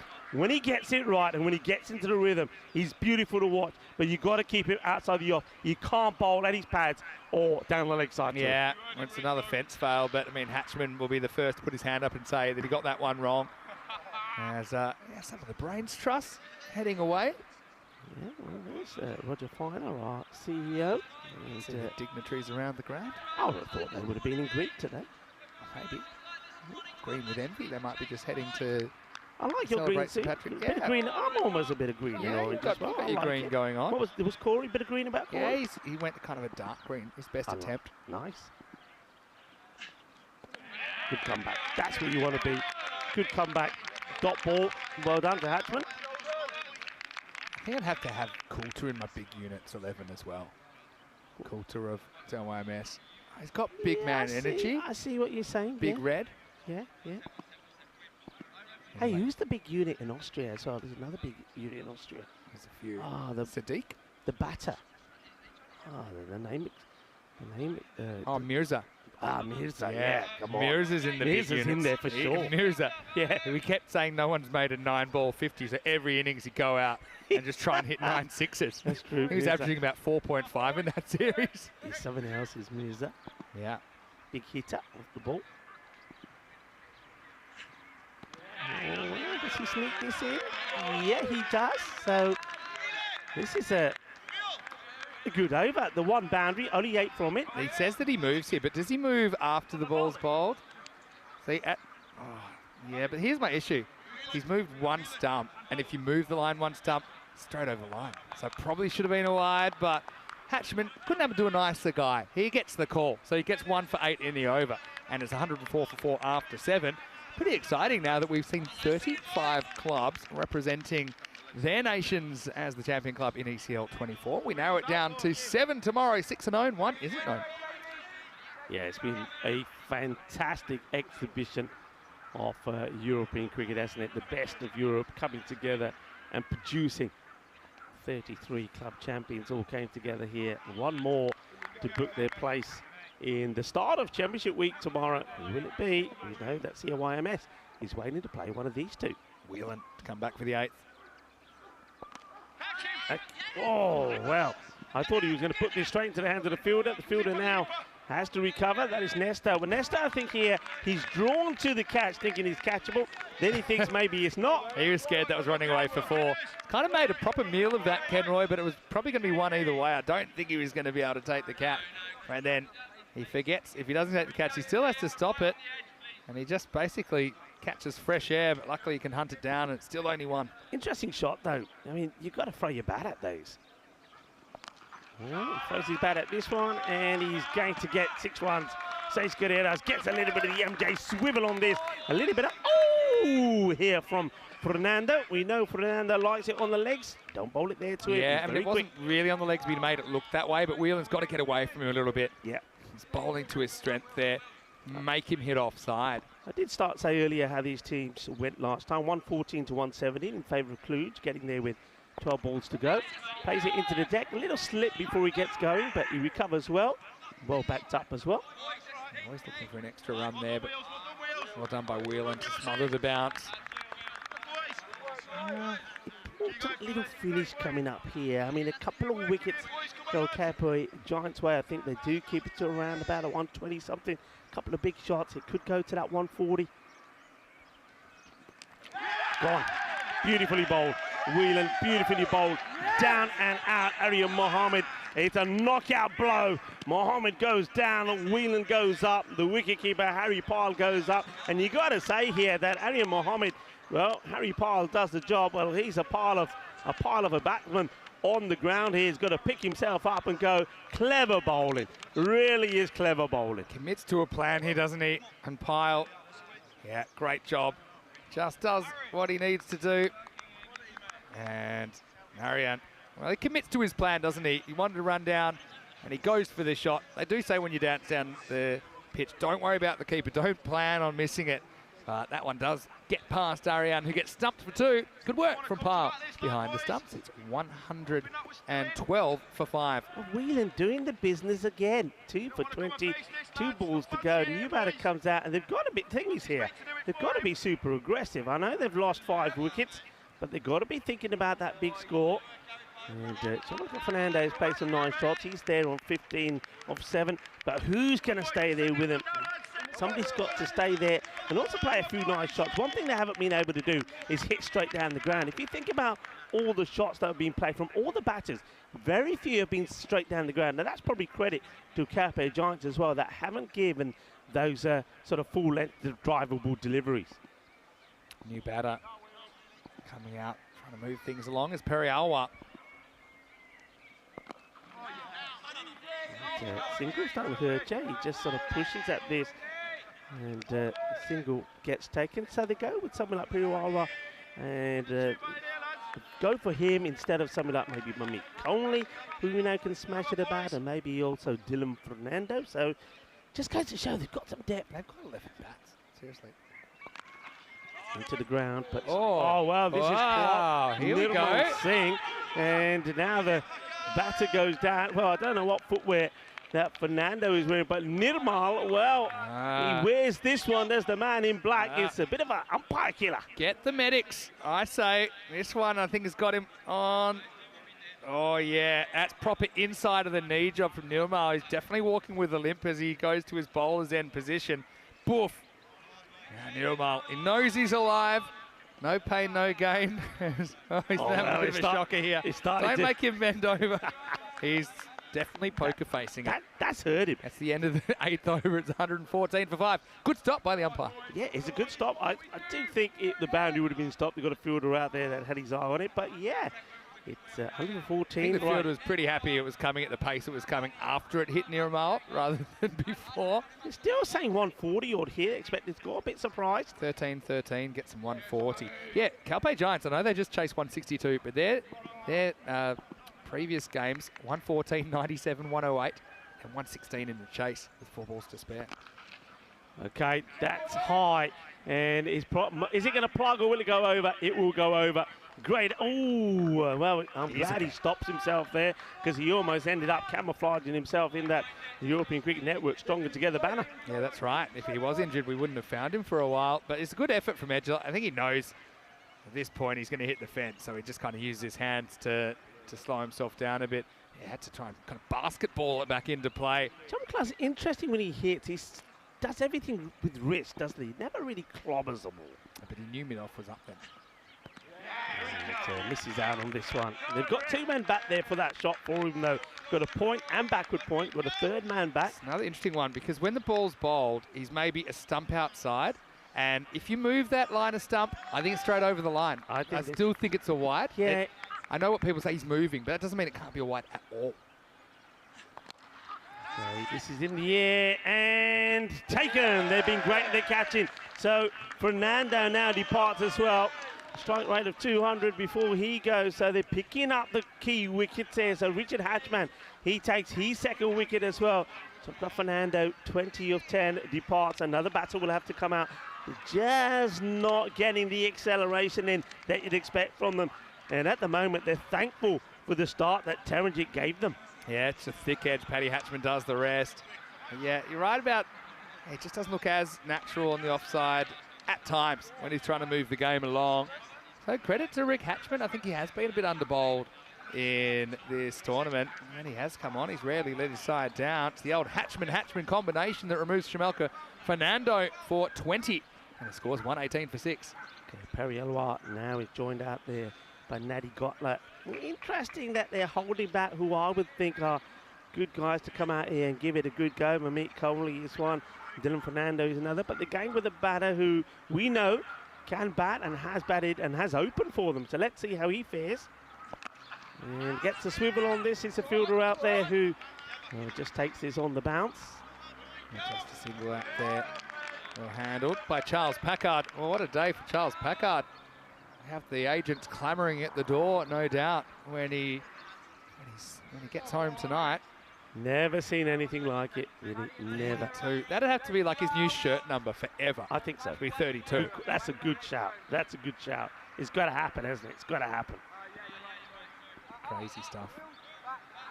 We have seen 31 off the last over before. It was the bronze final in Hungary. I think you were there when Ashrith Daraparetti sunk the Tigers. That was actually 36 off the last over, but a 5-run penalty got it down to 31. And he did it with a ball to spare.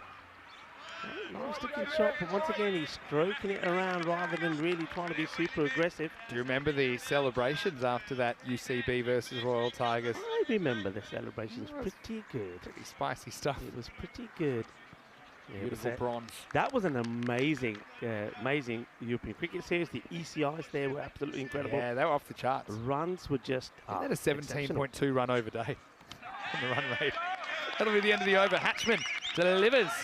Big Rick with 2 for 14. It's 120 for 6 after 9, and suddenly that idea of a 130s is very realistic, maybe even 120s with a good over to finish. Yeah, they just haven't been able to get big overs in, have they? And that's probably been the issue here with Cluj. Cluj, I think, have been very similar to Oslo CK in the way that they've been batting. They've relied on one guy to get them big scores. If they haven't, other batters haven't been able to click. If you have a look at the way the first 5 over score was 87. They went at 17, 26, 15, 17 and 12. Then after that, we've seen 9, 8, 10 and 6. So that's not the way, especially when you've got wickets in hand, not the way you finish, but credit to the Calpe Giants. Dixon to close out.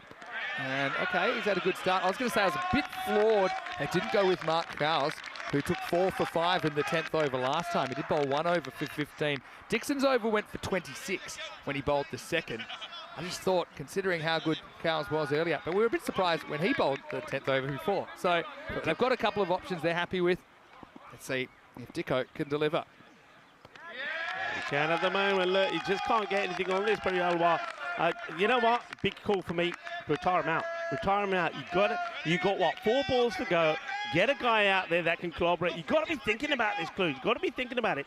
You got to get past this 120. I think got to get to a 130 here. Dylan Fernando, Manmeet Kohli, and Mishra still in the hutch for Cluj. But yeah, I know what you're saying. He just hasn't got going 4 balls for 2, running out of deliveries. Got to make a change here. Got to make a quick change here. All right, here we go, Dixon. And this one. All right, now how much does he move here? Now does he spoil a wide? I think he does. Oh, what a Cluj thinking. They've got to make a call here. If they don't make a call here and retire him out, I reckon this is crazy from the management here from Cluj. So 3 deliveries. He does move. He tries to get the scoop in, but well, 3 balls to come. 50-50s. I'm loving it. Dixon with 3 dots, and Siva has backed himself into a corner. 3 to come. Uh-oh. Yeah, well, he's given up, and he might send Malaga with him. And that's 2 gutter balls.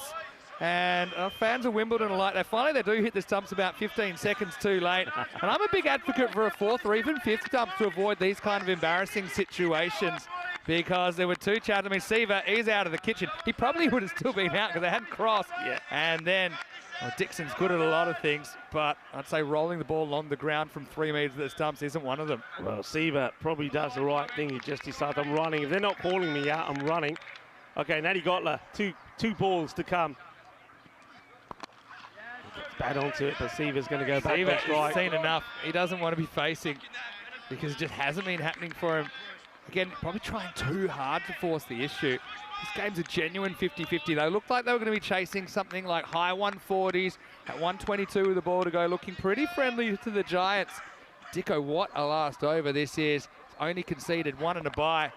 And this one is going to be 6. So well, Siva finally does get a bit of bat onto it. He finishes with a boundary. It sails over. Well, Richie Cunningham has a good look at that. 128, but look, it's just exactly as I said. Though the win predictor or the score predictor was saying about 140, a good bowling display and some good catching would keep it to the 120. It does. 128, and you got to say here that the Calpe Giants, especially after the way they batted last time, would feel that they are the favourites going into the next innings here. Could they book their place in the final? What a surprise that would be. Yeah, good to talk tactics with the fans, and I was having a good chat over there about a few things, cricket and non-cricket related. Hey, what have we learnt from that 10th over? Always chase your losses, because Periawa comes good in the end. He cuts 1 for 6. And you had him on the bench, Rico. Anyway, 128. Let's have a look. It was the Taranjeet show, but it was also an SH Black show as well, because there's no one at the stumps. Again, Rajshekhar walks out of his crease, immediately regrets it. He had to walk, but Taran, he carried on. And his 72 off 22 really set up this total. Without that, where would they be? But Kenroy caught him at point, and that just kind of brought a new phase of the game. Cow's really testing the integrity of the fence there, but that was 4 because he kicked it while his foot was on the line. Edgell took a good catch there, but really pretty even at the halfway point of this one. Yeah, well, pretty even maybe. Remember, while Taran was out there, he went for 72. At that time, the score was 81, so you knew just how valuable he was. Well, Nesta, he played a big part in the field. Maybe he's going to be smiling when it comes to the batting as well. I tell you who was smiling there, Harry Pyle, as he gets the stumping. I like the way that the Calpe Giants, they used their bowlers here. Whelan, he came on exactly when I thought that spin would have been a good idea. Well, I don't know what game you call that. Well, it just ain't cricket. And Siva Kumar, I mean, I know he does hit a 6 there, but 8 balls, he took 7 balls, in fact, to score 8. That for me is not good enough. I'm very surprised that they did not call him back earlier, especially when you have a look of Dylan Fernando and Manmeet Kohli still to come out. Yeah, but maybe it's kind of like trading a pawn for a pawn there at the end. If you do that, throw someone else into the furnace, puts a lot of pressure on them. Yes, they'll be disappointed with the way they finished that innings, but still they do have the runs on the board. Let's not forget, Calpe Giants have only made this many once, and that was earlier today. 87 off the first half, only 41 on the second half. Taranjeet with 72 leads the scoring. Chamalka Fernando with 20. As far as the bowling went, got to say, the Rick Hatchman did a really good job, 2 for 14. Coming in just in that second half, put the brakes on, picked up a couple of wickets. Whelan the offie with 2 as well.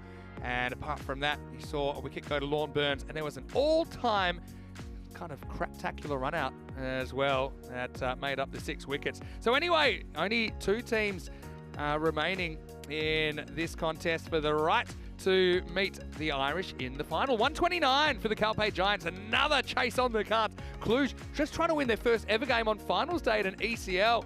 They will certainly want to be attacking early with 128 on the board. Vinny Sandu here, Mr. Maximo with Rico Full. We'll take a break back in a few minutes with the exciting conclusion of Qualifier 2. It's Group G at St. Patrick's Day, and it's always time to play here. You're watching the European Cricket League.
The European Cricket League is proudly brought to you by Dream 11, HCL Software, La Junta de Andalucía, Paramatch and Norcane. And the official charity partner, Share the Meal by the United Nations World Food Programme. Hello, cricket lovers, and welcome back to this qualifier. A must-win match for both of these two sides. The winner goes through to the final. We all know that here on St. Patrick's Day, it is the Irish COIMS that are waiting to see who they'll play in the final of this Group D, and then also return tomorrow for the start of Championship Week. Is this very evenly poised? Cluj were on course for what should have been probably around about a 140 score, but Carpe Giants, as we know they do, came back well into it, restricting the Romanian champions to 128 for 6. Well, the Romanian guys, well, there's going to have to be a little bit of dud and butch from them if they're going to win this match. They're going to have to defend really well, take the catches, and get the key wickets. And Lorne Burns, he was superb in that win against the Oslo champions, the champions of Norway. He gave them a great start with a fantastic knock of 75 or 28. Can he give them a good start here? And he's got Sam Dixon there with him. They will believe, won't they? Could they? Could they win 2 in a row and book their spot in the final, and then even upset the Irish in the final as well? It's going to be Mamit Kohli to bowl the first. And just think there was a little bit of movement behind the bowler's arm there, so Mamit will have to come back to his mark and start again. They need something special here, some wickets in the power play. And the power play becomes key for the Giants as well. Chasing a wide one, but just sneaking inside. We've seen a lot of this from the bowlers, just getting that ball to stay inside the line, whereas I've got to admit that one for me probably is a little bit fortunate for that one not to be called. The umpires are pretty tight on those, it has to be said.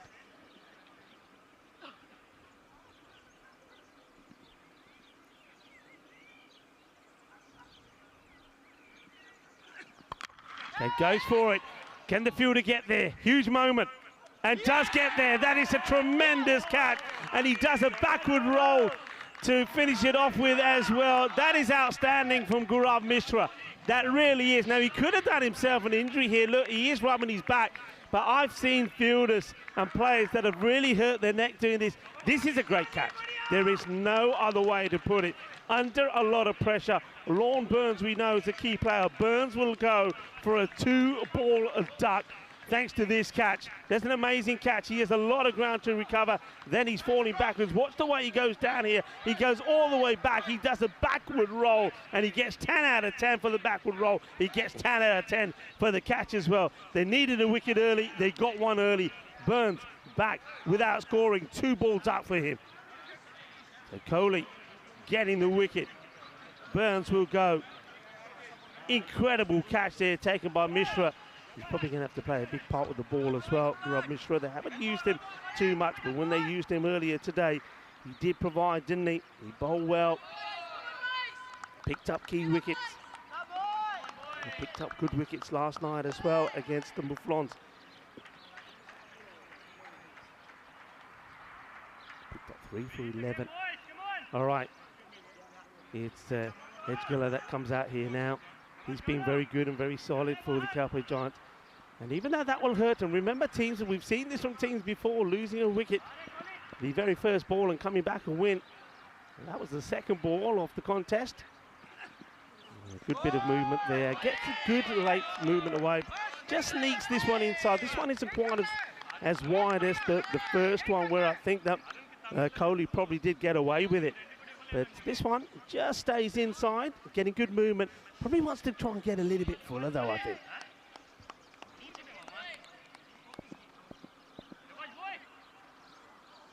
Kohli back to his mark.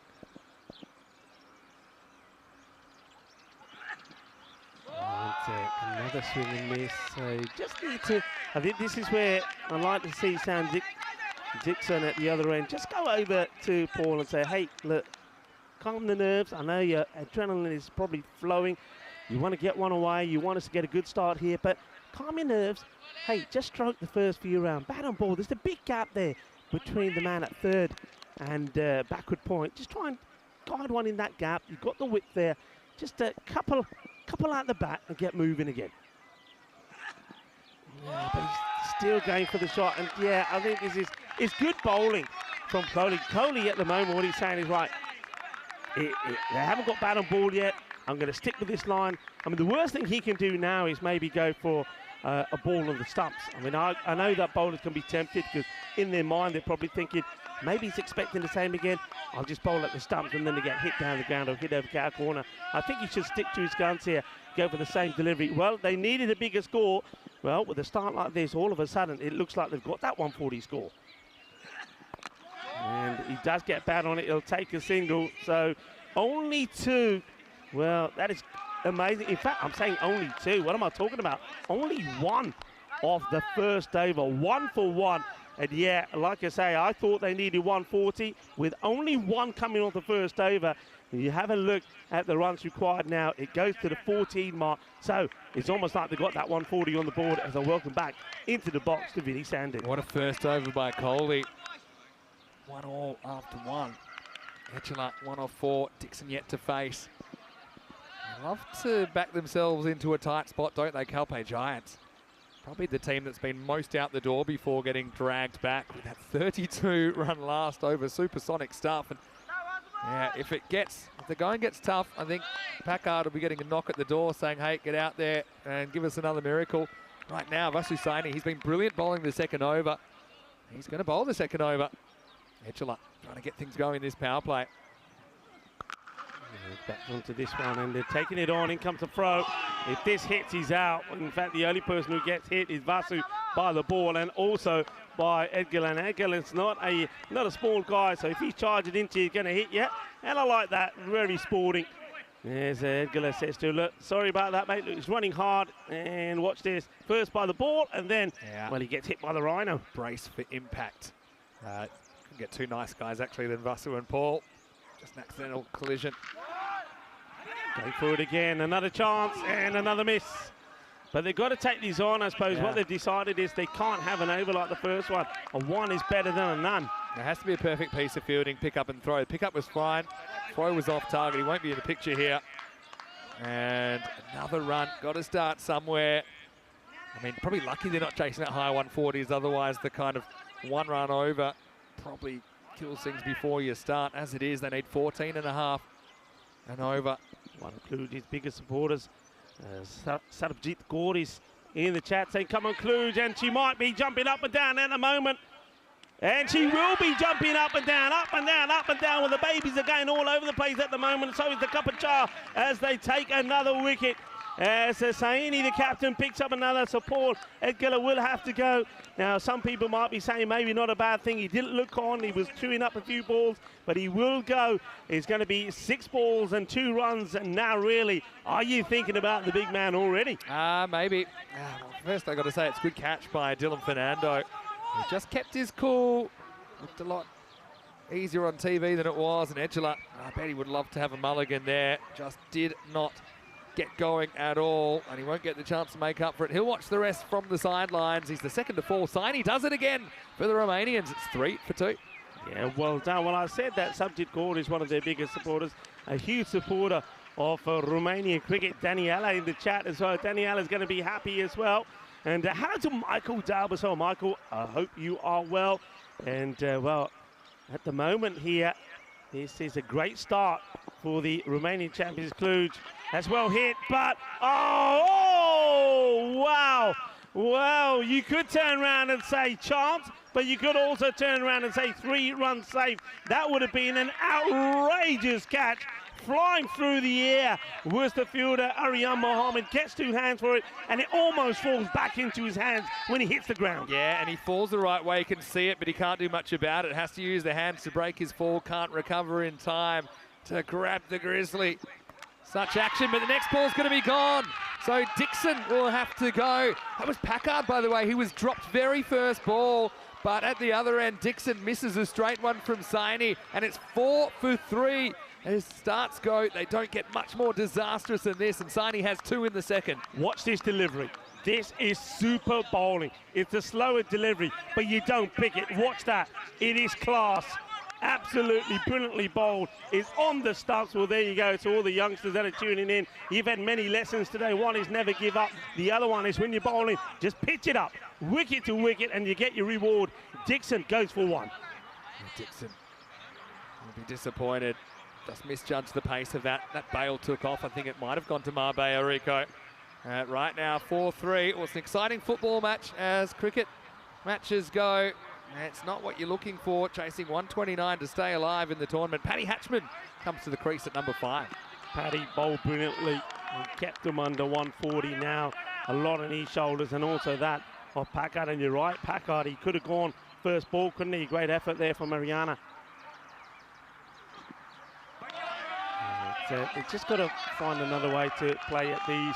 It's short outside the off. They've got to be looking to play on the offside here. But fair play to Clues and their captain saying a fantastic over from Vasu. Only the 3 runs, picks up 2 wickets. Calpe Giants, after 2 overs, they are 4 for 3. That rate has gone to around about 15. But hey, don't worry, this is a team that can score 32 of 1.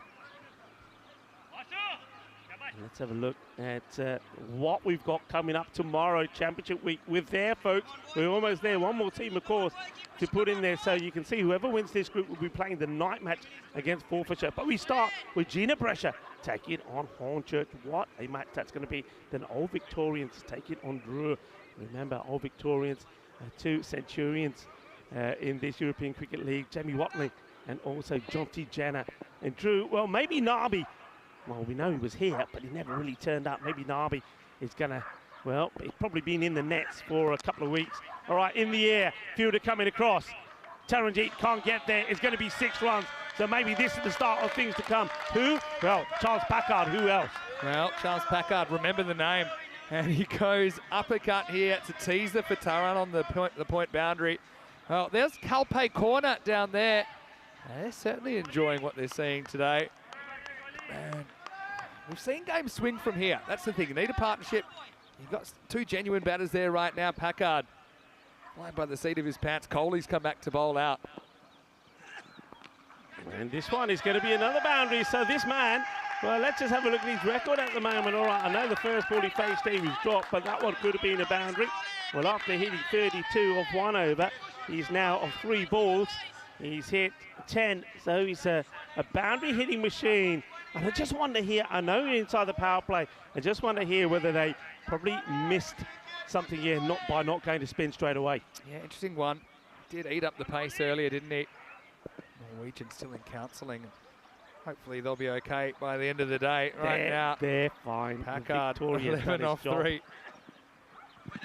And well, sneaks this in, and it's another one that is probably very close to the line. Let's have a look. There is that little movement, but I don't know. I don't think it's a significant movement. I don't like it.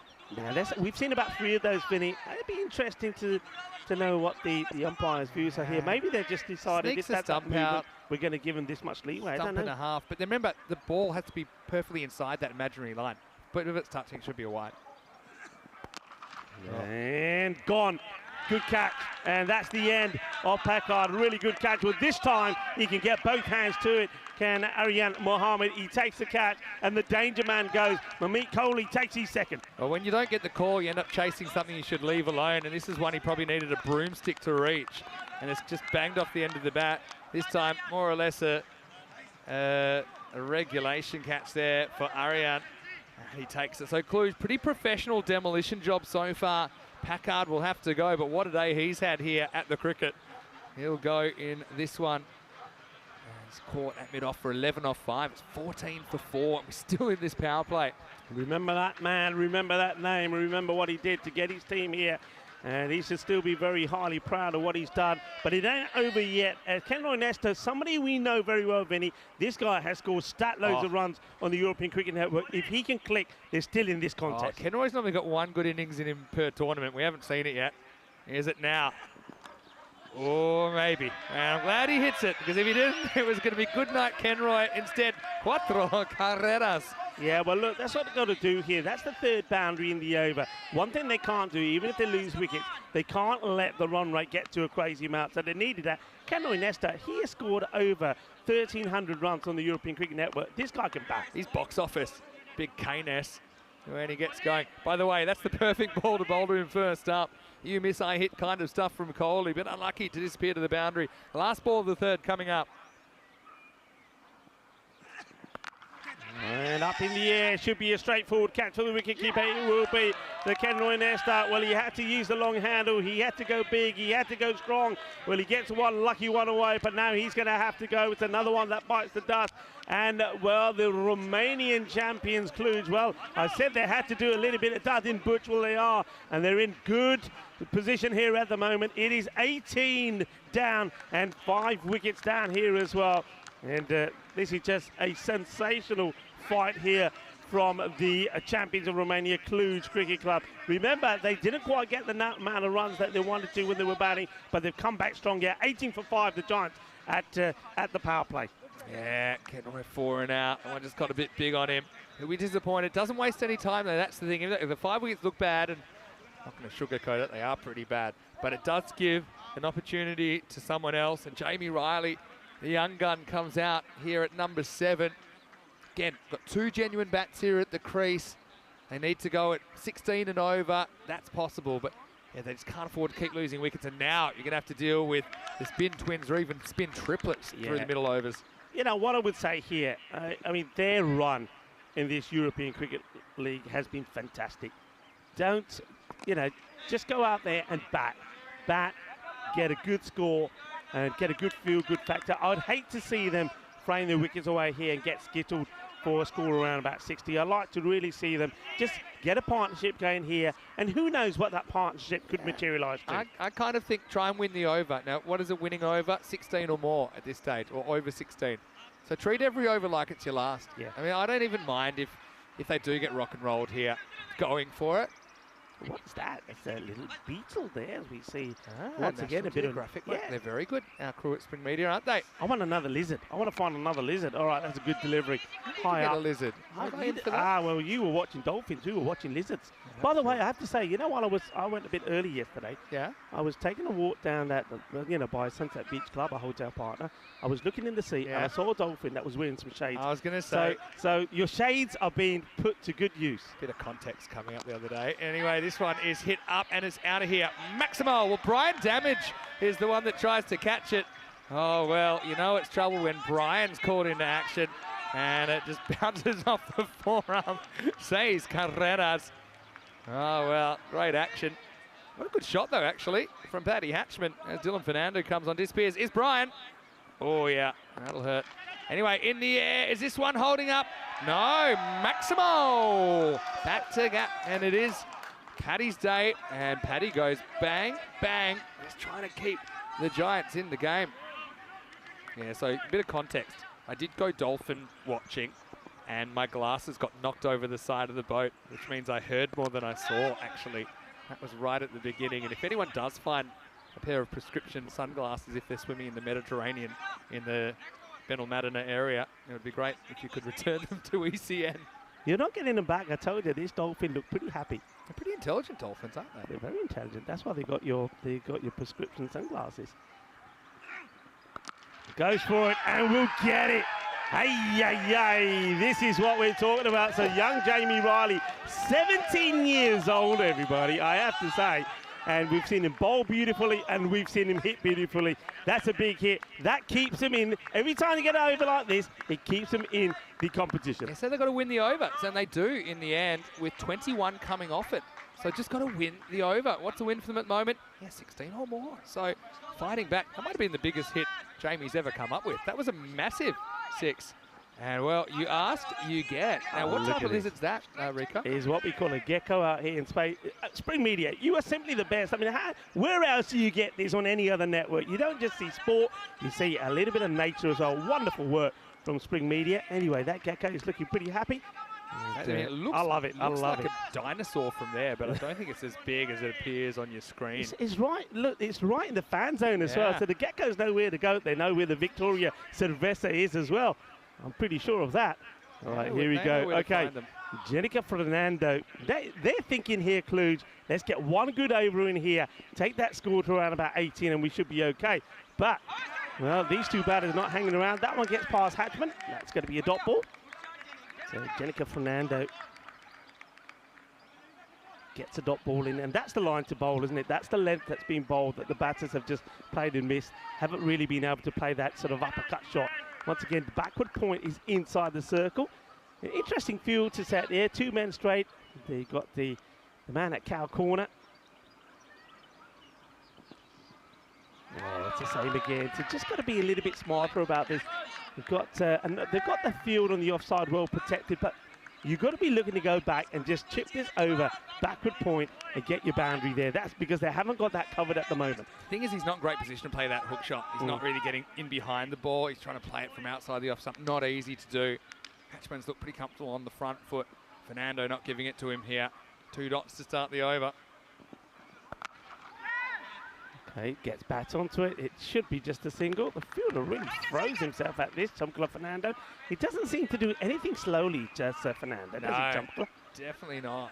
But here's Riley, so change of personnel, probably a good thing because obviously Giants losing this over by some distance. Only 1 run off the first half. Got to say, Jonathan Fernando, his hair has been a bit of a talking point as well. It is wild. He's got the dangly earring look. Some cool characters, don't we? Anyway, it's probably going to be short, and that's what I'd be setting up for if I was Riley. Get in behind it, get in position, pull it away. There you go. Up in the air, Chase is on, but I don't think they're going to get to this. This will go all the way as well. No. That was a light smasher. Lights out. As watch this one. Riley does get the short ball. We said set up for the pull. That's what happens. And, well, the Rhino actually gets attacked by the Grizzly here. The Rhino lights. Let's have a look at this. Here we go. Crash, bang, boom. Boof. Bush.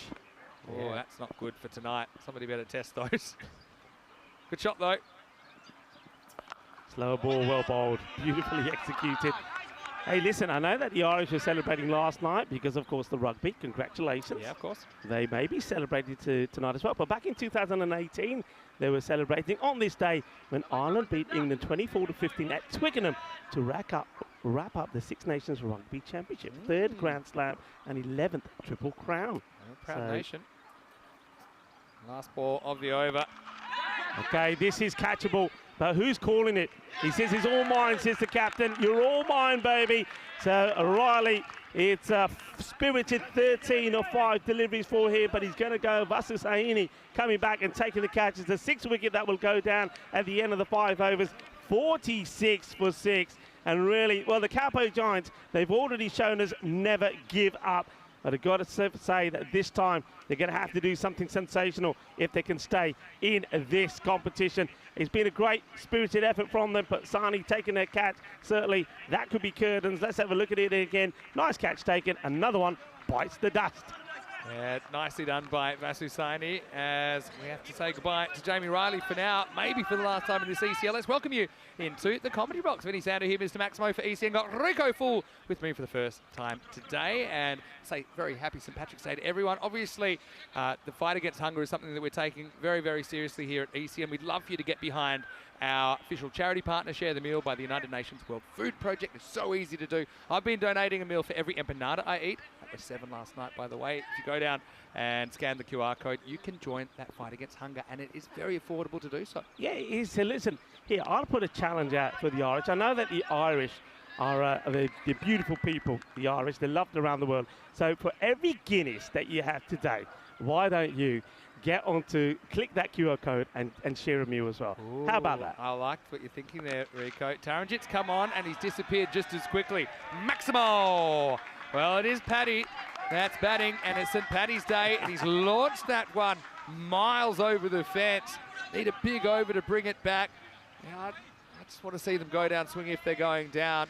Can only build it 6 at a time. That one was right out of the screws. Yeah, brings out the long handle and he goes boom, shaka lagya. Seis carreras más. Well, Paddy doing it for the Irish maybe. And, maybe they had a little bit of the luck of the Irish in the last one, didn't they?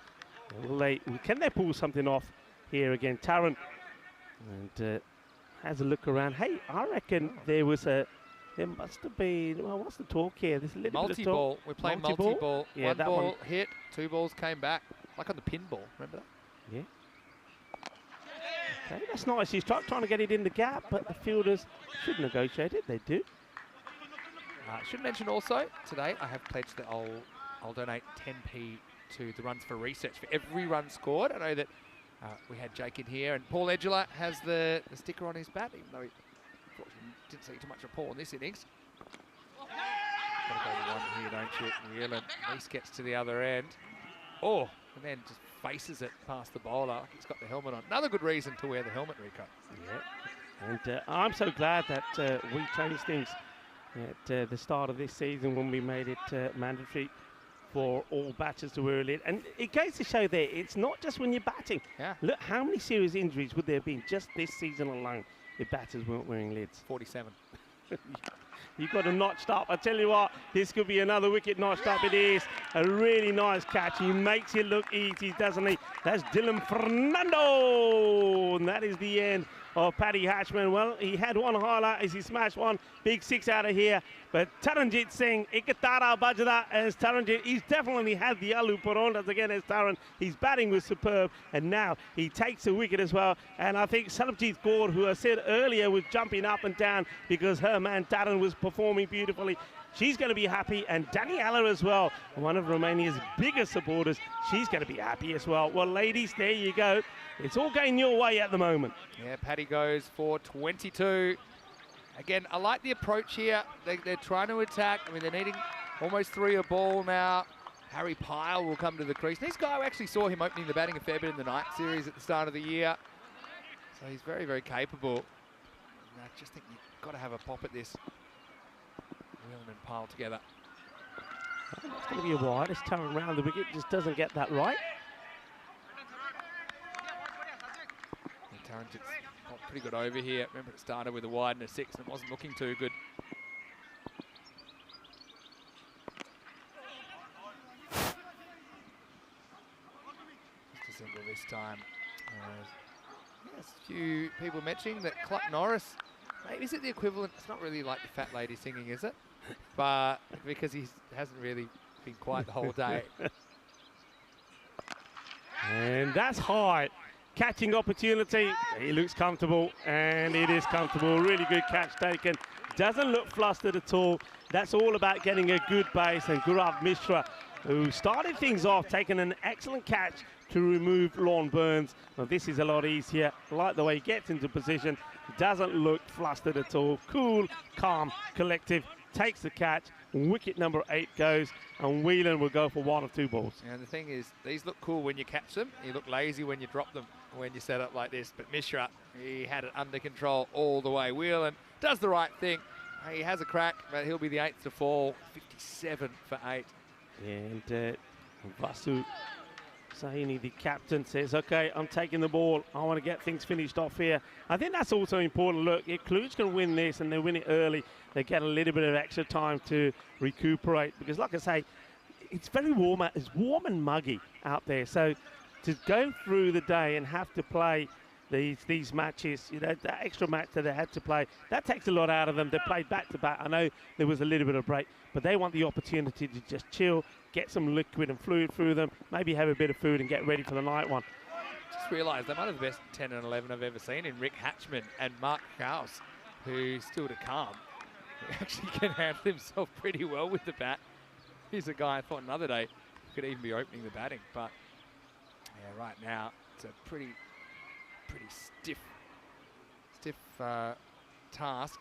Mark Howes, who's batting 11, top score of 78 not out on the network. That's that rooster. It just keeps on going. I love to take an expedition one afternoon or one morning and find where that rooster is. You know, it's a 24-hour rooster. I've got a taste for a bit of butter chicken right now. You good at plucking? Controversial. Are you good at plucking? I don't like that. They heard me. Can you hear them now? They're like No, saying, they're listening to the butter broadcast. chicken what? Listen It to actually them. sounded like Cluck Norris is actually entertaining some female company over there in Roosterland. I want to mention this day in history. I also want to mention this one, maybe after this delivery from Saini. It's all to do with somebody that I really looked up to when I was playing cricket, and I think he did brilliantly well. This one's just out of the grasp of the keeper. Yeah, in 1987, the Sunil Gavaskar ends his Test career with an innings of 96 versus Pakistan. And what an inspiration I think Sunil Gavaskar was to a lot of people. Yeah, definitely kind of set the path, didn't he, for others to follow. A couple down, then the next kind of big star of Indian cricket led them to the '83 World Cup, and kind of you can trace the development of cricket, the subcontinent, to supersonic heights from that period. Well, I know we saw a hat-trick today from Mark Dowes, and what a great hat-trick it was, but back in 1877 was the first 5-wicket haul in Test history. You know who that was? I'm going to go out on a limb and say Fred Spofford, because he's the only. I'm not the only. I've been reading books on that. It was English-born all-rounder Billy Midwinter. Billy Midwinter, yeah. Test cricket's first 5-wicket haul. Took 5 for 78 in the first ever Test match when against England in Melbourne. Yeah, but I also think he might have played for both England and Australia, by the way, back in the day. Born in England, moved to Australia, then actually played for both. This is where we're at on finals day. Winner of this game will play CLYMS of Ireland in the final. And to lose, unfortunately, it's curtains. But they'll still have a bit of time to, I suppose, get involved in the St. Patrick's Day festivities. So join us. The final is 2 hours away. Some of the Mouflons just enjoying the afternoon sun, including Steve Waugh lookalike. Roshan Siriwardana, according to Corey Runkers. Steve Waugh look. Yeah, Tugger. You know, he's Tugger now. Corey threw from a long way away. Called him Steve Waugh. Look at the close-up. I didn't see the resemblance. You know your prescription glasses. Hey, it wasn't me. But he is now known as Tugger. And they loved it as well, by the way. Oh dear, like it. And, and I want to say, Dave, congratulations, Dave, member for 10 months now. Yeah, maybe Saduna's Shane Warne. Anyway, sends him back. Not really, this game, I think it's just floated out of reach now for the Calpe Giants. What a day, though. It just shows you can bow out, not win the group, and still, I think, have a memorable day of cricket for all the right reasons.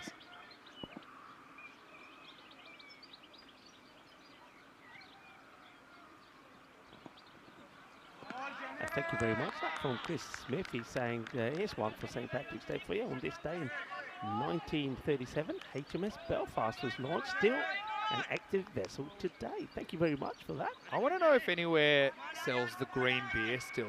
Remember that was a thing a few years ago? It used to be, it must be, that's that St. Did they Patrick's Day find out it special. was poison eventually? You don't see it around too much anymore. Yes, clock, I know.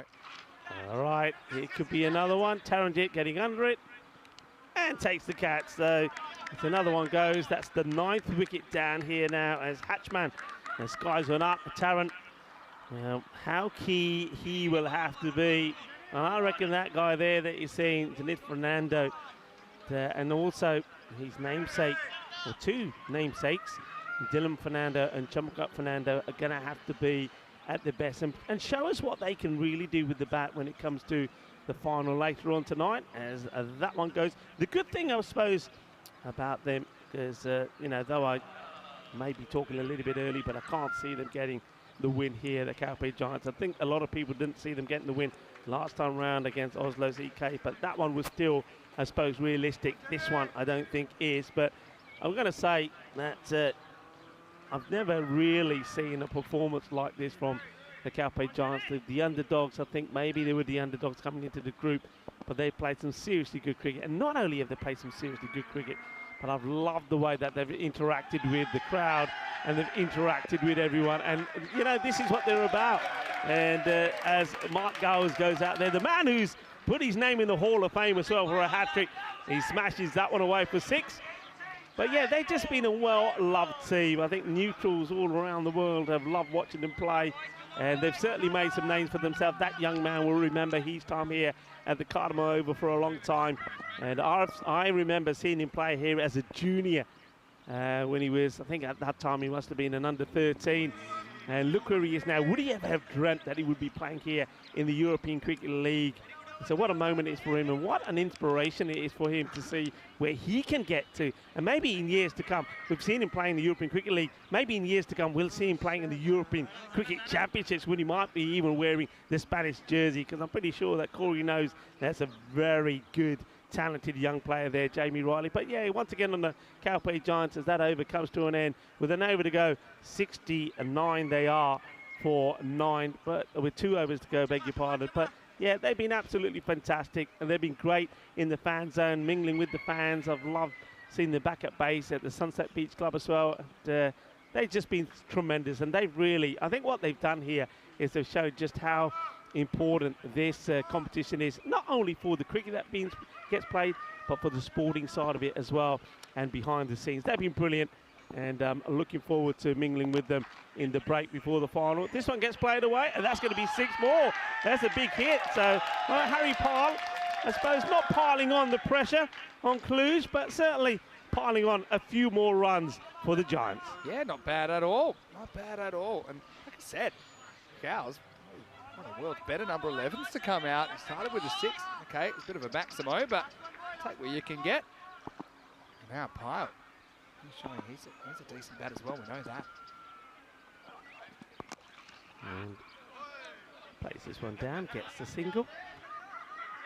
So Cluj, remember they had a tight match against the YMS, which at one point a lot of people thought they were winning that contest, chasing 127. They will get a second chance. This one gets clipped away nicely, so a nice little partnership this from right at the end, as the number 11 plays another lovely shot with 6 and 4. Hungry for more is Gowers. He's going to have some fun, and I like it. This is what it's all about. It might be in vain, but go out there and have some fun. Why not? Give yourself a highlight, give yourself a memory, and then when you're down there in the bar later drinking those Victorias, you got something to talk about. He's already got a hat-trick to talk about. He gets another Gundy ball down leg side. Not intelligent bowling, I've got to say this from Fernando. And this is where I think Cluj have let themselves down sometimes. Standards have to be high all the time. Doesn't matter who you're bowling at. And Chamakap Fernando should not be bowling short deliveries down the leg side at this stage. He should be thinking about winning the match and getting that wicket. Get him out your system. And that's another one that will go to the boundary. Lovely shot, this time from Harry Parle, who gives himself a little bit of room and played away. See, that for me is what it's all about. That's what I like. You know, these guys, they've just been absolutely brilliant. They've come out here, they've played hard, and they've mingled, they've enjoyed. They've played with smiles on their faces. It's a big credit. Yeah, there you go, big credit to European cricket. I've played a lot of cricket. I've played for 20 years plus. I don't know the feeling of what it would feel like to be in a team that takes 32 off and over to win a game. Yeah. That's something that I've never experienced. I've only now watched it, and it must have been electric. And that's a moment that they'll remember for the rest of their lives. Every single person in this Giant setup. Obviously, Packard will remember it for his own reasons. He was out there in the middle. But there's Lorne Burns. He's been brilliant for them as well. Asking the question, they'll go upstairs, and I get the feeling here that Mark Gowers might think he's already gone because he started walking and then stayed. Let's have a look at this. He looks like he loses his balance. He comes a long way out, and I think he's back, you know. Does he get that toe down in time? So let's see if we can sort of just slow this down a bit. I've got a feeling he might be back. Look. Oh, so close. Very close. Give him the benefit of the doubt. Go on, give him the benefit of the doubt. Oh, there, he's just in. Is there one before that? In the air there. Yeah, he's all right. He's okay. Yeah, he gets back. Mark Howes, World Twister Champion 2024. Quick work by Nader Godlap, but not quite quick enough. Howes must have known he missed it a fraction before everyone else did, and he slid that foot back. So at the end of 9 overs, it's 87 for 9. Hey, congratulations to Cluj. It's crazy. They lost their game on finals day in 2019. They lost both their finals on finals day in 2022. They lost their first final today, just 12 runs between them and CRYMS. So they lost 4 of their finals day matches at ECL before this match, I should say. And now they'll win their first final. And something I said to the national team, actually, and quite a few of these guys are in the national setup, I said I'd love to hear the Romanian national anthem at the Cartama Oval. And this is the first time we're going to hear it. And I remember it was actually after a bit of a tough ECI when they were paired with Italy and France back in Milan last year. And the guys, understandably, they're a bit down. I mean, they prepared well. They tried to do the right things. It just didn't happen for them. I said, you know, stay upbeat. I think you're heading in the right direction. And that'll be it, because Mishra has finished this game off. And so all out 88 for the Calpe Giants. Their adventure will finish here in qualifier 2. Just go back to the Romanians. That was something I said, it's a realistic target for you. And then once you get to the final, anything can happen. I think this is the kind of group that, okay, Ireland, we kind of locked them into for the final, but we didn't know out of the other 4 teams who would step up. The Romanians, they're the last team standing out of the rest, and they'll be hoping to spring an upset tonight. We saw them get close to the Irish earlier. Can they go all the way on a Sunday night in Cartama? Yeah, we're looking dashing in their tops. The Clued side, the Romanians, the champion side from Romania, well, they've done the job over the Calpe Giants. The Calpe Giants, though, they've got so much to be proud of. They've made so many memories here. We've got a man in the Hall of Fame for a hat-trick, and then we've got history also when we saw 32 scored off the last over by Charles Packard to win the match against Oslo CK. But it is Cluj that will make and book their place in the final. It'll be a repeat of the qualifier that we saw earlier, where it was COIMS that held their nerve when they made 126. Cluj, as you said, Vinny, falling 12 runs short. So Cluj get another chance. But once again, I mean, take your hats off and give them a big round of applause, the Calpe Giants. What a great tournament they've had. Yeah, definitely. Loved watching them and the way they went about it. Very popular team for good reason. They play the game the right way. They're fiercely competitive. They're trying to take their game to new heights as well. And that's really what this is all about. COIMS, though, they're trying to break the group leader hoodoo. We haven't had one team go kind of faultlessly top of the table and then straight sets through finals day to make it. So maybe there is another twist that's left. Coley was dealing early. That was a brilliant catch, wasn't it, by Mishra running back. He had no concern for his own safety. In fact, it was really tough going early on. It was 4 for 3 at one point. How about that for an effort from Aryan Mohammed? Yeah, I know that Kristaps like that, but there's no time to cry over spilt milk. And the next one wasn't spilt by Aryan Mohammed, just in the breadbasket. Well, Jean-Paul was enjoying that. That's Rick Hatman's little boy there with Egan. Oh, I wonder if Egan's charging for babysitting. But really, Calpe Giants, they had a huge task here. They were hoping for another miracle. Didn't happen, but still, really exciting team to watch. They'll bow out in 3rd place in Group G. Yeah, they will, and they'll bow out in style as well. It's a shame that I think a lot of people, you know, when you see a match, the one that they won against Oslo CK, 161-162, winning by 7 wickets when 32 was scored at the last, you sort of want the same again. You want that fantasy cricket again. And when they restricted Cluj to 128, you thought, you know what, they're a team that can do this, but they needed the top order to fire. But with Burns going for a 2-ball dart, Sam Dixon going for 1, and Edgar going for 2, really it was going to be hard work. Charles Packard was sent up there. He did hit a couple, but he goes for 11. Then after that, really, Cluj had the match all sewn up. Yeah, and yeah, Romanians, they deserve every little bit of credit that you give them as well. They've set high standards, and quite a lot of the time they've achieved them. They'll almost have to play the perfect game against COIMS, but they're still in the hunt. The top 3 only providing 3, so that was always trouble. 22 for Hatchman. That's Paddy Hatchman in there, top scores. And I think he's captained the team pretty well this week as well. Harry Pyle with a fighting 18 not out at the end. Jamie Riley with 13 in there. Also Charles Packard and Mark Howes from number 11 reach double figures. Pretty disciplined though by the Romanians, not giving away a lot of extras, just the 4 wides in the 10 overs. As far as the figures went, Coley was good early, 3 for 15, 2 for 8. Saini has been class for them, bowling in the 2nd over, and then once again a little bit later on. Janith Fernando 2 for 14, and Taranjit Singh 2 for 11 also shared in the spoils. Mishra with that 10th wicket when he came on to bowl the 10th over. 4 balls left on the table, and the Calpe Giants, unfortunately for them, is the end of the road, but hopefully we see them down the road pretty soon again on ECN. So we'll take a bit of a break. The toss will be happening probably in about 10 minutes. Keep an eye on the website, europeancricket.com, if you want to know the result of that. Also, I'll try and put it in the comments section. Well, looking forward to this final. COIMS hot favourites, but Cluj are a team that believe anything's possible if they put their mind to it. We'll take a break, back in around about an hour and 40 minutes to take you in with the anthems as well in the pre-match for the Group G final. Hopefully you enjoyed the break, but we'll be back soon with the final of Group G here in the European Cricket League.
The European Cricket League is proudly brought to you by Dream 11, HCL Software, La Junta de Andalucía, Paramatch and Norcane. And the official charity partner, Share the Meal by the United Nations World Food Programme. Settle in, it's another final on the way. Group G, first time we've had a Group G actually, and hasn't it been fascinating so far? We've seen miracles happen, seen the Irish, well they so far are undefeated in this group. They have been pushed before and they're hot favourites here, but against the Romanians, 5 years ago we saw them start their journey. Look how far they've come. They can seriously challenge for this position as well. I'm Mr. Maximo, welcome. This is the European Cricket League Group G final and it starts right now. Wherever you're watching from around the world, and welcome to the European Cricket League. And tonight we're playing the Group G final. Great crowd here behind me, and they're having a good time. St. Patrick's Day as well. You having a good St. Patrick's Day? Yeah, don't have to be Irish to enjoy it, I can tell you that much. But we do have the Irish represented in the final, CIYMS. They made it third in Europe last year. They're trying to get back to the big dance, but in their way, Cluj of Romania playing their first ever group final. A little bit earlier, Stefan Guc was out in the middle with the two captains. Let's see who wins the coin toss. Okay, so you're the home team, so you will toss the coin. Cluj, you're the away team, you will call. Norcane is called, and it's come down Norcane. You've won the toss. Cluj have won the toss, and they're having a bat. Interesting for me that the Romanians have decided to bat first after winning the toss, even though they really pushed the Irish earlier on, going down by just 12 runs, batting second. But what they have to do, no matter when they bowl to the Irish, they've got to get rid of their top four. We know to have any chance, you can't let them blow you away. Romania have come a long way in cricket. I remember 5 years ago, they didn't win a game at the European Cricket League. Here they are now playing their first ever ECN group final in a major tournament. So it's going to be a big one. I know the players are not too far away from coming on the ground right now. Now, what do we think behind us? Who you liking in this final? You tell me. Well, I don't know, but I can tell you it'll be entertaining. The Irish, they have to go in as big favourites. They haven't dropped a game yet, and they've even found a way to win ugly sometimes. The Romanians, though, they got a free shot at glory, and I can't wait to hear the Romanian national anthem for the first time. Let's get ready now. The players and the umpires are about to come onto the field for this Group G final.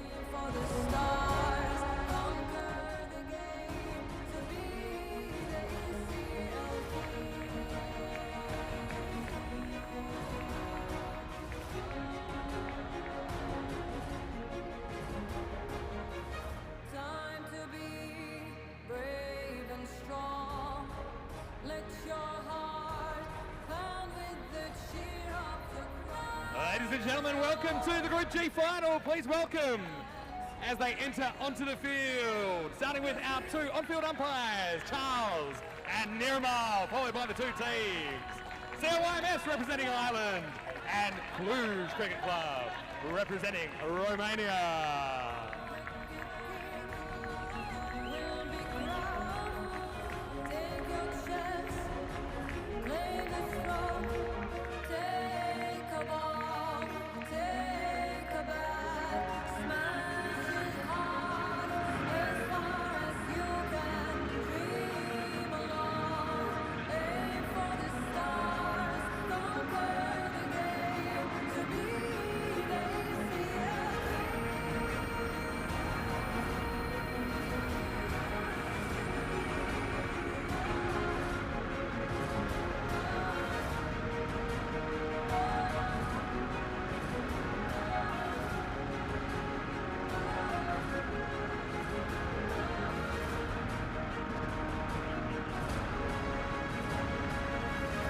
Welcome once again to the Group G final.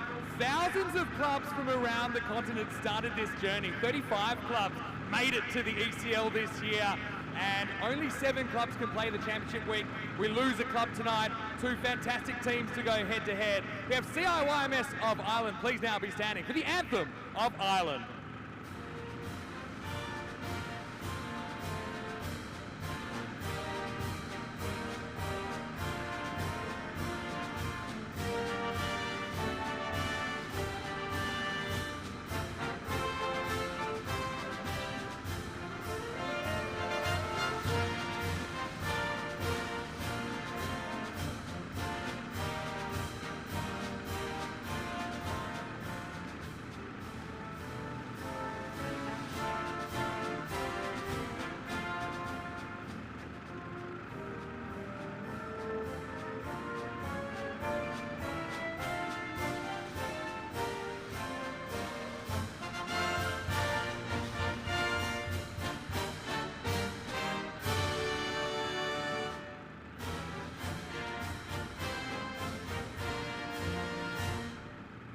COYMS Cricket Club finishing first up for the group stage, led by their captain in this Group G final, by John Matchett. Please remain standing now for the national anthem of Romania.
Romania, represented in this ECL by Cluj Cricket Club and led by their captain, Vasu Saini. Romanians, Cluj winning the toss and electing to back two teams will play, but only one can stay for Championship Week, which begins tomorrow. Let's head up to the commentary box where Rico Full will take you to the first ball of this Group G final. Hello world, and thank you to Mr. Maximo Vinny Sandhu.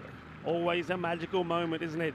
As the sun starts to come down here in Spain, Andalusia, the floodlights are on, and we are ready for the Group G final. Well, we've heard the anthem of Ireland before, but that's the first time we're hearing the anthem there of the Romanian side. And Theodore, hello to Theodore. Well, that's a special little message to Theodore from Helena, the old butterfly there from Dennis. And absolutely wonderful. Well, there's the teams getting into a little bit of a huddle there, ready to start. Yeah, magical moments there, I think, to savour for the Cluj players. The first time we're hearing the Romanian national anthem here at the Cartama Oval, which means wake up Romania. Well, I think Romanians around the world, they are awake because they want to see if their team can do this. They're big underdogs here against COYMS. You can see the win predictor there. 81% in favour of the Irish champion COYMS and Church of Ireland Young Men's Society. But Cluj know that maybe today has been the day of the underdogs. Maybe today is a day where the impossible has seemed possible. We have seen that already in the very first match. We saw the eliminator when Oslo CK made 161, the champions of Norway. But the Carpe Giants, they got there, getting 32 off the last over. Charles Packard did something quite incredible. COYMS, they won, qualified number one against Cluj, but Cluj came close, 126 to 114. Cluj then winning against the Carpe Giants by 40 runs to set up this rematch. They have played on two occasions. On both occasions, it is COYMS that have been victorious in the group stages. They won 147 to 92 by 52 runs. Can Cluj, can it be third time lucky for the Romanian champions? No spin to start. They're going straight with the pace. And it's going to be Alan Coulthard who's going to bowl the first delivery. And Kulta, no surprise who he's bowling to. Taranjit Singh, who has been, well, absolutely superb so far. Only the one failure. Every time Cluj have been victorious, Taranjit Singh has been the player of the match. Every time. Can he do it again for them here? Here's the first ball. Here comes Kulta to Taranjit. And that gets played away nicely to the man at third. It'll just be a single. So first runs in this Group G final. One of these two teams will join the other 6 group winners tomorrow for the start of Championship Week. 7 group winners combined together.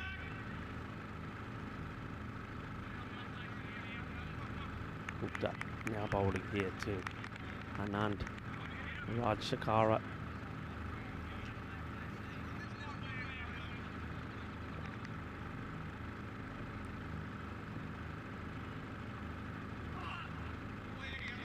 It's a loose one outside the off, and it's well left by Rajshekara. It's the first extra on the board.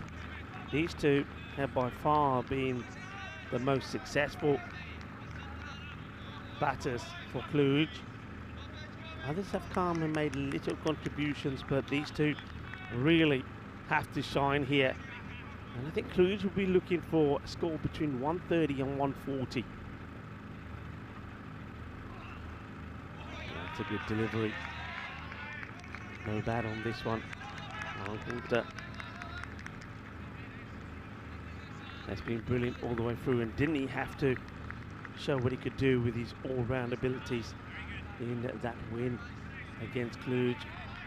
Then, well, the top order didn't click, and that's Burton 35, but Alan Coulter 39, not out of 14 with a player of the match performance. So he can do it with the bat as well if need be. That's not a good delivery, but, well, where's this one going? It's going to be caught. And, well, Rajshekara is trying to play this one down the leg side. It would have been a wide. We've seen a lot of this here today. It would have been a big wide on the leg side. In fact, it would have been a tricky one for Chris Doherty to try and stop.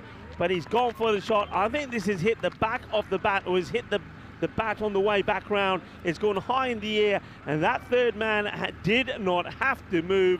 Takes the catch, and, well, it's going to be a 2-ball duck for Rajshekara. There's the catch, nice and easily done. No problems at all. And that is Nulti that takes the catch. Nulti but nice. There's Rajshekara goes, and just trying to help that along. A little bit of extra bounce, I think, which ends up catching the bat. It goes to third, and a ball that probably should have been left alone ends up getting a wicket. A little bit earlier than he would have liked. Vasu Saini comes out.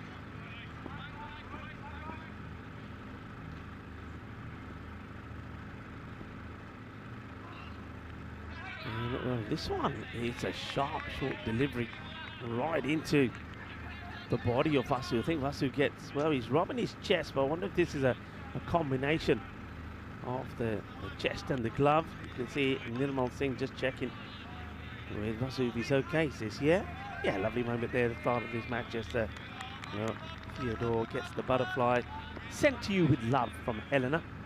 Theodore watching the final, as a lot of you are around the world. Welcome. And the wide ball called, goes for the fuller delivery, just trying to sneak it in. To the likes of Christopher Ward, Julian Dawson, Dave, Chris Smith, all tuning in. Hello to Mahesh, to Ramesh Sathithan as well, who says he's got his fingers crossed. And Daniela, of course. Hello to Paul. Ruggie Galway as well. And gets beaten outside the off, just tries to guide this one away. They have got a man back there. And of course, not forgetting our very own TLP cricket show. They've certainly been putting some nice posts up there at the moment. I saw Corey coming in and surprising the Hornchurch boys the other day. Good stuff, TPL cricket. Liking what you're doing. at the moment. COYMS are liking what Kulta is doing. 1 for 3 with the ball to go in the first.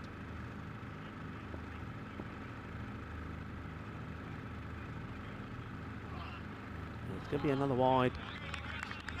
Just losing it slightly from the old wrist action. Wants to bowl that heavy delivery, but just loses it a bit. I wonder if maybe this time could have been an opportunity when you lose something like that very early, perhaps going for somebody like Zapwin Nadigotlo, who hasn't really had a chance at the top of the order, but they haven't made a change. They kept it the same. So Heaney yet to get off the mark. And he will here, because that's a Gundy delivery.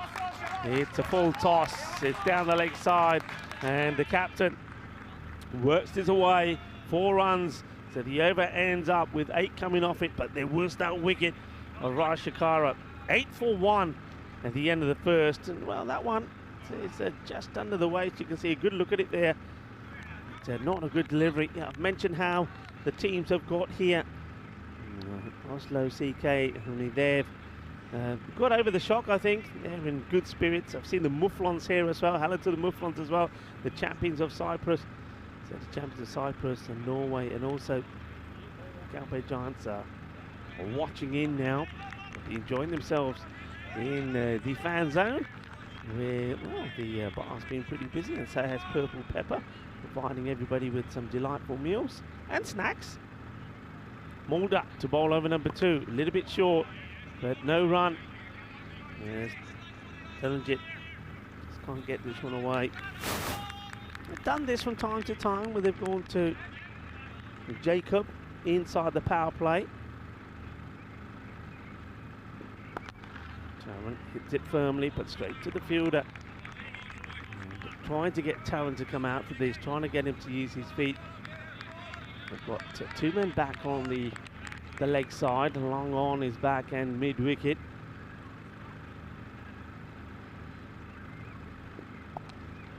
This is worked away. They should really be looking to run there. They start, but don't. I think you see Vasu starting to come, and Taran just wants to be sure. Don't forget he was involved in a run out where Adnan Rajkara, who hasn't had a good day today, was run out for just 1 when they had a miscommunication. And this is the shorter one, but he goes for it, and he gets it out of the middle. Balle, inna sona, shaka lagya, and Taranjit Singh will feel a lot better out there in the middle, having whacked this one for 6. Too short, and gets absolutely clobbered.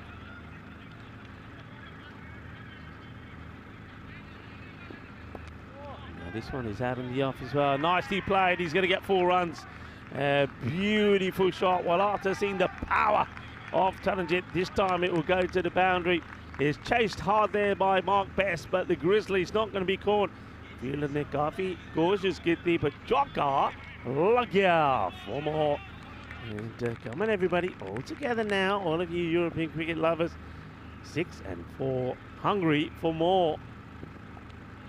And that's well bowled, and he will get some more. How many? Iba. Rapido is the Grizzly. That is 4 more. So 3 dots followed by 3 boundaries that over. So Mulder will go for 14. After 2 overs, it's 22 for 1. Taranjit getting that scoreboard ticking. Well, here we go. These are the winners so far. Jinnah Breshau, Hornchurch, Old Victorians, Drew, the reigning champions, Forfisher, Pakar Care Baralana from Spain, and, well, we'll know after this match which team will have its name in lights. Will it be the Irish champion CRYMS on St. Patrick's Day, of course, or will it be a surprise package? Includes the champion from Romania.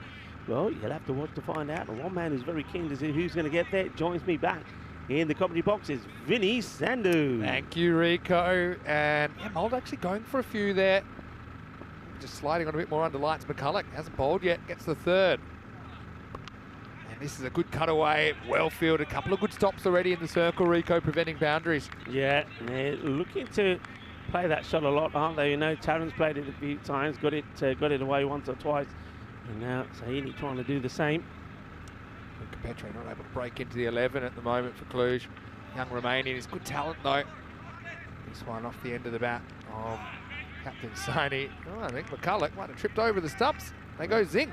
Well, they go zing, zing, zing, zing, ding-a-ling as the lights go flash, flash, flash. I think this is more his body here. Let's have a look at this. Oh, can a bowler be hit wicket? That's one for the archives. Oh, that one goes between the batter and the stumps and actually missed by Doherty. Won't be happy that he's not able to glove that. The result will be a bite. Yeah, so only hands the strike to Tarrant, and now Tarrant, courtesy of that bite, it's back to Vasu. A proud moment for the Romanians to hear the Romanian national anthem. First time we've heard it here at the Cartama Oval. You can see how much it meant to them as well. As this is worked away nicely by Vasu Saini, as McCulloch kind of puts the pace on, tries to cramp him for him, but Vasu gets the hands out in front and gets 4 runs. Yeah, 2 shots in that area for Vasu Saini. So you know that's where he likes it. Yeah, I would just tell you the folks that anthem of Romania, it basically translates to wake up Romania, and I know that they are awake. They're awake around the world watching, and well, it looks like these two, Taranjit and Vasu Saini, their captain, they're awake at the moment. Interesting. That Mulder went for, I won't say a lot, he went for 14, so it's like a normal over. He was a little bit short. Just dragging it down a little bit. A bit greasy under lights, not sure. Interesting also that they open with Coulter. They don't go to spin first this time. That's right in the block hole. Oh, it could be 4, you know. It will be 4. Really good power there from Saini. It wasn't a bad ball really from Carson, but banged down the ground by the Cluj skipper for 4 more. For me, you know, I've said this before, it's the best shot in the game. Straight down the ground, beautifully played. Doesn't try and hit it too hard. Just, it's the old-fashioned, good-looking on drive. Got to look at it. That's the best one out of the pack. Cricket shot. Now down the leg side. Does that get a bit of pad? It doesn't. Carson was hoping that it might have just brushed the pad, but Charles Croucher says no. Yeah, I think that's good officiating. Doesn't catch anything on the way through. It's definitely a wide. And yeah, I think Charles just had a little word with Carson, say sorry, but doesn't take anything. Rules is rules. Slides on this time. And a pretty decent over from McCulloch there in the 3rd to finish the power play. Cluj winning the toss and batting 33 for 1. What did you think about Cluj's decision to bat first, Rico? A bit of a surprise? I think I was a little surprised because I think they restricted COYMS well in that qualifier to 126. I thought maybe they'd try and do the same thing again. And they were unlucky not to get there, or they would have thought they should have got that win because they started well. This time around, yeah, interesting one. I wonder if they made that decision based on the light. I wonder if they decided that they believe that COYMS themselves, when they're batting later on, are not at their best. Interesting, because we did see COYMS when they played on the lights against the Calpe Giants. They did struggle slightly when they got to 136. It was only Chris Doherty who got a half century in that one, and the captain, John Matchett, had to put a good shift in. So maybe they based it on previous performances from COYMS. Oh, that one's huge. He's hooked that away many a mile. Maximo! Well, Tarrant still there. He's the principal threat, isn't he, for Cluj? As Kian Nolte bangs it in short and gets banged himself out of the park. Yeah, it's a short delivery. And we know about Tarrant. Tarrant is a superb cricketer. And a lot of hopes are lying with him here for Cluj to get the type of score that they want. Beautifully played. That's the name. Lala in the chat, of course, for Prague CC. Put off a remarkable last over performance of his own. Slower ball picked and hit. Turns down the run. Tarrant was involved in a bit of a schmozzle with Rajshekara earlier when they were both at one end. But yeah, an interesting one. I mean, I would have thought their best chance with Ireland is to get them a bit directionless when they're batting, and maybe they'll be over aggressive, kind of like they did before. Kind of try and do what they did before, but somehow make the runs. Pitched up, let's go straight through Taranjit Singh. I know they must have their theories, and I guess you got to play well no matter if you bat first or second. But I just feel that the Irish batting second, they can kind of manage their chase a little bit, so they can kind of take risks in more of a calculated way. Whereas if they batted first, there's a risk they might go over aggressive and sky a few more, which is kind of what we saw earlier when we saw 4 wickets fall for the Irish in the first 5 overs. Is Nolte Short goes up and over cover. Maximo! It might have been the pace-off one again.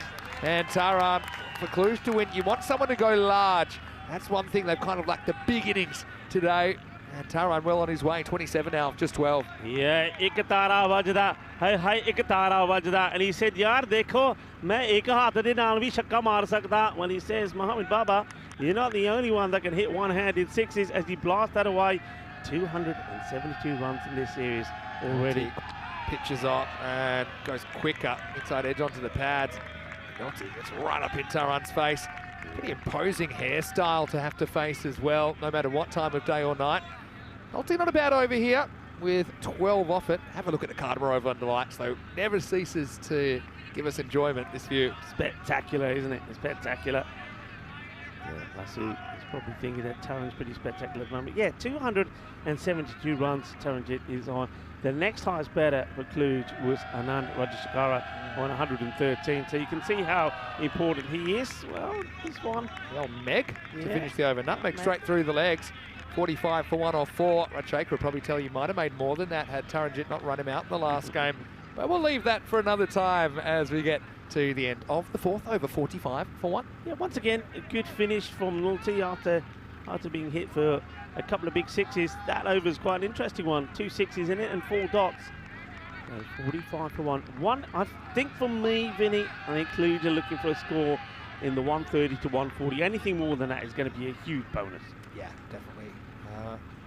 125 predicted. I'd say that's a bare minimum. And you're going to have to play almost a perfect game, I think, in the second half. Never mind the first half, as it looks like this is Mark Best. The old Mexican wave going round, I think, in it's kind of the Calpe corner now. Has been. A little deflection shot, smart batting. He just lets the ball come in with the angle. Saini gets a little bit clever and gets 4 runs. Yeah, he's batted very sensibly so far, has the skipper. And that's another boundary for him. That's his third, but not trying to do too much. He's just thinking, if I stay here, if I play these little dilly-dally shots for boundaries and keep giving Taran the strike while Taran is there, I'm playing my role well. It's a good old-fashioned kind of run it down to third, 50 over shot, which we were talking about it. We don't see it that much. And now it forces the field change straight away, so square leg comes up. Let's see if Saini goes in that direction. That's good effort from Best to just draw Saini forward, but it wasn't really a drivable length. Yeah, Best has bowled pretty well when called upon. Took 2 for 18 in the win earlier against Cluj. There was 2 wickets there for Coulter, 2 for 16, and also 2 from Jacob Malta, 2 for 10. But well, Malta just been a little bit too more expensive this time around. He'll be back. Well bowled. Oh, going to take on it. Oh, gee, that's really close, you know. I reckon that could be gone. They're going to have a look at this, you know. This is brilliant bit of fielding. I reckon he might have his man as well. I just don't think Vasu really predicted Best throwing it so quickly. And I think that's out. We'll have to get a better look. But I think it is buenas noches. There we go. Bales are gone. Vasu's short. Brilliant bit of work from Mark Best. Athletic from the big man and the Romanian skipper. Well, he won the early battle, but he doesn't survive the over. To be fair to Vasu, he does leg it out, doesn't really get a full slide in there, like a full dive or even a great bat slide.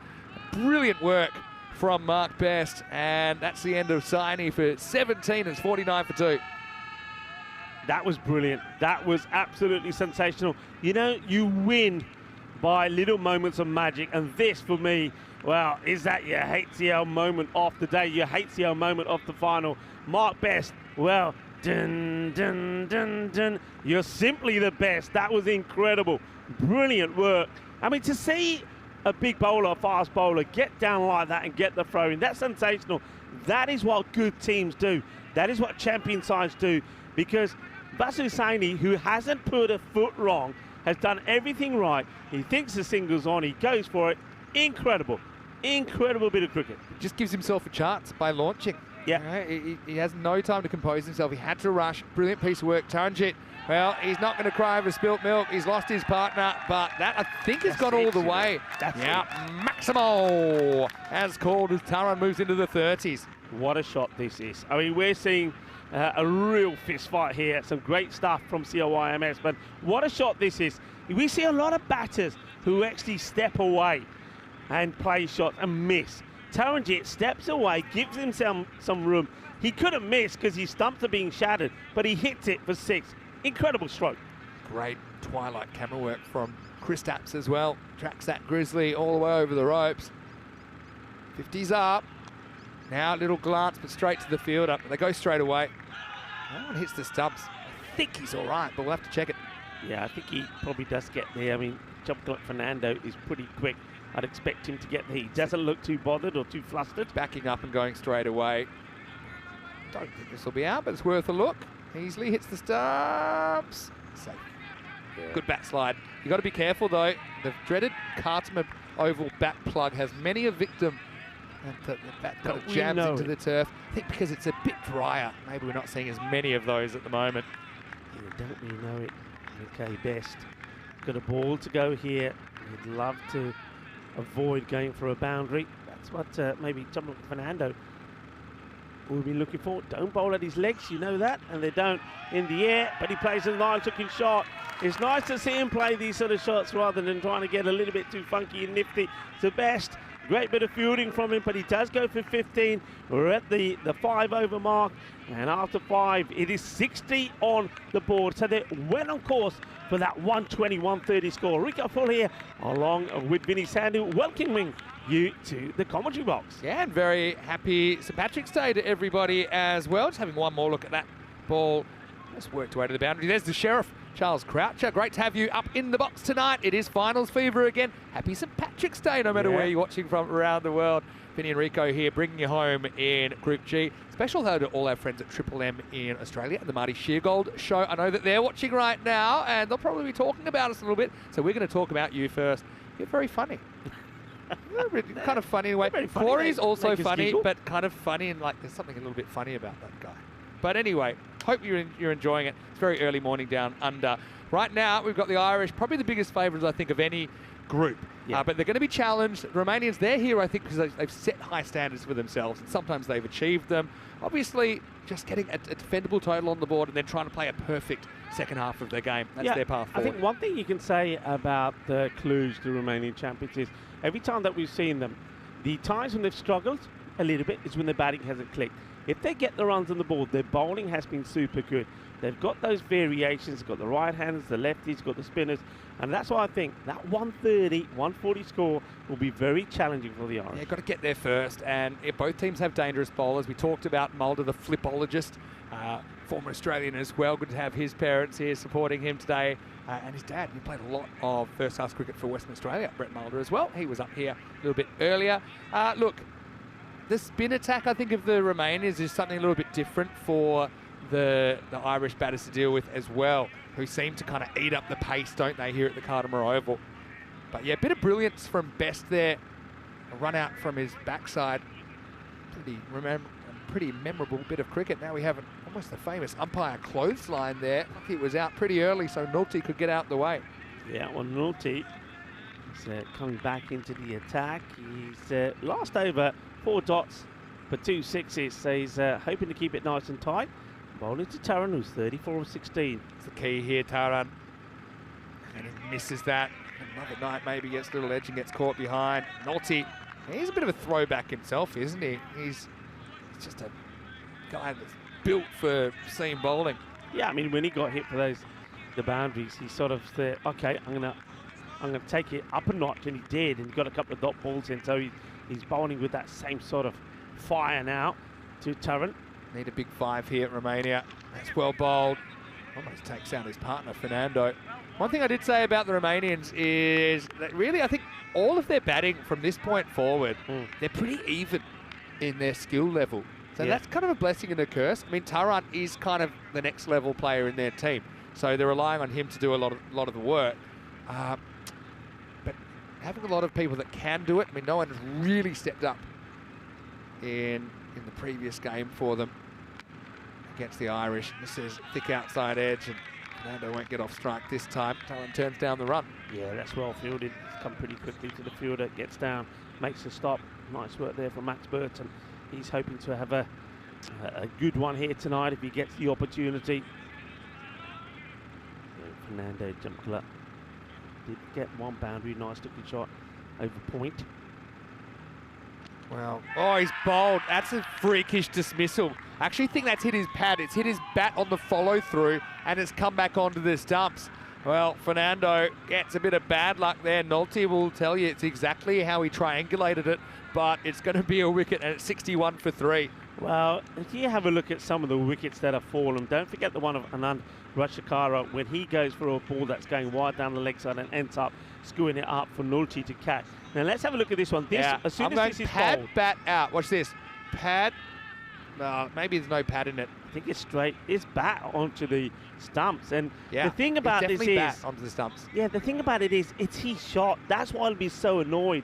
It's the shot he likes to play, and it's, I've always said don't bowl at his pads, but I don't know whether he Yeah, look. tries to play it a little bit late, but I he, reckon it's pad and off the end of the bat as he's following through and comes back and lights up the stumps. And really, yeah, look at Nolte. He doesn't quite understand. He's probably still studying geometry back there in Ireland. But he's made something happen there. Fernando goes for 4. One Fernando replaces another. It's Janitha who comes out and plays a pretty solid shot first up for a single. yeah.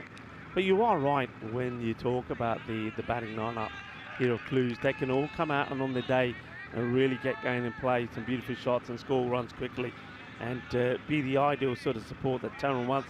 And Taran needs that support here.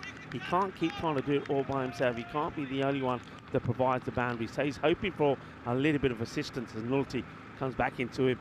Oh, well bowled. He goes full, jammed down by Taran. That was the right option. He'll keep the strike. Cluj fighting at the moment after 6 overs. It's 63 for 3 and Nolte puts in a shift, doesn't he? He'll finish with figures of 1 for 15 off his 2 overs. Fantastic over. I just get the feeling that in the last over that Nolte bowled to Taran when it was 4 dots and 2 sixes, he won a little battle there. And then in that strategic timeout, I reckon he said to his captain, he said, look, I want the ball again. I've got him sussed. And what I noticed what Nolte was doing there, he's running in close to the stump, then he takes a big step wide of the stump and angles that ball, darts the ball in, but it was all on the length. So he's coming Yorker length from wide of the stumps, and it's one that, okay, the batters give him credit, especially to Taran. At least he's getting bat onto it, keep it away. 63 for 3 after 6. This becomes a big over from Carson.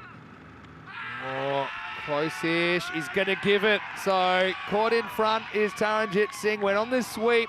It was straightish from McCulloch, and Charles Croucher says it's straight enough. So McCulloch comes back and strikes immediately.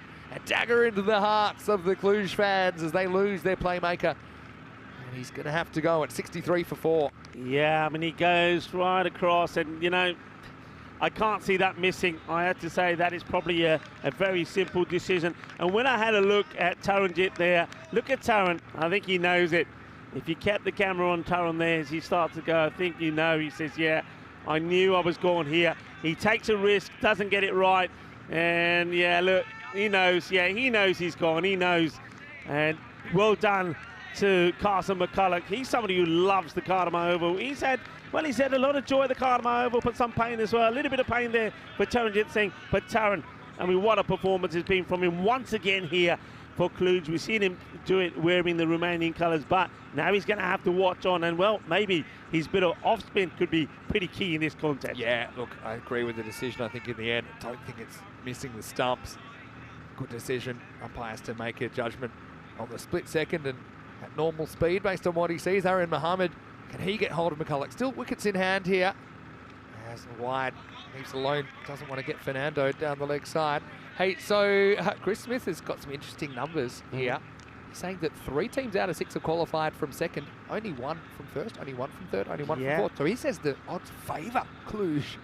Yeah, that's What do you true. make of that? I remember reading that at the beginning of the week.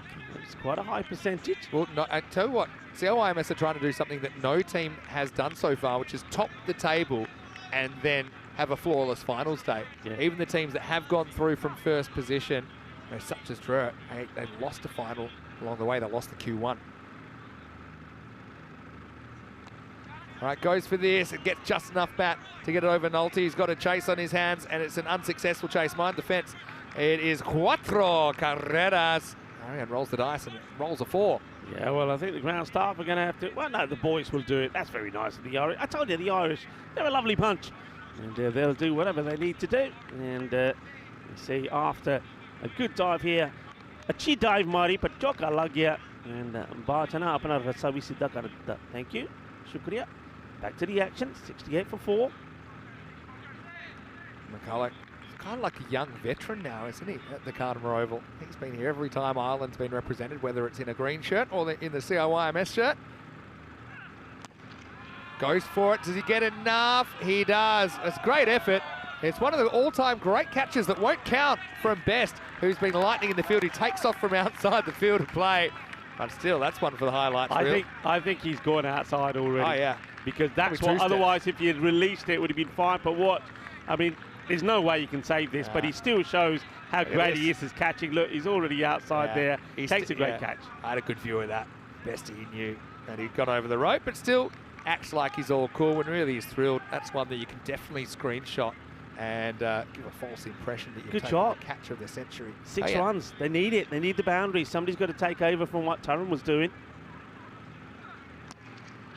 Yeah, McCulloch does well to recover and kick this to a dot. He's been very, very reliable. They didn't open with him this time, and then had the third. Got a bit of tap earlier, bowling the first. But he's had up and downs, hasn't he, at the Cartama Oval when he was, I say younger. He's only 19 now, but every so often he used to bowl sometimes a few full bungers, and he used to obviously make a dent in his bowling figures. But he seems to have ironed that out here now, and well, you'd expect that with the coaching that he gets from year on to year. He's getting better and better. He's a top performer at the moment, and that's a top bowling spell from him. 1 for 22 in the final, and Clues 7 overs down, 75 for 4. How about some of the matchups we're going to get tomorrow? Now, starting Championship Week, of course, these are the 7 sides that have won out of their groups. We still don't know who will be playing Forfeiture in match 5. Will either be the Irish side or the Romanian side that you see playing here right now. But Ginebrescia versus Hornchurch, what a great way to start Championship Week. Those two teams have never played before. Yeah. Also, we've got Drew, the defending champions, in match 2 against the Jersey side, Old Victorians. 7 teams in Championship Week join us. Same time, same place here for more action. Anyway, this is a mile high, and this is catchable, but it's coming from the clouds, and he's dropped it, and it's going to go for 4. We didn't have any backup. I mean, that one was a rainmaker, Rico. For Mohammed, living a charmed life out there. 4 carreras.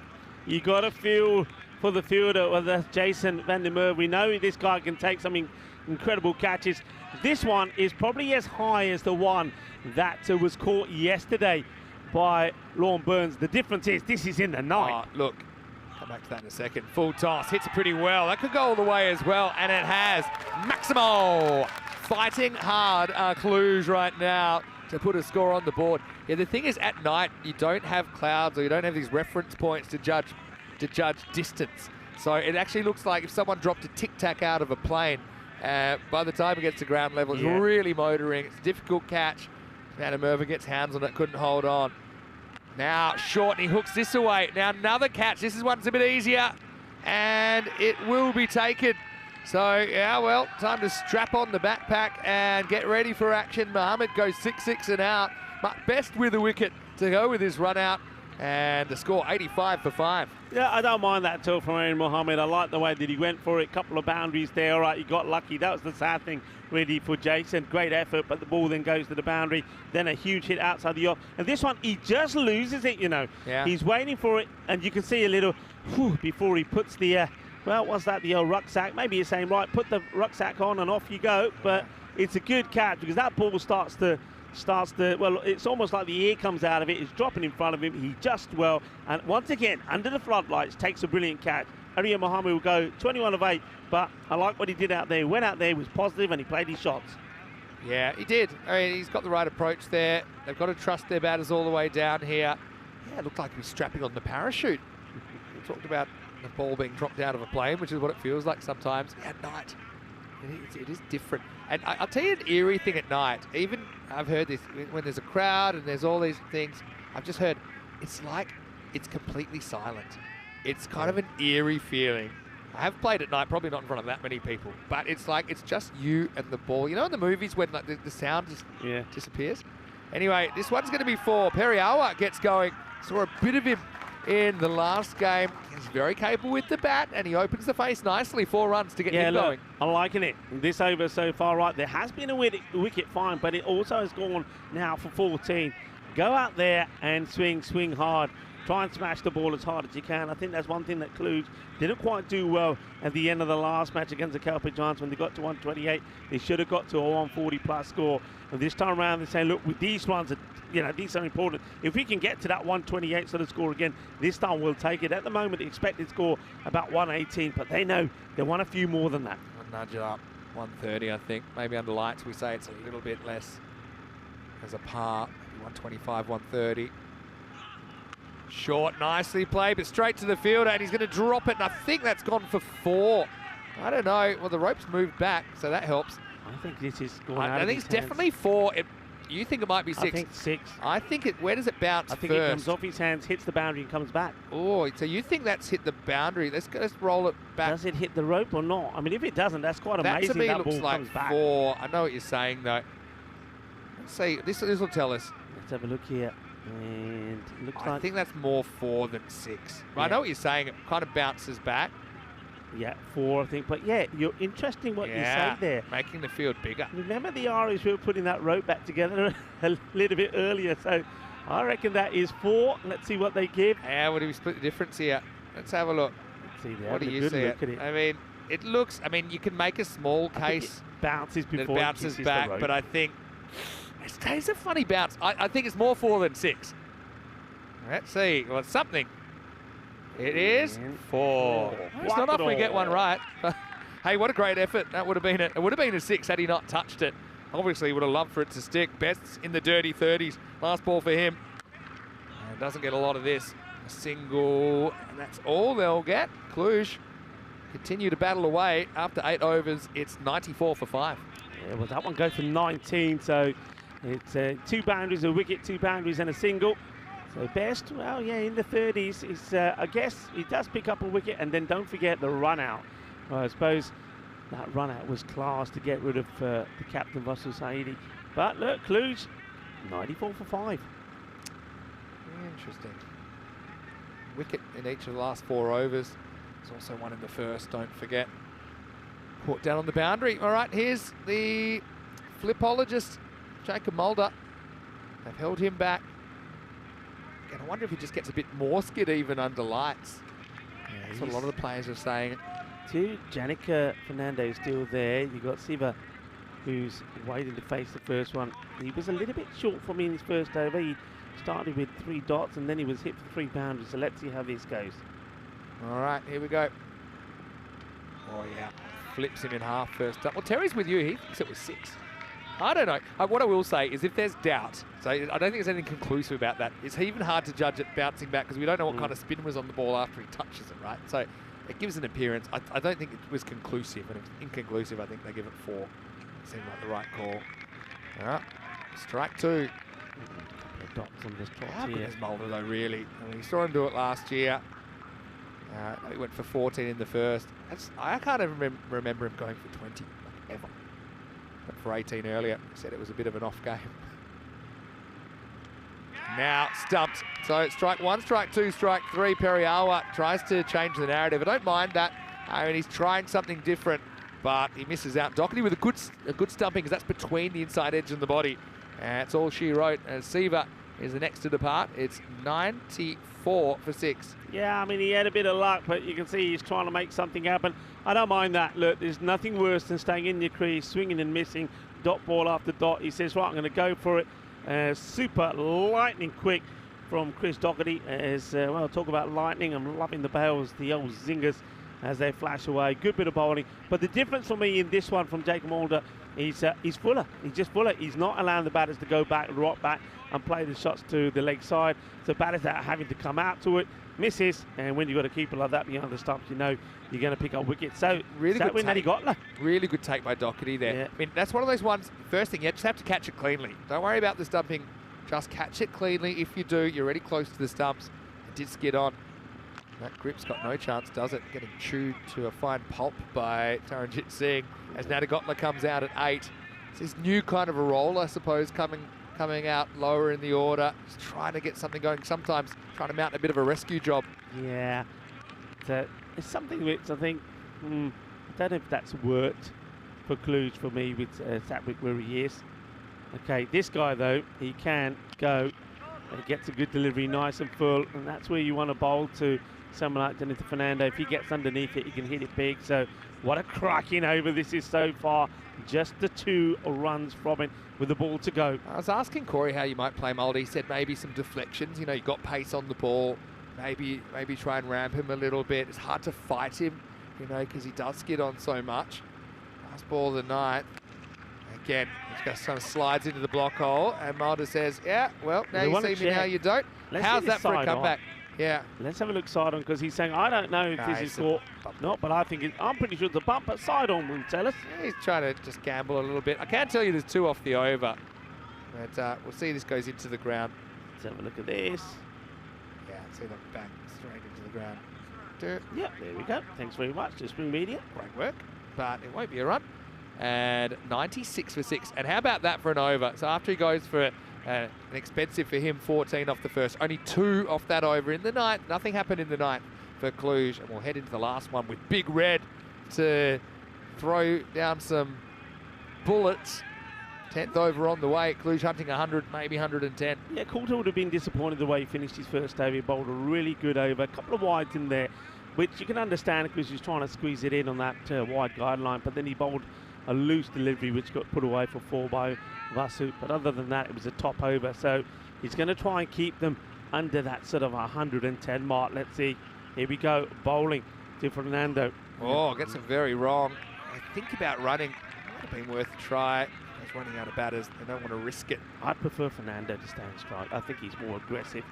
And he's shown that already where Satwick that he got, unfortunately, not that he's had too many opportunities, hasn't really been able to show us what he can do with the bat. But yeah, Fernando, this guy can be quite exciting. Some great comments in the comment section. I'll come to them in a second as Coulter has another go at the first ball. It's a rolling cutter this time, chopped into the ground, just a single. Well, firstly, Terry's comment cracked me up. He just said Taran chewing on the bat grip is just a vibe. It's pretty random, but I liked it. And James Michael, we talked about this earlier. Is Mulder the best leggy on the channel? He's got a claim to it, but he never bowls leg spinners. He's a leggy that never bowls leg spinners, so it's so weird. I think that's straight over the stumps, or maybe just missing leg. Might be signal. Alan Coulter doesn't like it. Well, Big Red's fired up. I'm happy with this call just because I think he's going to get angry. Look at this. Oh, yeah, well, I mean, tough one. Perception is in the eye of the beholder. Tough one. Big Red. Well, I tell you, this one's coming straight at your melon. So, if he could bowl one at the umpire, he would. But anyway. I suppose it all depends what you call melons, really. But anyway, here we go. Uh-oh. Well, it was one way or another. That'll be a no ball. Oh, it was the opposite of what I thought. And so it'll be the dreaded Minimo, the improvised addition. It's waist high, it's deflected away for 4. Bonus runs for Cluj. Big time bonus. First, the wide width. I have to say, if I'm the bowler, I'm not going to be happy. I thought it might have just gone over the stump. This one, I don't think there's any doubt about it. So he gets this completely wrong. He sees the batter move and he says, hang on, where do you think you're going? So that's a couple that Coulter in this spell that he's given away. The last one off his first over, this one here. So it just goes to show that he can be flustered. That brings the 100 up here for Cluj. Next 5 balls are crucial. This one particularly, because it's a free hit. Oh, I love watching Coulter. I love emotion. And his emotions right now are mad and frustrated. Coulter. All right, Look free at hit. I got that. You deal with him down the dark alley. Jumping in front, outside off and trying to pull it. Oh, opposite. Ah, shot. What a shot by Satwick. Coming good at play shots like this. Now I'm sure he's jumping across the other way. He's done 2 in a row. Here we go. Oh, fake step. Or hit back at Coulter. It gives him one of the all-time great stare downs. Yeah, it's time. It's time, baby. It's the time night to clear time. the benches. It's the night time. We know what happens in the night. Yeah, it gets funky. It gets, well, I often call it the night fight. And Coulter, oh, what do you call him, Red Mist? Oh, this is what I'm loving about ECL Cricket. How's the competition? And Coulter Yeah, he's fired up, and yeah. I just love the emotions. I don't think there's anything wrong with that. Natagotla will hope his affairs are in order because he's still got 2 to face here in the 10th. He gets a piece of it. They'll run. They'll just swallow the run here. And now, Natagotla takes the berth slightly away from the bowler's end as he takes the single. That's gone for 19, everybody. 19. So Coulter. Remember, little Jamie Riley did this to him the other day as well to get Calpe Giants a valuable point. Yeah. So Coulter's probably thinking, what's going on here? I'm the #1 bowler. I'm the pace bowler. What's happening here? What they're doing to me here? Big Red is very red in more ways than one. 115 plus this for Cluj. Janitha will hit this a mile high, and that's going to go out of the ground. Maximo! As that last over goes off the rails, 25 off Coulter in the 10th, and Cluj on a wing and a prayer put 121 on the board in the final. Oh, that over, how important could that be? 25 come from it wide. I mean, I got to say, I feel for the bowler about the first wide. That wound him up.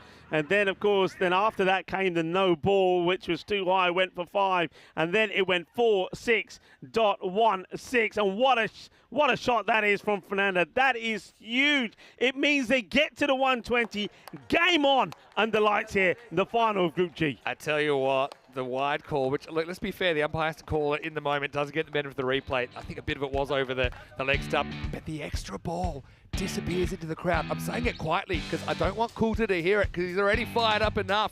A proud moment for both the sides as the anthems were played, and of course some of the players and teams knocked out today joining in the festivities, even though they were disappointed not to make it to the big dance. And early on, Rajshekhara was an early casualty, but Taranjit Singh, he was the one that kind of took the game forward early for the Romanians, who elected to bat here as Connor McCulloch had some issues just staying out the way of the stumps. That was a big moment, wasn't it, when Taran did have to go, got to start 36, couldn't go on with it. CIYMS, as you'd expect, they're throwing themselves around the Cartama Oval. That was an amazing attempt from Best, but he jumped from outside the boundary. Tell you what, they're loving him in the crowd. Great party atmosphere on St. Patrick's Day, but didn't go all the way to plan for the Irish, who were really tested here. I suppose they were on top kind of the whole innings, but the Cluj guys, they kept fighting back. Some good catches taken there, some difficult ones. Time to strap on the harness and get going. But yeah, some late kind of hitting gets them to that 120 plus. Siva kind of ran at Mulder. They didn't really have the answer to him in the second over. That back grip probably isn't going to survive this match tonight. But how about Natagotla at the end? Just turned it on after there are only 2 runs off the night. 25 come off the 10th. Coulter, well, all you lip readers out there apologise on behalf of the European Cricket Network when Natagotla goes large and gives maybe some momentum to the Romanians heading to the second half. I think when you think about it, this was the sort of score that CIYMS was going to keep them to. It was only a marvellous over from Mulder, the 9th over, really 2 runs came from, which made you think, okay, well, maybe they won't get to the 120. Maybe it'll be a 110. But what a finish. 20, you wouldn't believe it.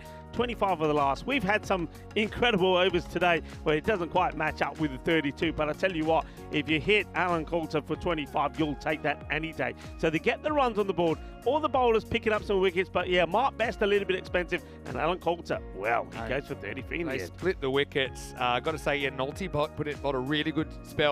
Mulder, though, 14 in his first, only 2 in the second, and the last one got out of control. Look, what I will say, maybe the Irish batters, with their target in mind, maybe they'll bat slightly differently. Will they go out there as if they're batting first? And if they're batting first, they're normally getting 122 plus easily if they bat according to the plan. Do they limit themselves? I don't know. I just haven't seen as much of them chasing. But anyway, should be a pretty interesting second half. Yeah, I mean, my call on this, I think this is going to go 2 ways, folks. I reckon that CIYMS will go out there, they'll either go blazing in the power play and they'll take the match away from Cluj early, or they'll try that, they'll lose 2 or 3 wickets, and we're going to go right the way down to the wire, and it go either way. That's what I'm thinking. Vinny, last thoughts? Yeah, well, don't go anywhere. That's my thoughts. Cluj, they've got a little bit of momentum. They got 121 on the board. No one can take those away from them. The Irish will have to work hard to get those 122 to carry them into Championship Week starting tomorrow. Well, don't you be grumpy. Join us back here in a few minutes. Vinny Sander here, Mr. Maximo for ECN with Rico Full. We'll be back shortly with the exciting conclusion of Group G right here in the European Cricket League.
European Cricket League is proudly brought to you by Dream 11, HCL Software, La Junta de Andalucía, Paramatch and Norcane.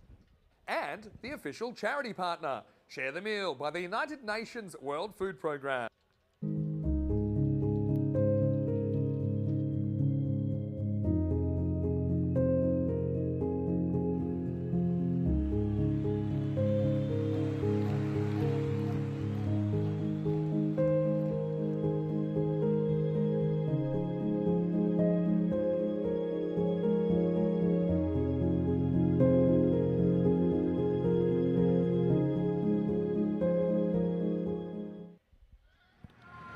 Hello viewers and welcome back to the Group G final, which after that last over game for 25, a magical finish from Cluj. They've got themselves some runs on the board, 121. It's in the final, it scores on the board, and they'll be very happy with the way that they finished. Maybe you would have liked 10 more, but hey, they got them on the board.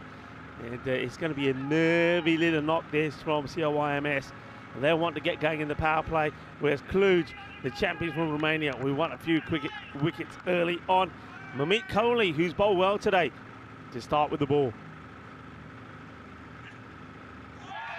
And he beats Jason van der Merwe with that one, a rising delivery. Moves very early, doesn't he? Likes to move around. We've seen Jason, he's been out there with his spectacles on early on. That hasn't worked for him, so he's ditched those now. Seeing if he can get going. What we do know about this guy is if he gets going, he can finish a match very, very quickly. So he's a key wicket. And then you've got the likes of Doherty, who can stick around and casually get the team to the total as well. So they won a couple of big wickets, and that's a big hit down the ground. That's going to go a long way. Manos, arriba, Vítoro, porque eso es 6 carreras. Well, that one is sweet out of the middle. Sweeter than a bowl of gulab jambu. Well, nice warm gulab jambu right now. As it starts to get a little bit chilly, will be quite nice. In fact, big hit, nice shot. Well, maybe a little bit of cabbage and bacon later on tonight. It is St. Patrick's Day. Kohli. Oh, wow, interesting shot. As that one gets probably thrown a little bit unnecessarily by Satwik Nadigotla. Satwik, one of the important knock from him in this one. Scores a very useful 16 of 7 deliveries. And Jennifer Fernandez smashing the last ball for a huge 6 as well. So Cluj have given themselves something here. They've given themselves some hope, and if they bowl and field at their best, well, they'll know that this is up for grabs, and they can certainly upset the celebrations of the Irish on St. Patrick's night. Kohli again. And that one's not the best of delivery. It's going to be 4 runs. It's too short. Got to be bowling to his field, and that field has to be the offside. He's got to keep it outside the off. In fact, I think you might as well, if you really want to push into it, just get one more over on the offside and say, look, this is your field, keep it there. Because they've got nobody on the boundary on the leg side anyway. You might as well have that guy over on the offside, have 3 on the leg side and say, come on, keep it on the off, keep it on the off. Nothing on the leg. This guy is too powerful, hitting straight and hitting over cow corner.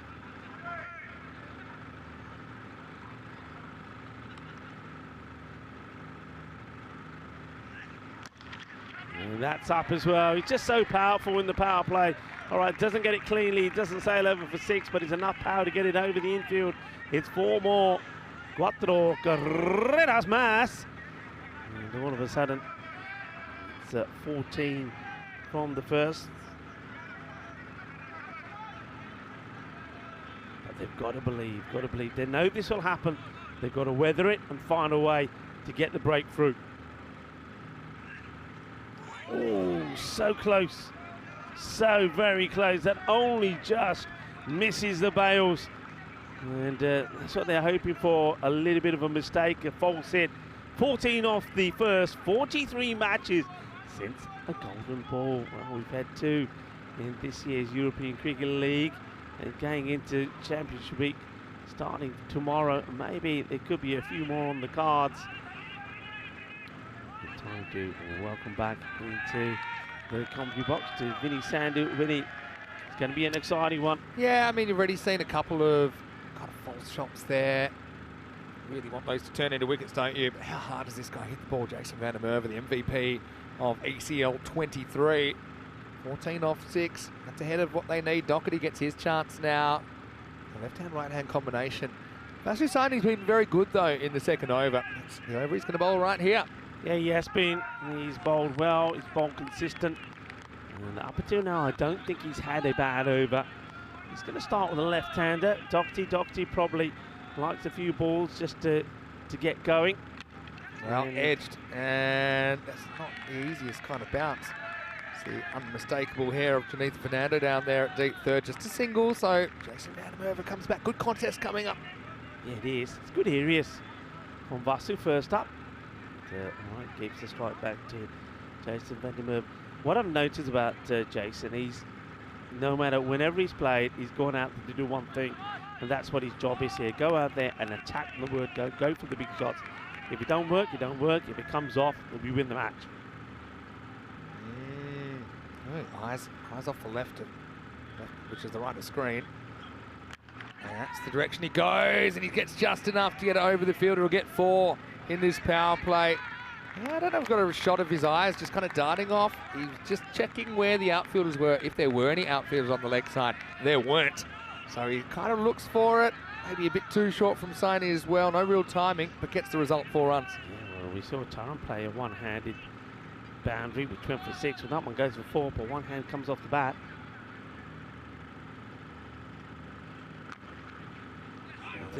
Oh, little hesitation. Yeah, I'll get there though. Yeah, it goes to Doherty's hand. Doherty was off quickly. It was actually Jason Van der Merwe. I was a little bit late going, but the throw goes to the other end. They get the single. Yeah. Little hesitation, but all's well that ends well in the end. Doherty gets the strike back. 20 on the board now.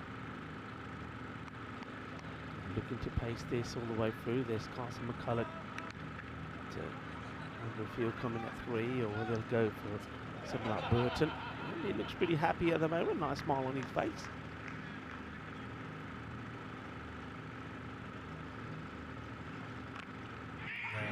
To the ground. Difficult one to take first time. So if you go straight away, you know you're going to get there. Saini, good over so far. Just 7 from it. Just to get another couple in here. Smitty Gotler behind the stumps. Kluge, first time they make it into a group final, first time they had that proud moment of listening to their national anthem. Basically goes down the lines of wake up Romania. Well, they're awake and they're fighting in this final. Will they be back here tomorrow, or will they be booking their flights home back to Romania, or will it be the Irish that will be sent back packing? We'll have to wait and see. Good delivery, right in the slot, taking on the fielder, and we'll get there. Very good running. Well bowled though from Vasu. He's been quality. He's led the team well as Vasu Saini. How he's developed as a player, as a captain. And whatever the outcome, cricket in Romania looking very good. The future looking very bright, especially with the women's cricket coming along well as well. Saini just wants to make a change here, and maybe just playing a little bit of mind games here with Doherty, pushing the man back on that long on and bringing in the backward point. Drags it, no run, gets picked up, has a go. Oh well. Now then, let's have a look at this. How close is this? This is going to be really, really close. It's going to be really close. I think he might have just got back because he listens to the call, the early call from Doherty. Let's have a look. Corner of my eye. My spider senses are up. Let's have a look. He is just home. Just in. That's a good stretch though from Van der Merwe. That saves him. Oh, yeah, good stretch. And also you're looking at that. It just didn't seem to be the pace in the throw, because you could see it was always going to hit. And Oli just gets back. Oh, that's so close. So close, but he survives. Yeah, he does. Great over, though. Yeah, it was a great over. from Saini. Only 8 come off it. 22 after 2 overs. Janitha Fernando to bowl over number 3. Just look at what's coming up on the European Cricket Network. You know, if you're enjoying this, you don't have to limit yourself to when we're here at the Cartama Oval. You can join us all around Europe. We go to some wild and wonderful places. So if you just subscribe to us for free on European Cricket Network on YouTube, you can catch us. We'll go to Portugal, France, then Italy, Estonia. The mystery one, which hopefully we can reveal this week from the 27th of May. But we have a 49-week season. Do you know what? This is the end of week 9. So we still have 40 weeks from now before we hang up the microphones in season 2024. It's a big adventure. We'd love for you to be a part of it. Anyway, here's Janitha Fernando. The short, that probably wasn't too wise, and I think that's gone for 6. Maximo! As Jason van der Merwe will eat that up all day long, won't he? Yeah, and look, if you're going to bowl it, set a field. I mean, whether it goes all the way or not, we'll see here. Let's have a look. And yeah, that's over the rope, so that's 6. And not intelligent bowling, you know, at least try and set yourself a field. If you've got a fielder back there, it's a chance of a catch. And maybe that's his solution. They've made no change to the field, so if it was deliberate, it doesn't work. A bit of a gift, to be honest, first up. Staggers in the run-up. And now belted. Absolutely belted. Well, that one might have gone into championship week. It's into the dark. Grab a torch. Maybe grab a change of underwear as well if you're heading in there at this time of night. Maximo! That's a big daddy 6 to Jason van der Merwe. Oh, well, that grizzly disappears into the skies, the dark skies around the Cartama Oval. And he just hits that beautifully. And when he hits it, it stays hit, doesn't it? That's large. It's in with the old snakes and scorpions that come out of this time of night. Fernando, 2 balls, 2 sixes against his name. Now gets that false shot. And Agotla doesn't mind a throw in this series. Sometimes they hit, sometimes they don't. Quick hello to everyone in the comment section as well. Now Chris is asking, did I catch any of the AFL in Australia? No, I didn't. I know he's a big fan, watching from England actually. I'll probably try and catch some when I can. Hey, the robot saying that Vasu Saini actually joining the Blue Crew in Portugal. So maybe see him around the grounds as well. Beats him for bounce, and yes, 2 sixes and 2 misses so far in this over. Only looking to go down the ground, isn't he? Interesting. I've noticed this from Jason van der Merwe. Only looking to go down the ground. He isn't looking to cut. We know he can play that cut shot pretty well. He's not looking to go in those areas at all.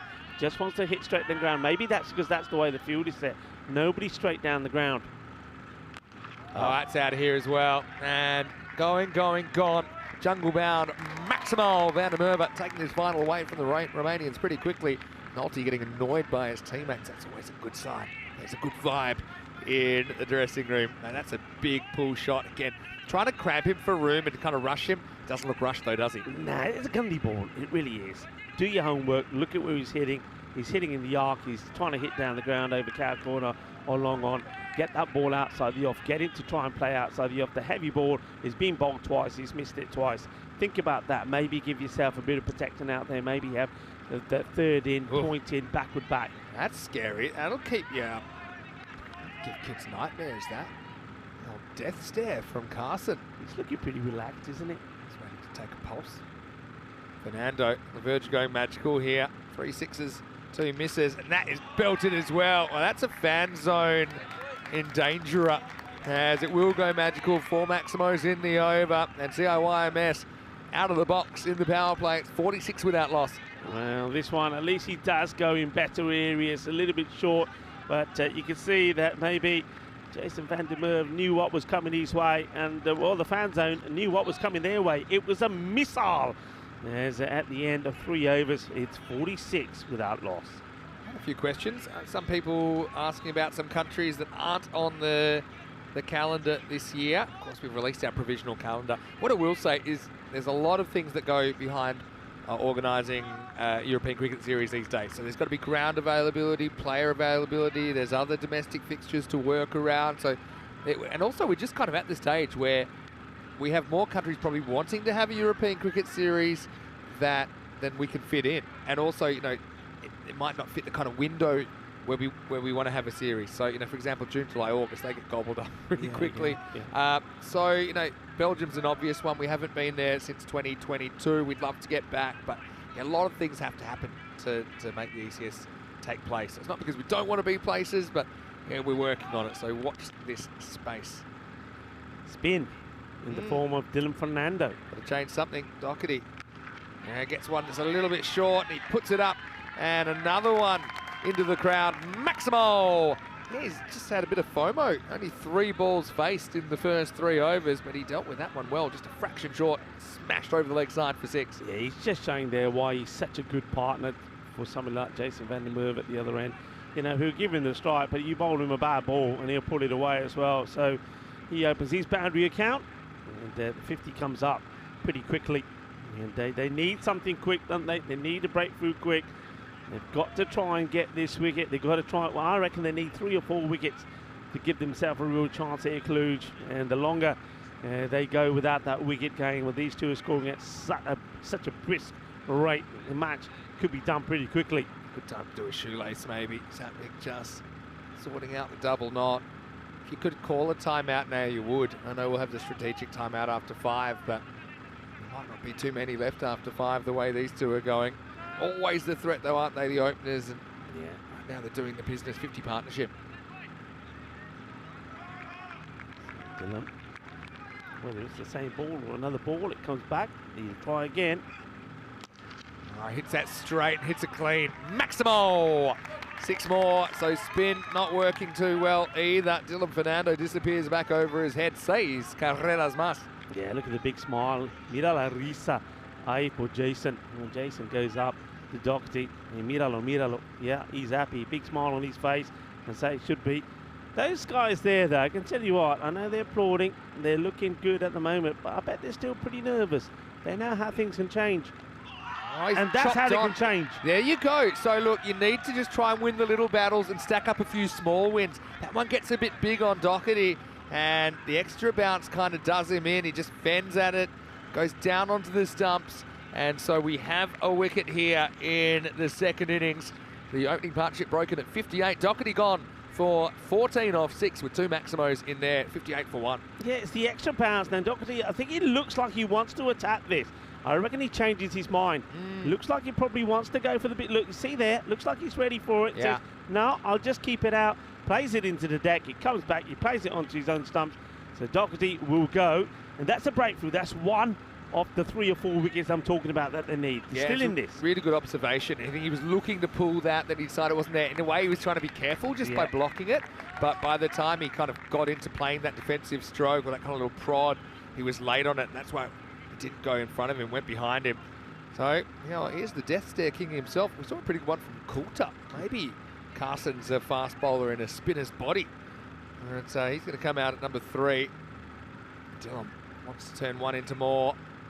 Pretty well bowled first up. Well, some hesitation. They decide against the run. I want to say a quick hello to John and Holly Grunt. They're tuning in from Scotland. Looking forward to Championship Week. Hello to you and hello to Paul C as well. Anyone that is new, why don't you let us know where you're watching from in the comment section. Van der Merwe, not easy to move, but Dylan Fernando does his best. Hit straight, hit pretty well by Carson McCulloch. Maximo! Fraction too full, still got to play the shot though. And remember, Fernando can turn the ball either way. Pretty good way to get off the mark. Yeah, a bit of swag as well. Hits his ball beautifully straight down the ground, no fielders there, and then he just leans on his back and bats and says, okay, I'm ready for another. I'm ready for another. Wrongen coming. He'll be trying to lure him forward. Oh, he's going to go around the wicket. I still think Wrongen might be the play, because the Wrongen looks like it'll spin left to right on your screen. It'll spin right to left. Maybe you can kind of draw McCulloch into a mistake. Last ball, the 4th. There it was. And he just feels for it. Inside edge for 1. Jason van der Merwe stuck down the wrong end for some of the fans of big hits, but at the end of the over, 19 come off it. They do get that wicket at 65 for 1. Yeah, so spin gets a bit of reward there, courtesy of a bit of a false shot from Doherty, who changes his mind. But all right, they're needing 57 or 36. They've got more than halfway. They're well ahead. And I think this is where, if I'm the captain, I think Mamik Conley and Vasu Saini have to bowl. They've probably got to bowl the next 2 overs. They're your main bowlers, and I can see that. This is a good shout for me. So the captain says, okay, we need wickets. We need something to happen. We need to get these 2 guys out and maybe one other. You've got Max Burden come out. So I like the fact that Vasu Saini has taken the ball back here. They've got plenty of batting. They're not too fussed at the moment. No, they lost Doherty, but McCulloch's made a bright start. They do go to Vasu, though, like you say, in the 5th. And Carsten reads the room and says, I'm happy just to take one here. Hand it over to the big man. Hello to Gregor, who's watching from Belfast. Also, I want to say hello to Aftab Kayani. He's watching from Romania. Aftab, hopefully you're well. Astro Diamond watching from Glasgow. Usama Mir from Denmark. Yuvraj watching from Toronto. Paul C watching from England. And so he's going for Hornchurch. Used to live around that area. Hello to you and everyone else. All right, throws the hands at this, bumps it into the ground and to the fielder, Coley. Red dot ball. Yeah, but good areas, making him play out on the offside. That's what I was saying before. Make him play outside the off. Don't give him anything to play on the leg, and that's what Vasu's doing pretty well. He's done it all the way through this series. Yeah, This one up, and that they will take the field. It's a difficult one, the single rather. It was a difficult one to field and get the throw in straight away, but Fernando does well. So easy to get swept up in the momentum and feel like, okay, this is impossible. This guy's hitting the ball so far. But I think, yeah, it starts with just stacking up some little wins. They get the wicket Doherty. Even that, those last 2 balls, they're little wins. And when you start stacking those up, then you can slowly work your way back into the game, maybe force a mistake. Saini, there's 3 balls left. This one goes straight over the stumps. Well, Coulter will probably be storming the field soon. Like, why wasn't that a wide? Well, that was pretty much over middle. He's already on his feet. I still think we need an ECN panic room where like there's like padded furniture, a few punching bags, and you know, if you get out or something, you just need a few minutes to cool off. Yeah, no cameras allowed. Stressful. Oh no, there's cameras. All right, slower ball, dragged away. Bit of work for the fielder, can't get there. Good effort by Mishra, but it'll be 4. Well picked by McCulloch in the first place. It was a slower cutter, kind of dragged into the pitch, and he puts it away for a boundary. Yeah, I don't mind that from Saini. What he sees that Carson McCulloch is trying to get a little bit funky there. They're trying to play a funky shot. So he says, you know what, I'm going to take the pace of this one, see what he tries to do. He just gets the timing right and toned it, just having a chat with his captain, maybe giving him a little bit of advice. The field doesn't change.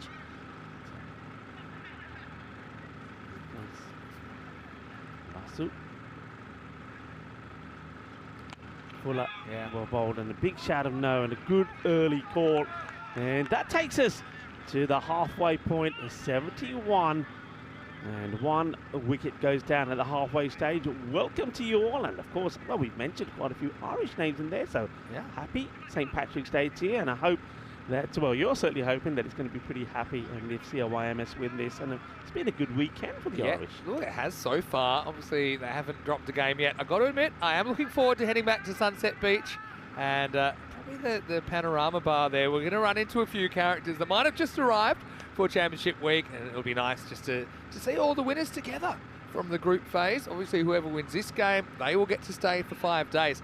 Probably the most wide open Championship Week that I can ever remember. Having said that, last year we were surprised, weren't we, when Druitt, who kind of made it in, we thought they might win 1 or 2 games. They end up going all the way. But yeah, the unpredictability is what makes ECN, or sport in general, particularly ECN, with a format and kind of what it is. It's so unpredictable, and that's what makes it so watchable. Yeah, absolutely, and I know that we've got some reigning champions coming back, so Drew, of course, won last year. And the thing for me is, and this is what all the other teams were thinking, like, Drew, they're here again. Yeah. But they're here without Nabi really making any impact. That's true. So what can, will Nabi click? If he clicks, they're a different beast. Will it be someone else this year? Gina Brescia, their first ever time. Old Victorians, their first ever time. Forfeiture, their first ever time in Championship Week as well. So yeah, you've got 2 previous winners. I think you've got 4 previous sides that have made a Championship Week. So, and you've got 3 first time making Championship Week. So it'll be a fantastic way to finish things off. Now, right now, looks like they're going to Chamalka Fernando. 71 in the first half, leaves 51 required in the second half. Jason van der Merwe, he's a fish that you got to try and pull into the boat sooner rather than later. He's got to get out. You've got to get him the next, let's say, 2 overs to have any chance. We have seen some wickets fall straight after that strategic timeout. Let's see if that helps Kluge at all.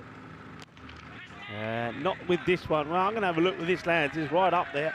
Oh, yeah, it's probably... 3/4? I reckon, yeah, 3/4 up. Yeah. That's pretty good.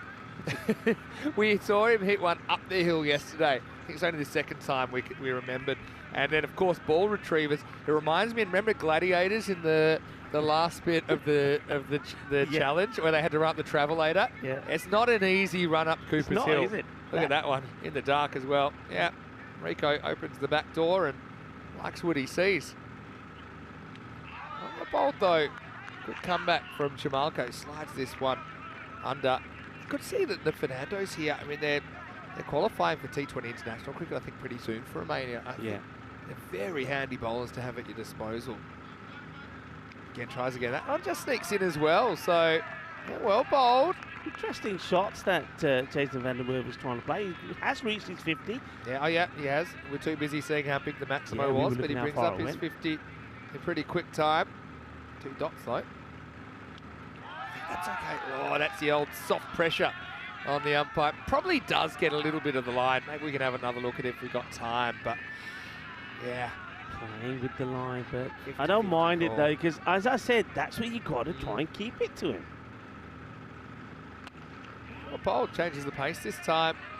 But what I'm loving is a team like Kluge from Romania really mixing it with a team that, let's not forget, they actually led Championship Week pretty much all week last year. Yeah. So they went pretty close to winning the whole thing. Just wasn't their finals day. They finished in 3rd. Kluge know that feeling, but right now it's going to be 6 more as that springs off the bat. McCulloch gets 6. And yeah, right now, looking the goods. It's an amazing shot, actually, that one. Beautiful. Look at the wrist here. Such quick hands. Really good shot. Hasn't this boy come along? I mean, he's good at when we've seen him before, but you can see he's put some hard graft in, and he's looking pretty spectacular at the moment, is Carson McCulloch. Well bold, but also smart batting, I think. Game's fairly in the bag if they can just kind of be a bit more selective and avoid a collapse. 36 off 24 required. At the end of 6 overs, it's 86 for 1. Rico, we already had a St. Patrick's Day miracle, didn't we, with the Calpe Giants. St. Patrick's Day miracle. That's a game we'll remember for a long time. 32 off the last over. Charles Packard, he said he'll never have to buy a beer in his country again. Looks like a few people had taken him up on the offer by the time he settled into the fan zone for the final. Yeah, you know, it's wonderful when things like that happen, because you know, it just makes you think and remind you sometimes that you should never give up. You never give up, no matter what. And that's what I'm saying here to Kluge. You know, your back's against the wall, but don't give up. You know, one good over could change anything. They do go back to Malik Kohli. Last roll of the dice, really. Oh, hits him in. Oh dear, oh dear, it's the old nutcracker. It's in the cojones, and well, he's still standing. Is he going to go down here? Well, Carson McCulloch is probably saying, oh, mama, that hurt. Yeah, that probably did. The furniture has shifted, Vinny. Well, if you've ever seen a bullseye on a dartboard, it's not a big proportion of the whole thing, but it's always interesting when you can hit it. Well, there's no point calling a medic. Where's the medic? Nothing they can do. I like to see the medic coming out there because they don't know how to handle it. And now he tries to swing away. And no pain, no gain. Who was it? Was it Watling? As he was on, I think, 92 for Old Victorians in Group C. That took one there, probably a bit more on the centre. And the medic came out there and was waved away. She was keen. Elsa was keen, but he was like, "No, I'm all right." And she was so disappointed. Anyway, after dark training, but anyway, McCulloch seems fine. Yeah, well, he tried to take the frustration out, and the Grizzly missed it. That's beautiful. Just trying to buy a bit of time here. Might be singing soprano in the Irish Boys Choir tonight. Carson McCulloch. He's on 19 facing Kohli. And he skies one. All right, who wants it? Looks like Vasu's going for it. No, he's not. It's taken. That's a very good catch in the end. I had to identify whose it was. In the end, it was Dylan Fernando that took responsibility. So McCulloch might get the treatment he needs. He'll be the second to fall. He goes for 19, 86 for 2. Well, ever since he got hit, he never recovered, did he? Sometimes it's best just to get the medic out, and what is on offer, take it. He didn't want it. He wanted to be hard, and, well, he skies it. And Dylan comes from nowhere to take the catch. He says it's mine. He wanted it. And in the end, it's a good catch low down. Watch him diving in. He sort of snatches it. Watch Vasu, and he says, I can't believe you've taken that. And then in the end, it says, fair play, high five, or low I'll tell five. you why Vasu goes for that, because to be honest, Dylan didn't really react. He kind of sideways glanced. Anyway, let's see who's lining up to sort out. And there's Charles. He's having a great time over there with the sunnies on his head. No, Dylan didn't really react, and so Vasu said, right, okay, well, someone's got to go for it. But then by the time Vasu got there, Dylan said, oh, okay, maybe it is my catch. And it looked like he might mess it up. Okay, well, look, they're making some noise, aren't they? Well, there you go. And look at Mohammed Hussain with the, oh, I love that. That's the mufflons. And this, oh, well, I thought for a moment it could have gone to square. It's going to be 4 runs. This is a little bit too wide there from Sivakuma. But I'm loving that. You got the Cowpea Giants, you got the mufflons all mixing in. You got the St. Patrick's. You've got some of the Oslo CK Oslo guys as well. That's what it's, that's what it's all about. I wonder if we can go back. This is it. This is it. This is European cricket at its best. Look, everybody mixing in, all friends. Oh, I love that picture. I love that shot. Yeah, me too. They were bringing communities together. Never would have played cricket otherwise. And just to see the players. Like it. Mohammed Hussain there, Taranjit Singh there as well. Oh, this is beautiful. And look at Raza Iqbal as well. All right, pitched up. They're trying to make something happen. They don't want to go home just yet. Real good atmosphere here at the moment. Snacks are getting a fair working over. If you've just been, I suppose, imbibing for St. Patrick's Day, got to remember to keep eating as well. This is the wicket they want. Get this wicket. 31 still required. It's been a day of kind of miracles, hasn't it? Can it be? Can they get the wicket they need here? Well bowled as well. Bowled and running to the danger end, and he gets there. Kohli does a pretty good job in the final. He'll finish 1 for 20. And Merva will retain the strike. And at the end of 7, it's 92 for 2. Let's have a look at what's coming up tomorrow. Look at some of these battles. You look at Hornchurch's first day, for example. They play Jinnah Brescia in the morning, and then they play Pakai Care Badalona later in the day. We'll also see Old Victorians. We'll see Drur. We'll see Forfeiture, obviously, in a couple of games as well. And don't forget, the Group G winner will feature in the night game. So it'll be back-to-back night games for the winner of this game. Loving this crowd atmosphere, and expect more of it in Championship Week, Rico. Yeah, certainly. I know that the coach load of fans are coming. You're not worthy, you're not worthy. And I think a lot of this is going out to Taranjit, who's there on the boundary. He's certainly having a good time, and, well, they're trying to really pump up the bowler here. Chamkala Fernando. Can he get another one? The game back to spin here. A little bit of a, I'm not sure what's happening there behind where the keeper is. It seems to be a good or big debate about something. Maybe just helping get his lid out. Satvic almost needed his helmet more ways than one when he riled up Big Red in the 10th over. Again, these are great memories. They're great memories, win or lose. Well, Carson McCulloch is now sat back where he was before, but this time he doesn't want to be seen. He's hiding. He was zoned in. He needs Nolte to cover him up. All right, here we go. Short, well hit, but there's a fielder out there. Gets down, keeps it to 1. Do you think that back in Ireland, Kean Nolte's melon will be on the wall of the barbershop and people say, yeah, give me the Kean. Give me the Nolte. Do you reckon that's going to catch on? Give me the Nolte. Hey, how important right now when we get to this stage of the match are those 25 runs of that last over? How important? Because if it weren't for that, the game could be done. In the air. Is this a catching opportunity? Can he get there? No, I think it might even go all the way to the boundary, actually. We'll have to have a look at this. It just kept going. The crowd got excited. They thought maybe there could have been a chance here, but it goes to the boundary. The question is, how far? Let's look at him. It's been a miracle catch. Let's see if we can see where this bounces. Going, and gone. Maximal. Great effort from Periawa to try and hunt it down. 6 runs to the total. Match it, the captain out there. Faster one. Does slide it past Matchett. Good delivery. He sees Matchett just moving early and he says, okay, I'm going to be quicker. And good areas are liking this from Chamalak Fernando. The crowd trying to get behind Kluge here. It's a nice looking shot. Fielder's not going to get there. 4 runs. And, well, John Matchett, the captain, trying to get his team home. When called upon, he's always managed to deliver, hasn't he, Matchett? That's another nice shot. And they just got to try and just extend this as long as they can. 19 off 14 balls. There's a quick one again. They put the deep third back, but even he can't do anything about this. It's going to be 4 more. The writing's on the wall. Matchett played a good hand here. Takes him to the 100 and beyond now. Just 15 off 13 required. And, yeah, nice shot selection again. He's wide off Janita Fernando. He can't get there. 15 of 13. Need a wicket. And, well, this one is going to be snicked. But at least Fernando can get there. It will be the end of the over. So Chamalak Fernando will go for 31 off his 2. That over there, a little bit expensive. It goes for 16. 108 for 2. And that's 8 overs completed. So 12 balls possibly left here.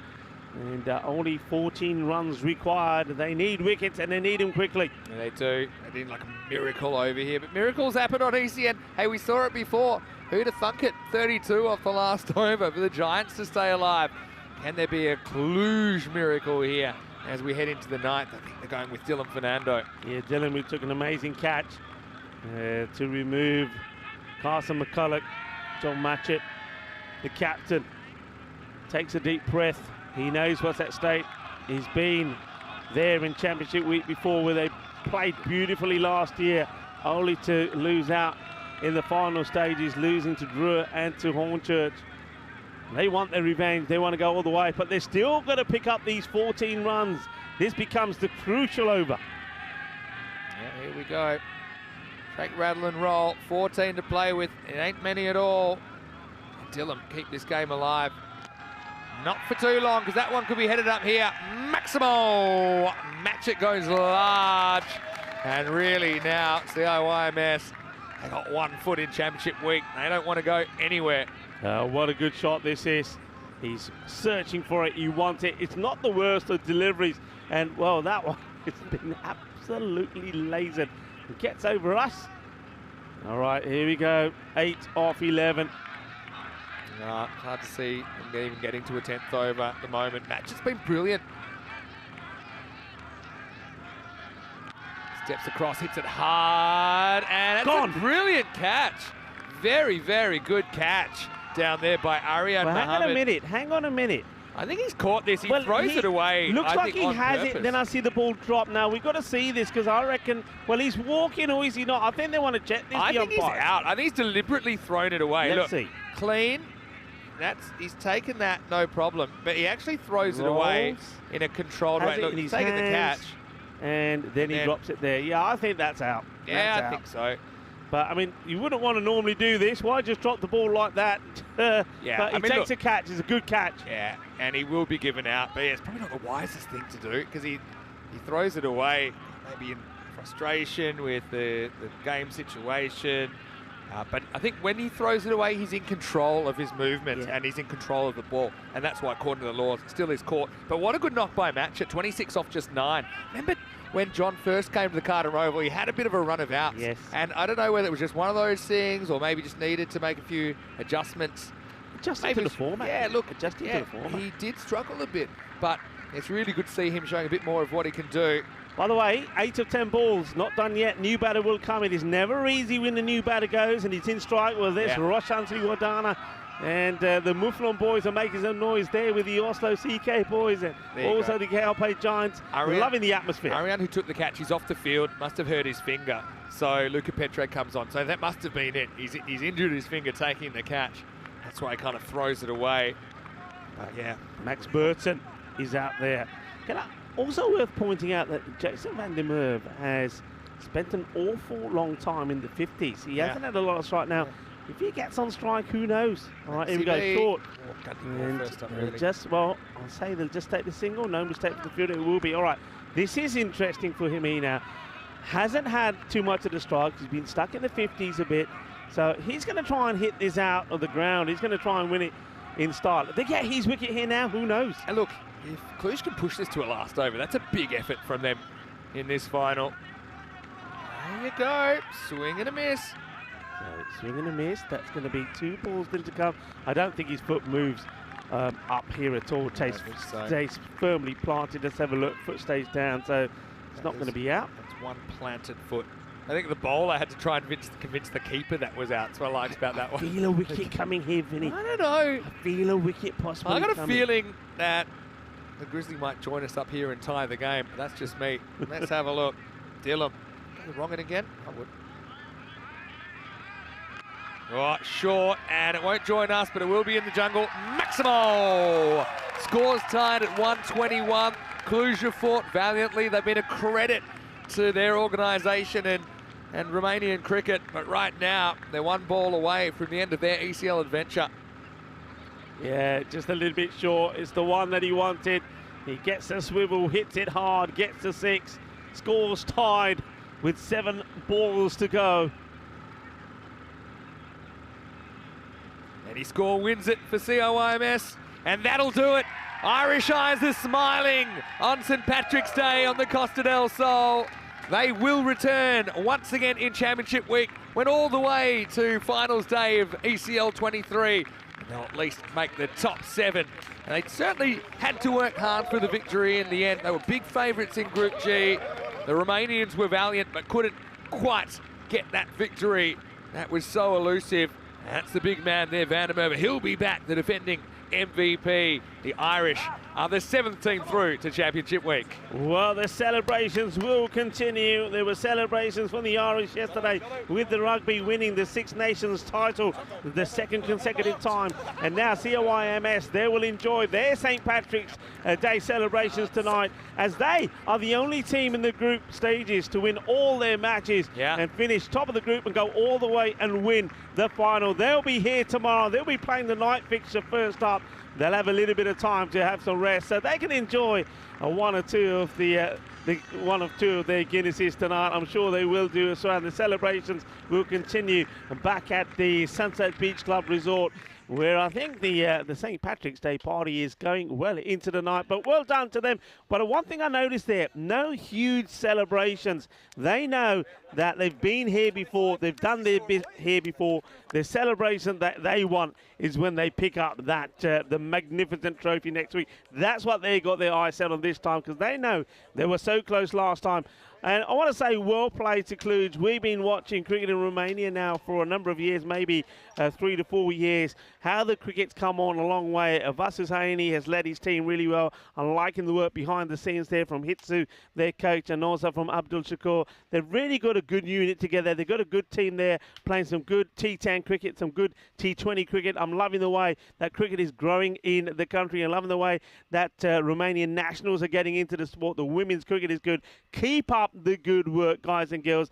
Keep up the good work, because it's being noticed. You're playing some great cricket, and only a good team like the Irish champions and COIMS have prevented you from getting into Championship Week. Yeah, well said, Rico. There's your top 7 then, with Ginebrecia of Italy, Hornchurch of England, Old Victorians of Jersey, Drouin of France, the defending European champions, Forfarshire there for the first time of Scotland, Paco Care, the 2022 champions of the host nation Spain, and now CIYMS Cricket Club of Ireland are back in Championship Week, which starts tomorrow. Hard to believe. Let's go back and have a look at this chase. It was a kind of tricky 120s chase at the end. The Romanians got there with some good late hitting, but as expected, the power came, and it was Van der Merwe once again looking very, very strong early on. As Carson McCulloch looked a bit of the deer in the headlights.